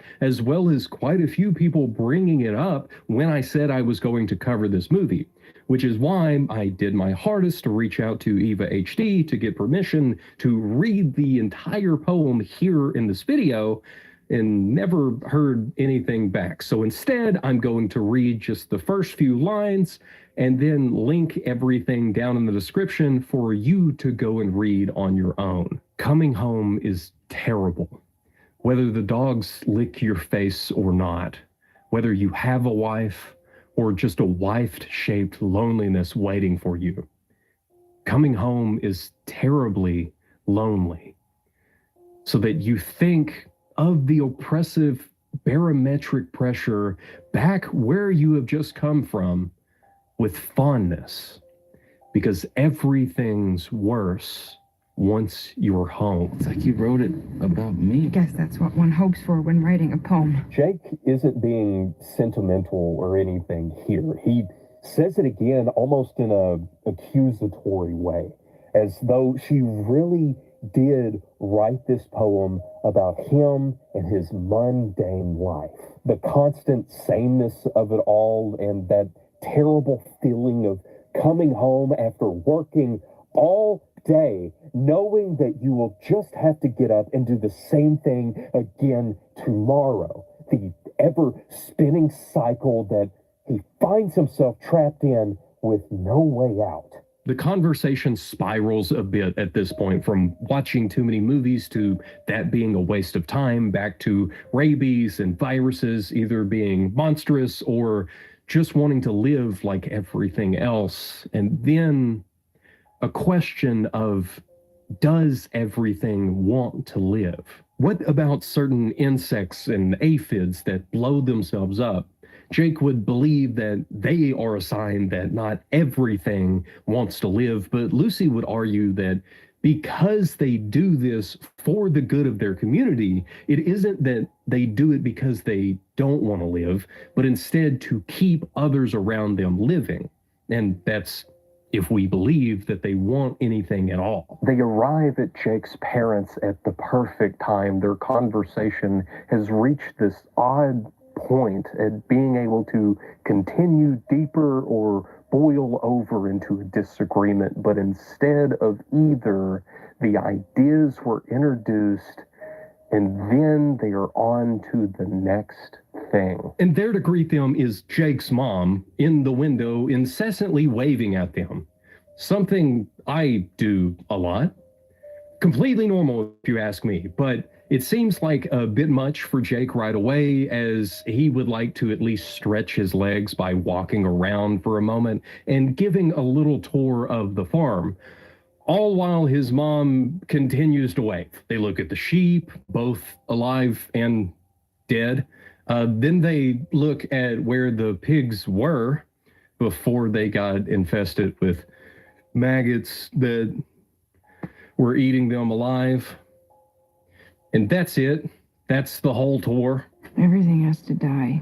That's the truth. Lucy doesn't just leave this as the odd moment that it is, but instead we hear her ponder the inevitability of death and the uniqueness that we have as humans to even do that, all while other animals just live in the present. We struggle to even do that much. Either we're always looking back at the past or having hope for our future. Finally, they enter into Jake's parents' home, and his parents are nowhere to be found. After a lot of yelling for them, Jake's dad yells back from upstairs that they will be down in just a bit. Jake then does the gentlemanly thing and gives Lucy his slippers to wear, as this is a no-shoes house. And two things stand out to me here.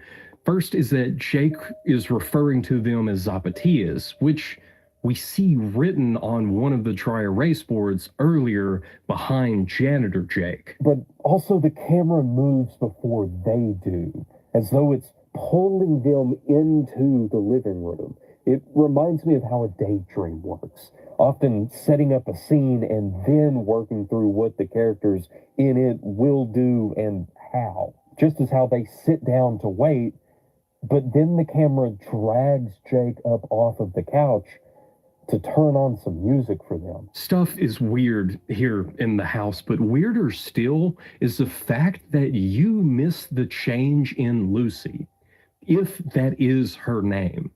Her sweater is no longer orange and black, but instead is now black and purple, maybe? It's clearly not orange. Her hair is also different than what it was in the car. And all I can think is, what else have I already missed that has changed about her or even the setting around them? Your parents knew we were coming, right? Of course they did, and they're excited. I guess that's why they're taking their time and getting ready upstairs, but it's the door to the downstairs that has caught her attention as she slowly continues questioning what is down there and slowly walks closer and closer to it, making Jake very uncomfortable as he admits that he hates the basement. It's scary. Lurching for the door, Jake stands in the way and chokes again not to go in there. He's hiding in there. Who? And why are there scratches on the door? A dog. Duh. Even though the scratches are 5 foot high, it is just Jimmy the border collie, who so happens to be and has been in the room that they were just in this entire time. Here they come. It's Toni Collette and David Thewlis, or the mom from The Sixth Sense and Hereditary, with Remus Lupin. Here they are. You see them. You think they will look exactly like this throughout the rest of Jake and his girlfriend's stay? It doesn't matter how much I point out, something will always be missed, which is why we must just push on. Otherwise, you will feel left behind, just as the young woman does when she turns to follow Jake's parents to the dining room and finds the table is already set and everyone is already waiting on her. I say young woman as, again, I don't know who this is. Her clothes are almost the same, but am I going crazy? So, Jake tells us you're a painter. Yes. No, I'm not crazy, but I swear this whole conversation really does make me feel that way, especially when Jake's mom calls the woman Lucy, though according to her missed calls, she might just be named Louisa. Either way, she shares some of the pictures of her paintings with his parents, and they don't seem to be able to understand the point of them. They then ask her about her studies on quantum physics, which both her and Jake are studying together. They then skip over to how Jake and her met at a trivia night at a college bar, and Jake's mom exclaims how much Jake loves trivia and how even growing up he knew every single answer in the trivia game that they had that just so happened to be the Genius Edition. But Jake has to correct her here because it wasn't Genius, it was the Genus Edition. So she then jokes about saying genius wrong her entire life, but of course she's no genius. And Jake again corrects her on this, making us wonder if she's joking here or not. Why didn't we get the genius? No! Genius Edition. This outburst is quickly looked over. Everyone has already been glancing over to Jake for his approval for everything all night long. Jake, though, seems to have only liked the idea of introducing his girlfriend to his parents, but then in the middle of it all, he's just irritated with nearly everything they say and do. Maybe that's because they're caricatures of themselves here, either from being on their best behavior since they're meeting their son's girlfriend for the first time, or this is all just Janitor Jake doing his best to remember how it all went. Though it does even take some help from Jake for Lucy to share how they met and the exact details of that night. All of this comes straight from the book, and it's basically that Lucy goes with one of her friends to a college bar that just so happened to be doing a trivia night that night, and there is where Jake was competing with some of his friends on their team called Brezhnev's Eyebrows, and one thing leads to another, and Lucy asks about the team name, and then they talk about Jake for a little bit, and then eventually has a moment right before she leaves that Jake stops her and gives her his number.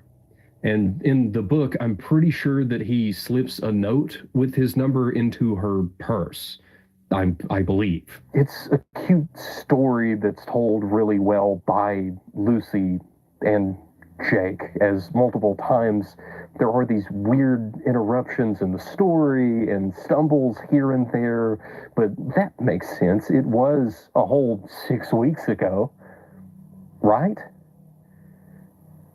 Was it 6 weeks ago? Can't even remember how long ago it is. All Alone, Empty Halls, and a fake romantic comedy about a waitress named Yvonne. We go from watching Janitor Jake eating his lunch to then watching the movie over his shoulder to then just watching the film. And then we're back again at the dinner table, and again, things have changed. Dinner is over, and Lucy again has slightly different clothes. Jake's father's Band-Aid on his forehead has also moved, and the dog is both there and not there at the same time. I genuinely would like to include every little detail that I can in this, but when so much is happening all at once and then changing slightly scene to scene, it really does make me wonder if I'm just looking at all of it too closely or if I'm dreaming up half of this, which really is the point, to give that ever-changing, dreamy feel. Just like when Lucy is looking at a childhood picture of what at first seems to be her, but on a second closer examination must be Jake. No longer are we the only ones questioning what is happening, but again, all questions cease as the story must move forward. Jake's parents enter with his favorite dessert, a chocolate Yule log, and they both seem as happy as can be, even if they are wearing something completely different now. And for the last several minutes, we have been able to hear them in the background. It seems like an argument, the type that is muffled by a child's bedroom door late at night. Maybe that's why Jake's mother is now having an issue with her ears. All the yelling has got her tinnitus acting up. At first, you think she meant tinnitus, but instead of a buzzing that she hears all the time, she claims it's whispers. Potentially, they're trying to share the secrets of the universe with her, or maybe even give her stock market tips. Or maybe even it's Yvonne calling to leave that cryptic voicemail. But with how Jake's mom reacts to the ringing of the phone, probably not. It takes a bit of prodding from everyone to finally get Lucy, or whatever her name is at this point, to at least get her to listen to the voicemail from her friend as she told them. So it's here that we finally get to hear the strange message that she keeps getting left from her own phone number. If you're wrong, now is the time for the answer. Just one question. After she tells everyone that her friend was just calling to say hi and was only checking in, which is extra odd without the additional context from the book. But even with the extra context, the rest of this scene is still very odd, from the little slip-ups in dialogue, like Jake claiming that he has the tire chains in the bed instead of in the trunk, to his mother asking if he remembers his 50th birthday, and then to Jake's father talking about how Jake's mother was when she was younger, and that he now misses her terribly. All of this while Jake is set across from everyone else, as though he is watching over them as this conversation plays out until he is the one that presses it forward. So Lucia is studying gerontology. You see, I knew that I wasn't crazy. She is different. No longer Lucy or Louisa or Yvonne, but now is Lucia. Also now studying the process of aging instead of all the other things that she has claimed and been described as doing. And even though this is very odd, my favorite moment from all of this is when Lucia jumps up from her seat and runs over to the window to look at the storm, telling Jake that it does look like it's getting really bad out there, and it might be best for them to leave.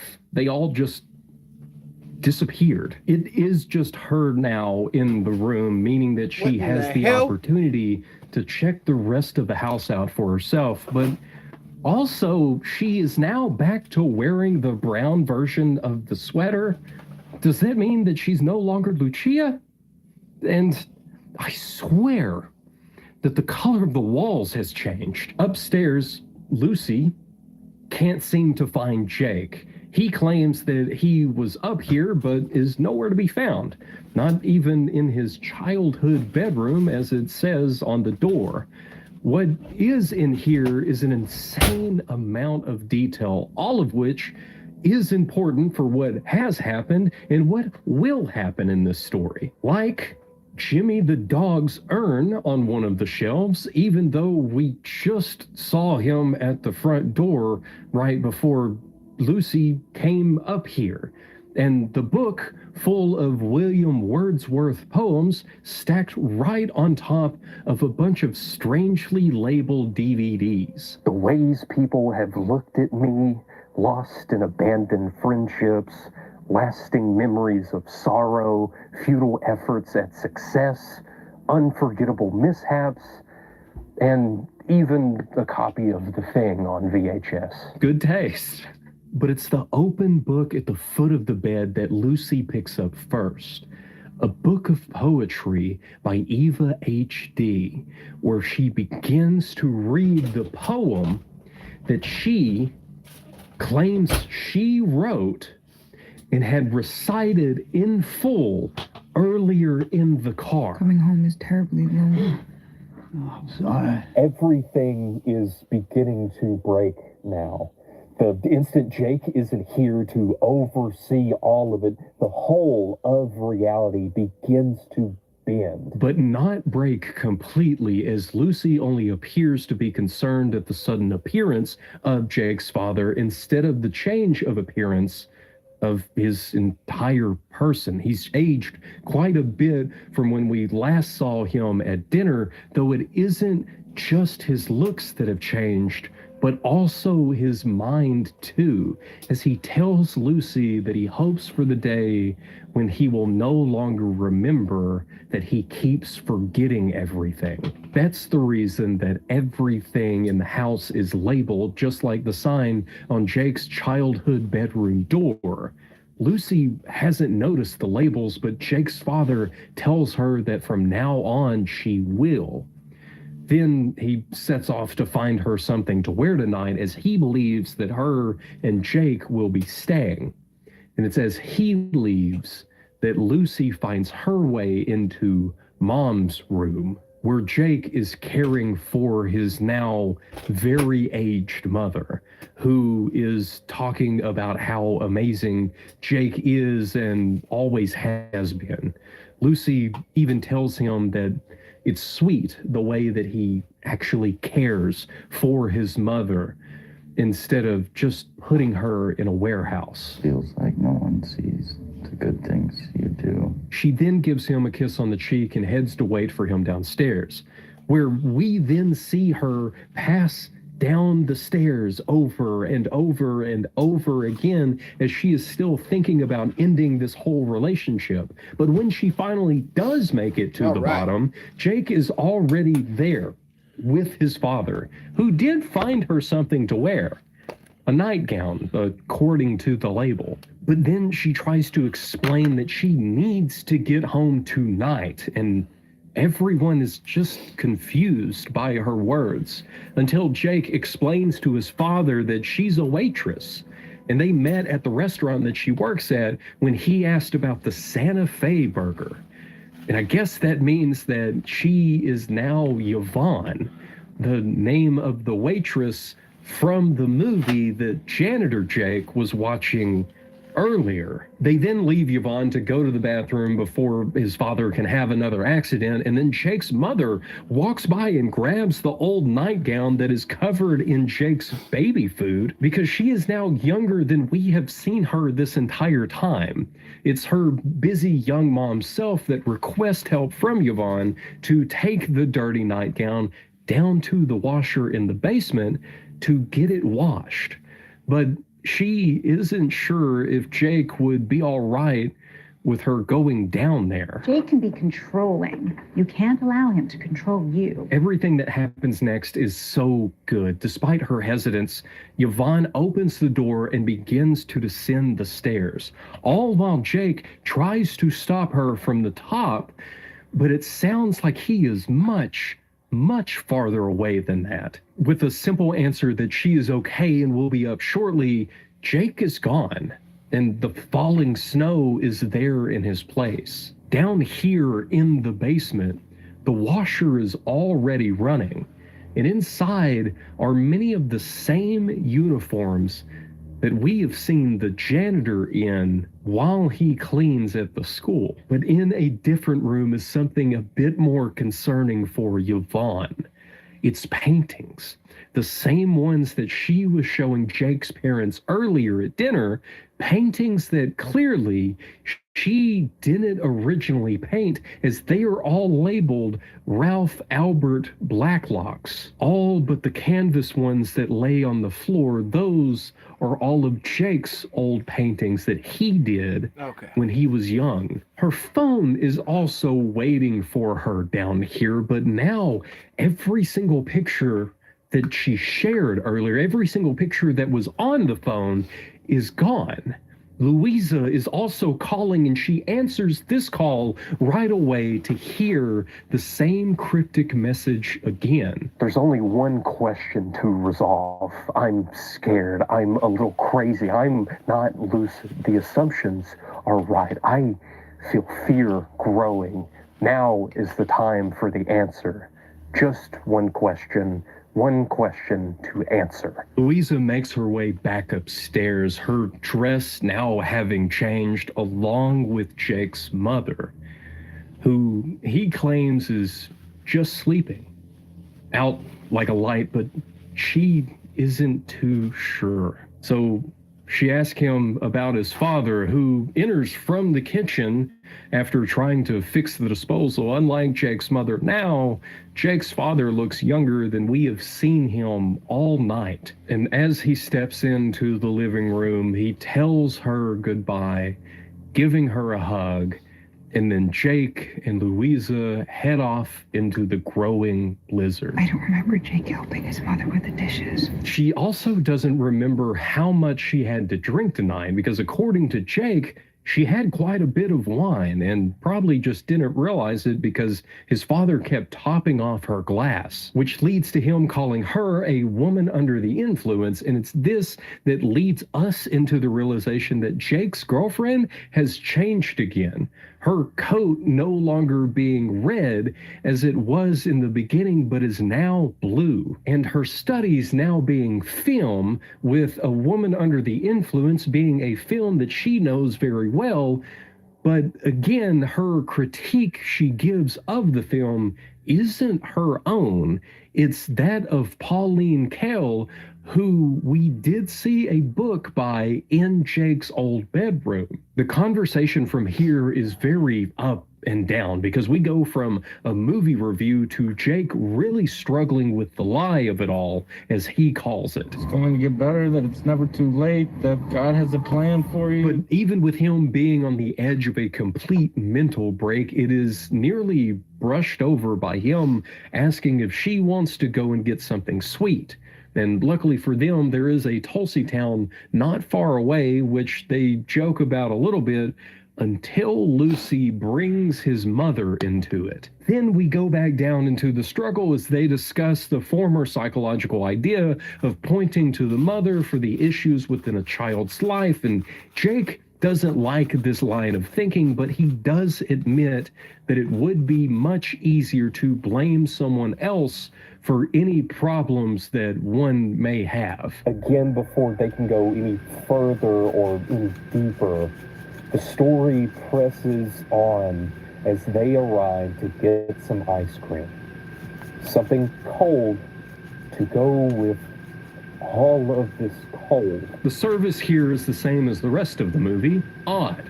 Jake is nervous to order because some of the girls that work here he knows from the school, and actually we have seen all three of these girls at different points already, but from the perspective of the janitor. But it's the first two that come out that make Jake uncomfortable, as he has Louisa order for them, but when she tries, the girls just want to talk to Jake, and then they go off to giggle to each other. It's the other girl that actually takes their order that we saw earlier when Jake was describing certain outcasts that he sees walking the halls, and she apologizes for the smell.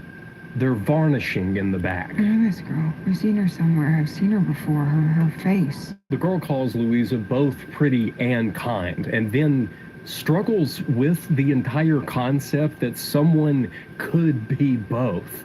But what does she know? She's not a psychologist. She's just a student who works at Tulsi Town part-time, who also has some rash on her arms.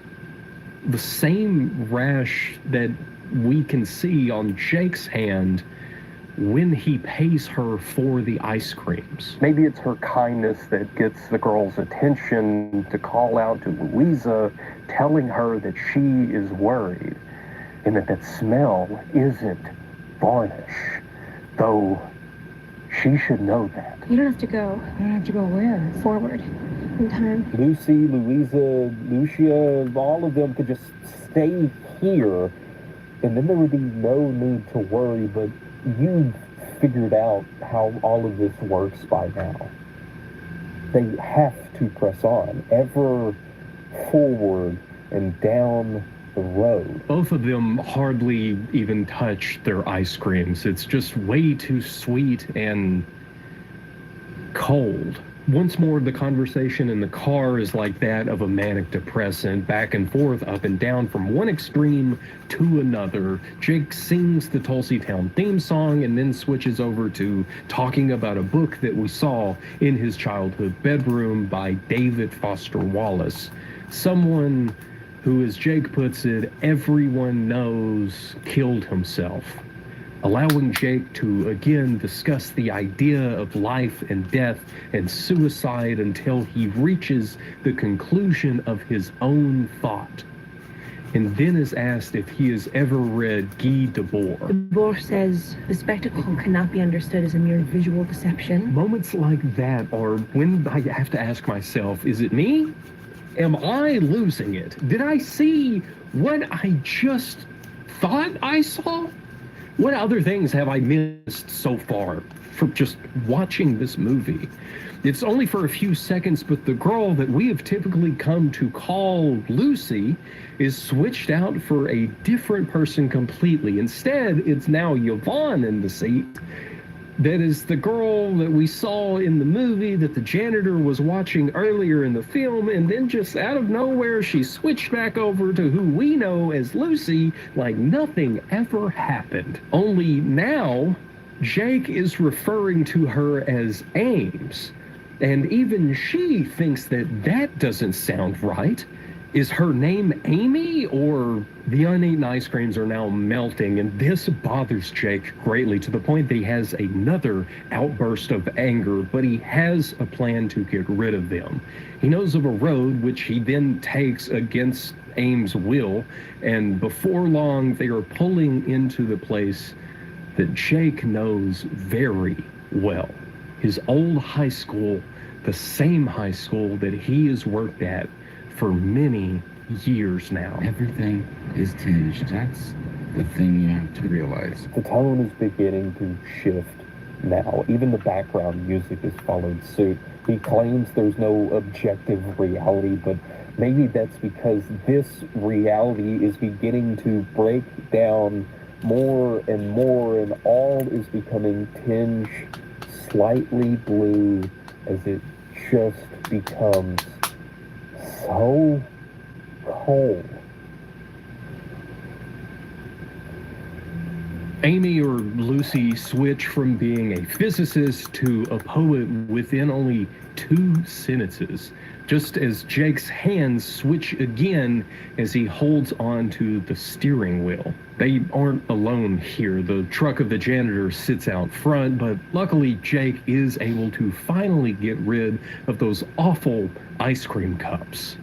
Then when he returns, he turns off the car so they could just sit there for a moment. It's very odd, and it irritates his girlfriend to the point that she actually speaks up. All night long, she has had to repeat that she needs to be home tonight and has only been ignored, but no longer.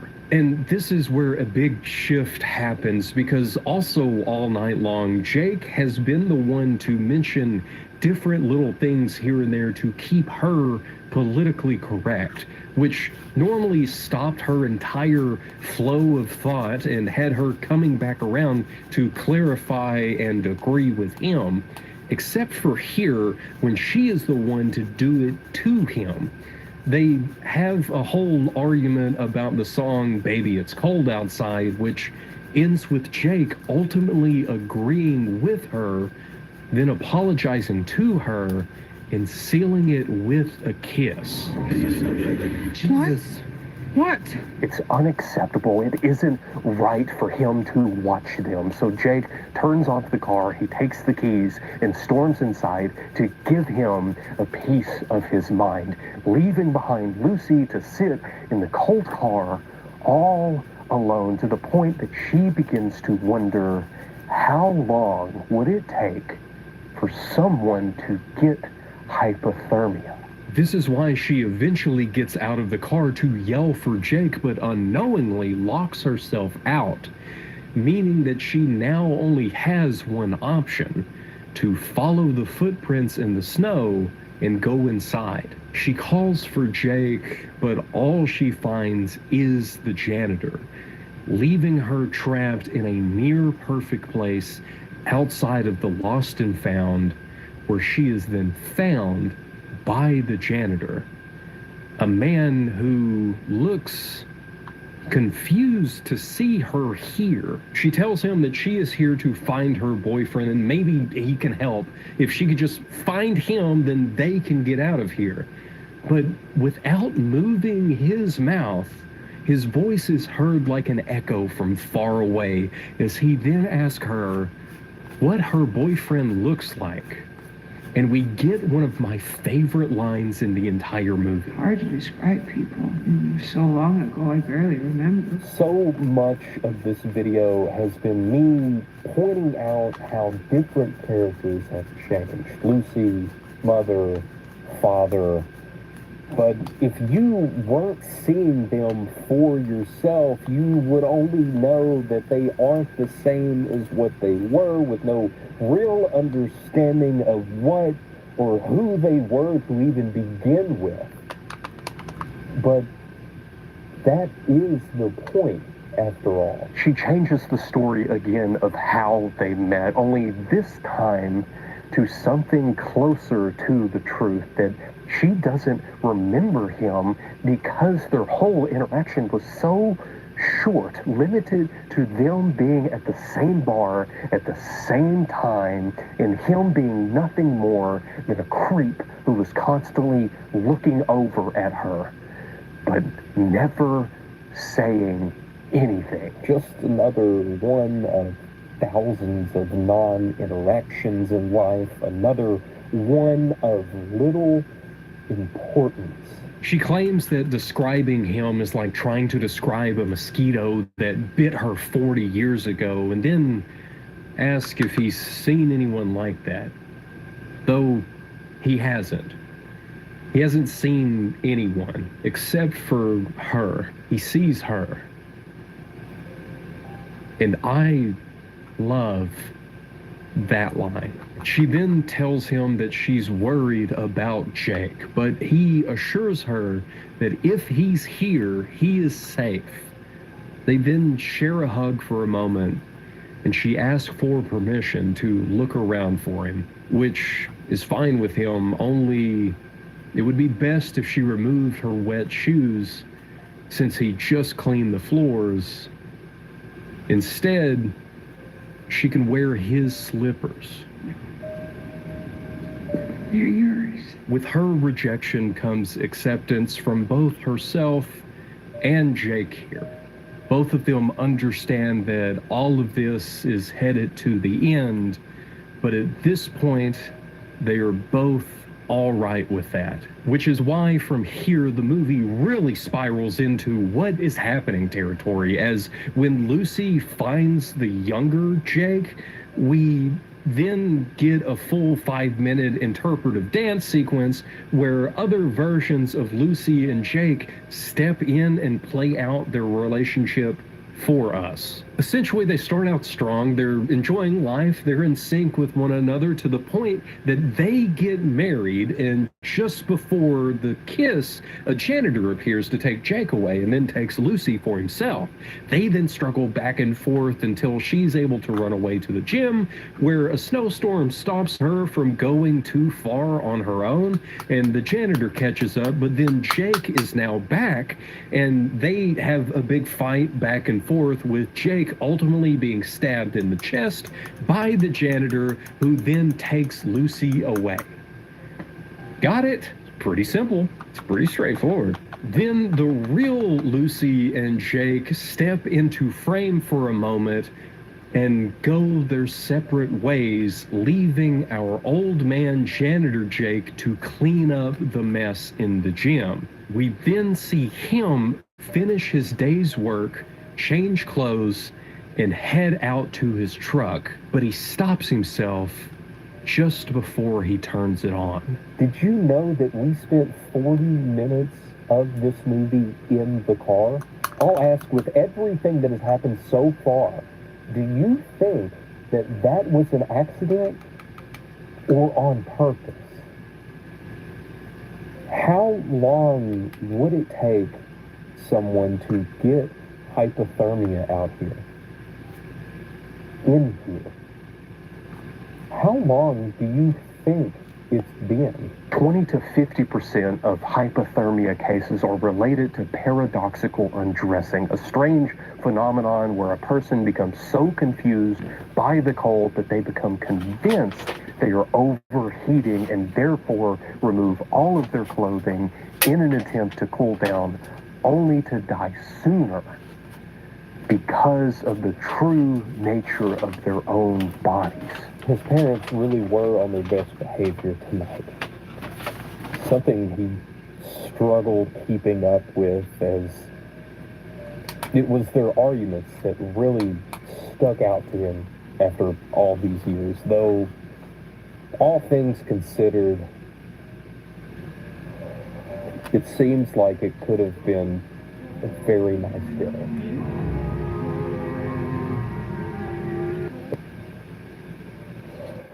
It seems like it could have been a very nice dinner.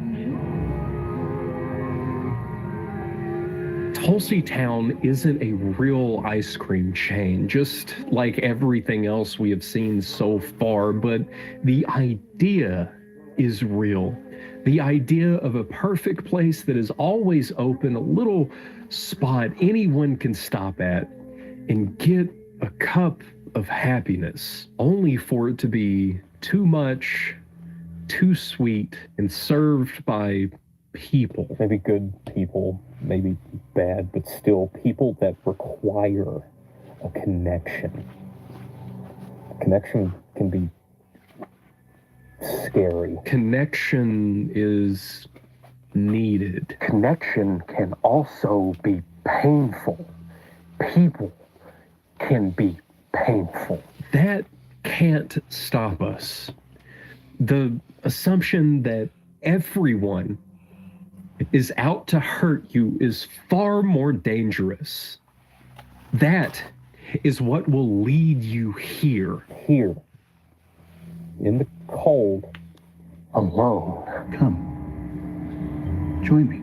Jake follows the maggot-infested pig back inside, or at least that's what we see him do, as we also see an animated pig that is voiced by Oliver Platt, who delivers some of the most complex lines in the film. He says, "It's not bad once you stop feeling sorry for yourself because you're just a pig," or even worse, a pig infested with maggots.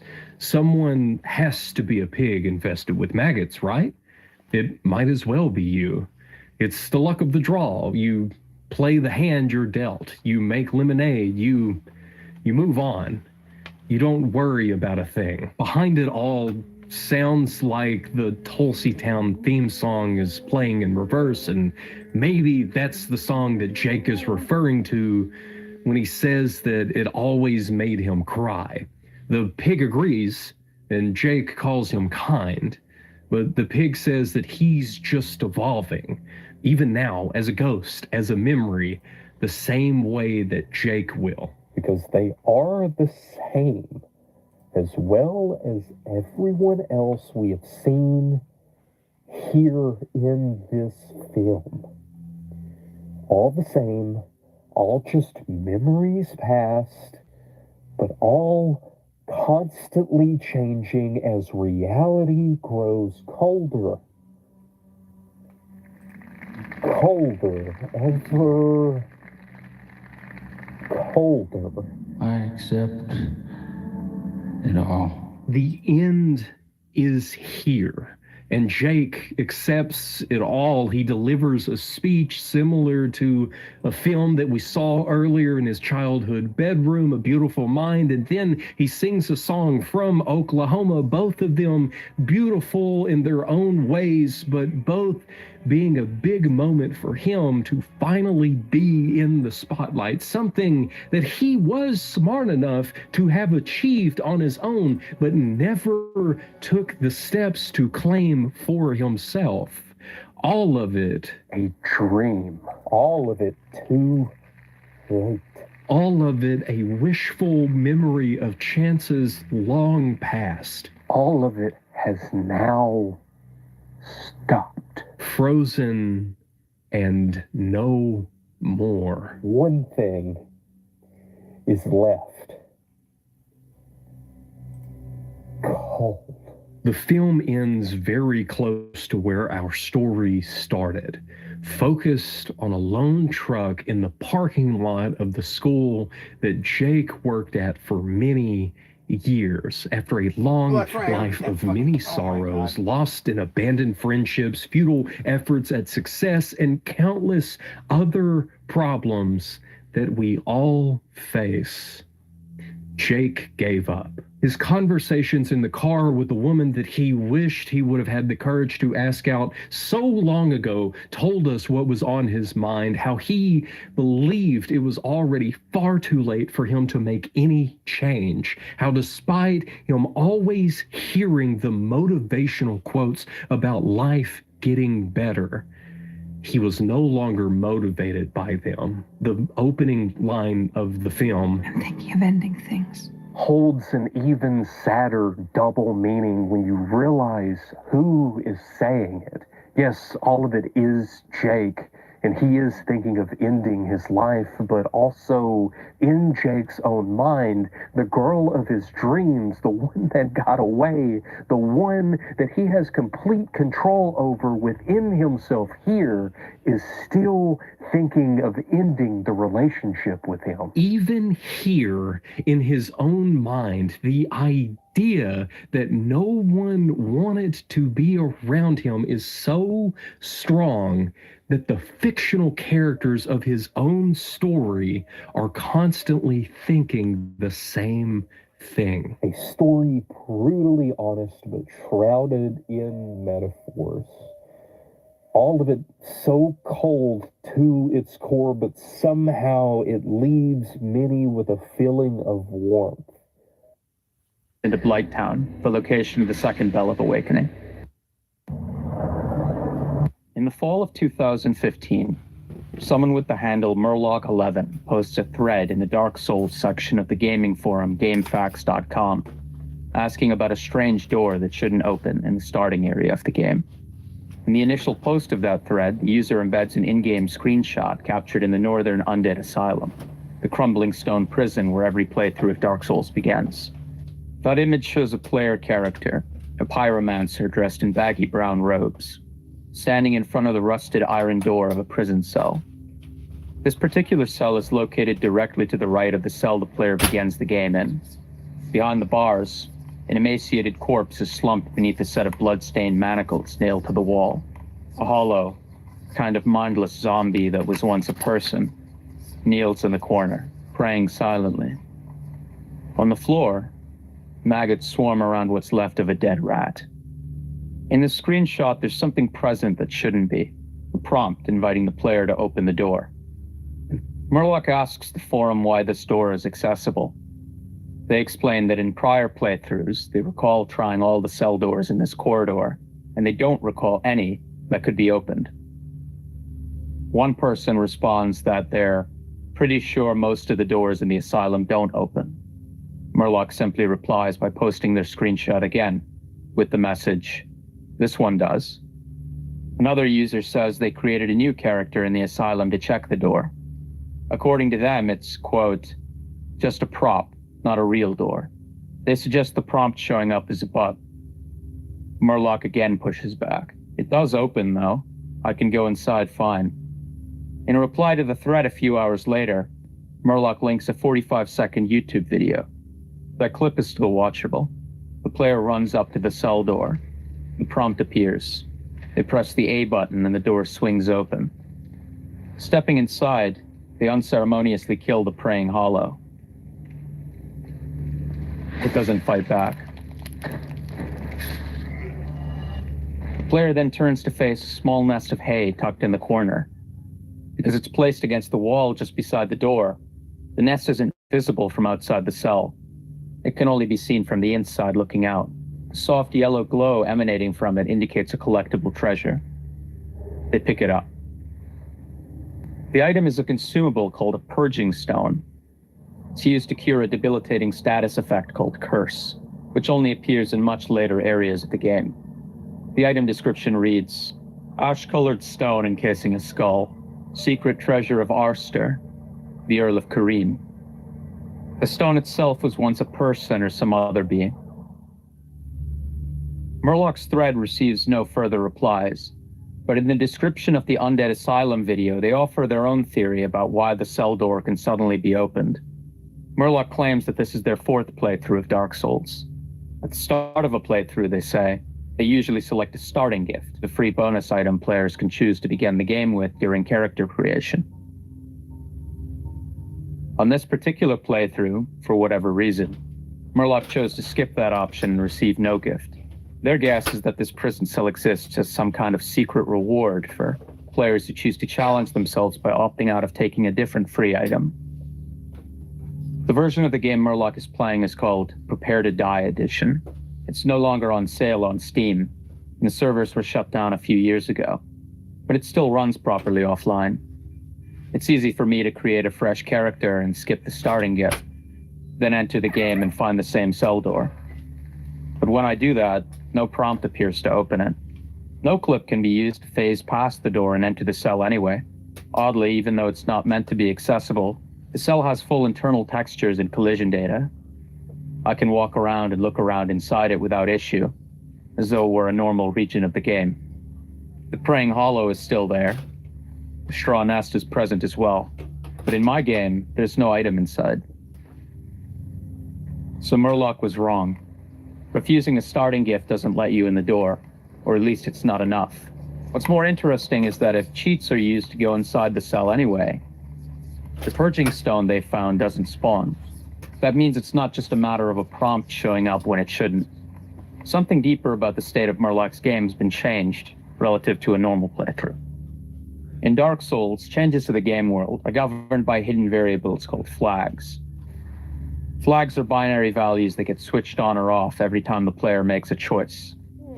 As the game progresses, the engine diligently records each area the player decides to visit or skip, each NPC they helped or betrayed, each item they picked up or missed.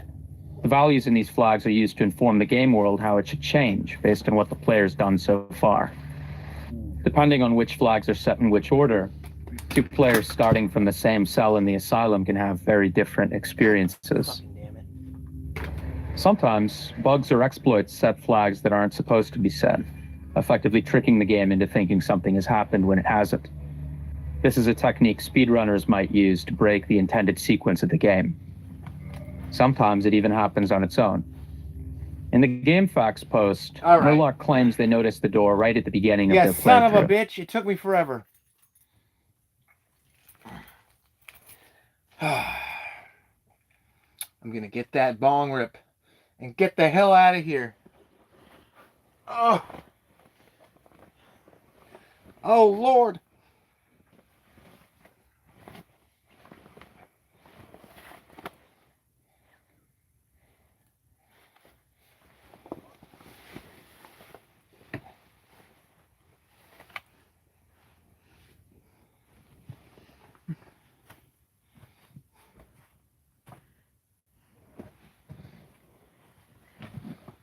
Okay. Goodness gracious.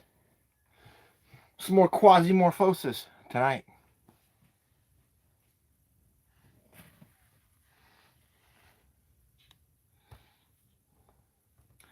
And I'm about to put on, like, try to find some royalty-free songs. We'll listen to a song.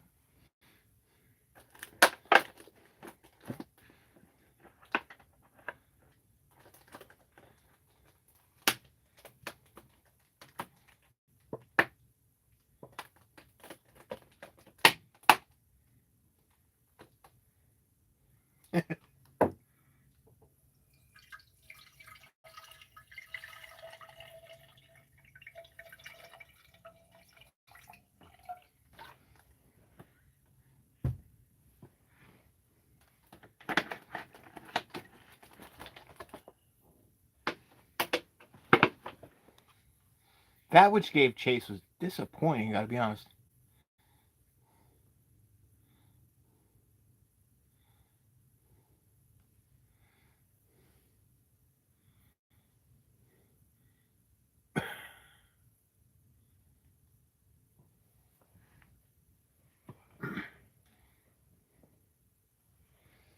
Alright, no excuses. This bong has got to get ripped. Ripped wide open.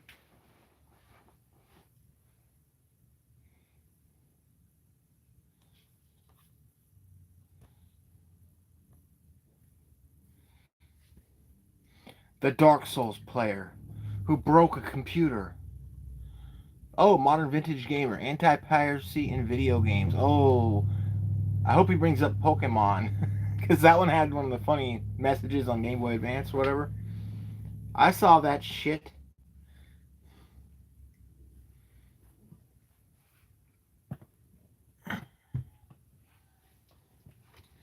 Currently level 49 in whatever game I'm playing. Grim Dawn. Getting my ass kicked still.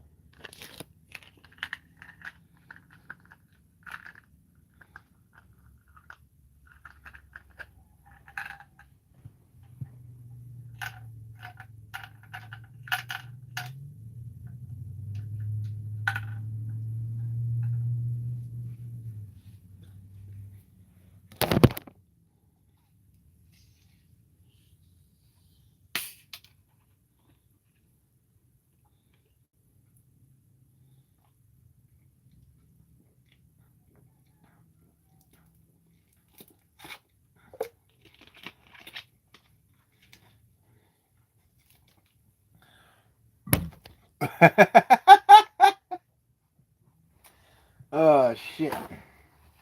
It happened right when that guy said it. Arch Tower is at 0.7. We're reaching the 1.0 release.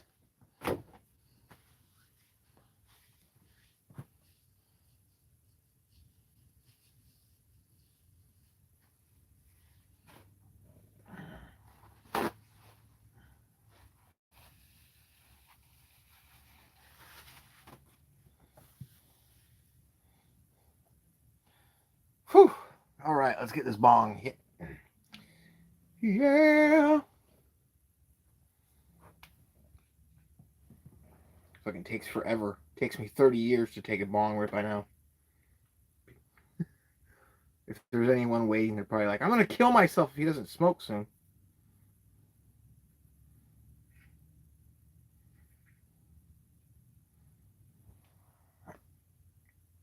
There's that. Folleto. You're on the acrylo rift.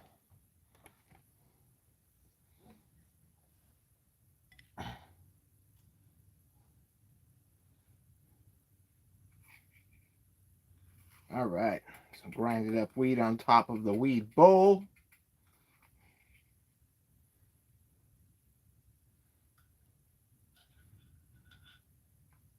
You guys ever smoke like that? Put the little weed. I don't know if these are what. I don't think these are snaps. I don't know what a snap actually is. I know it's like a quick one hit. I just pack a little nug, and then I pour on this stuff which is more weed. Just grind it up. And then it burns that nug quicker.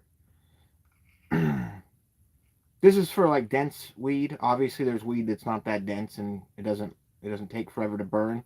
But a lot of strains recently have been taking ages to burn in the bowl, so it's just like to the point where you're just like inhaling till you have a headache.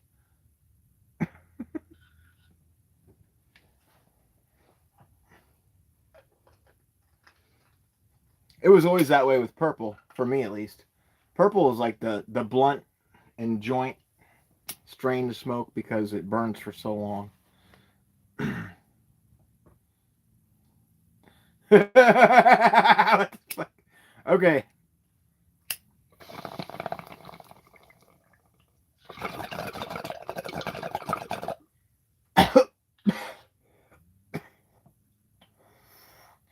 Woo. Good Lord.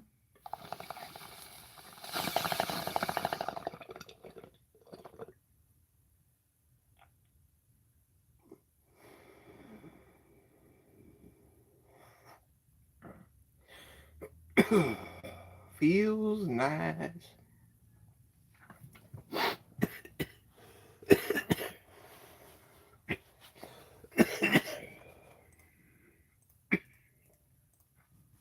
All right, folks. I'll see you again tomorrow night, maybe. Watch another video.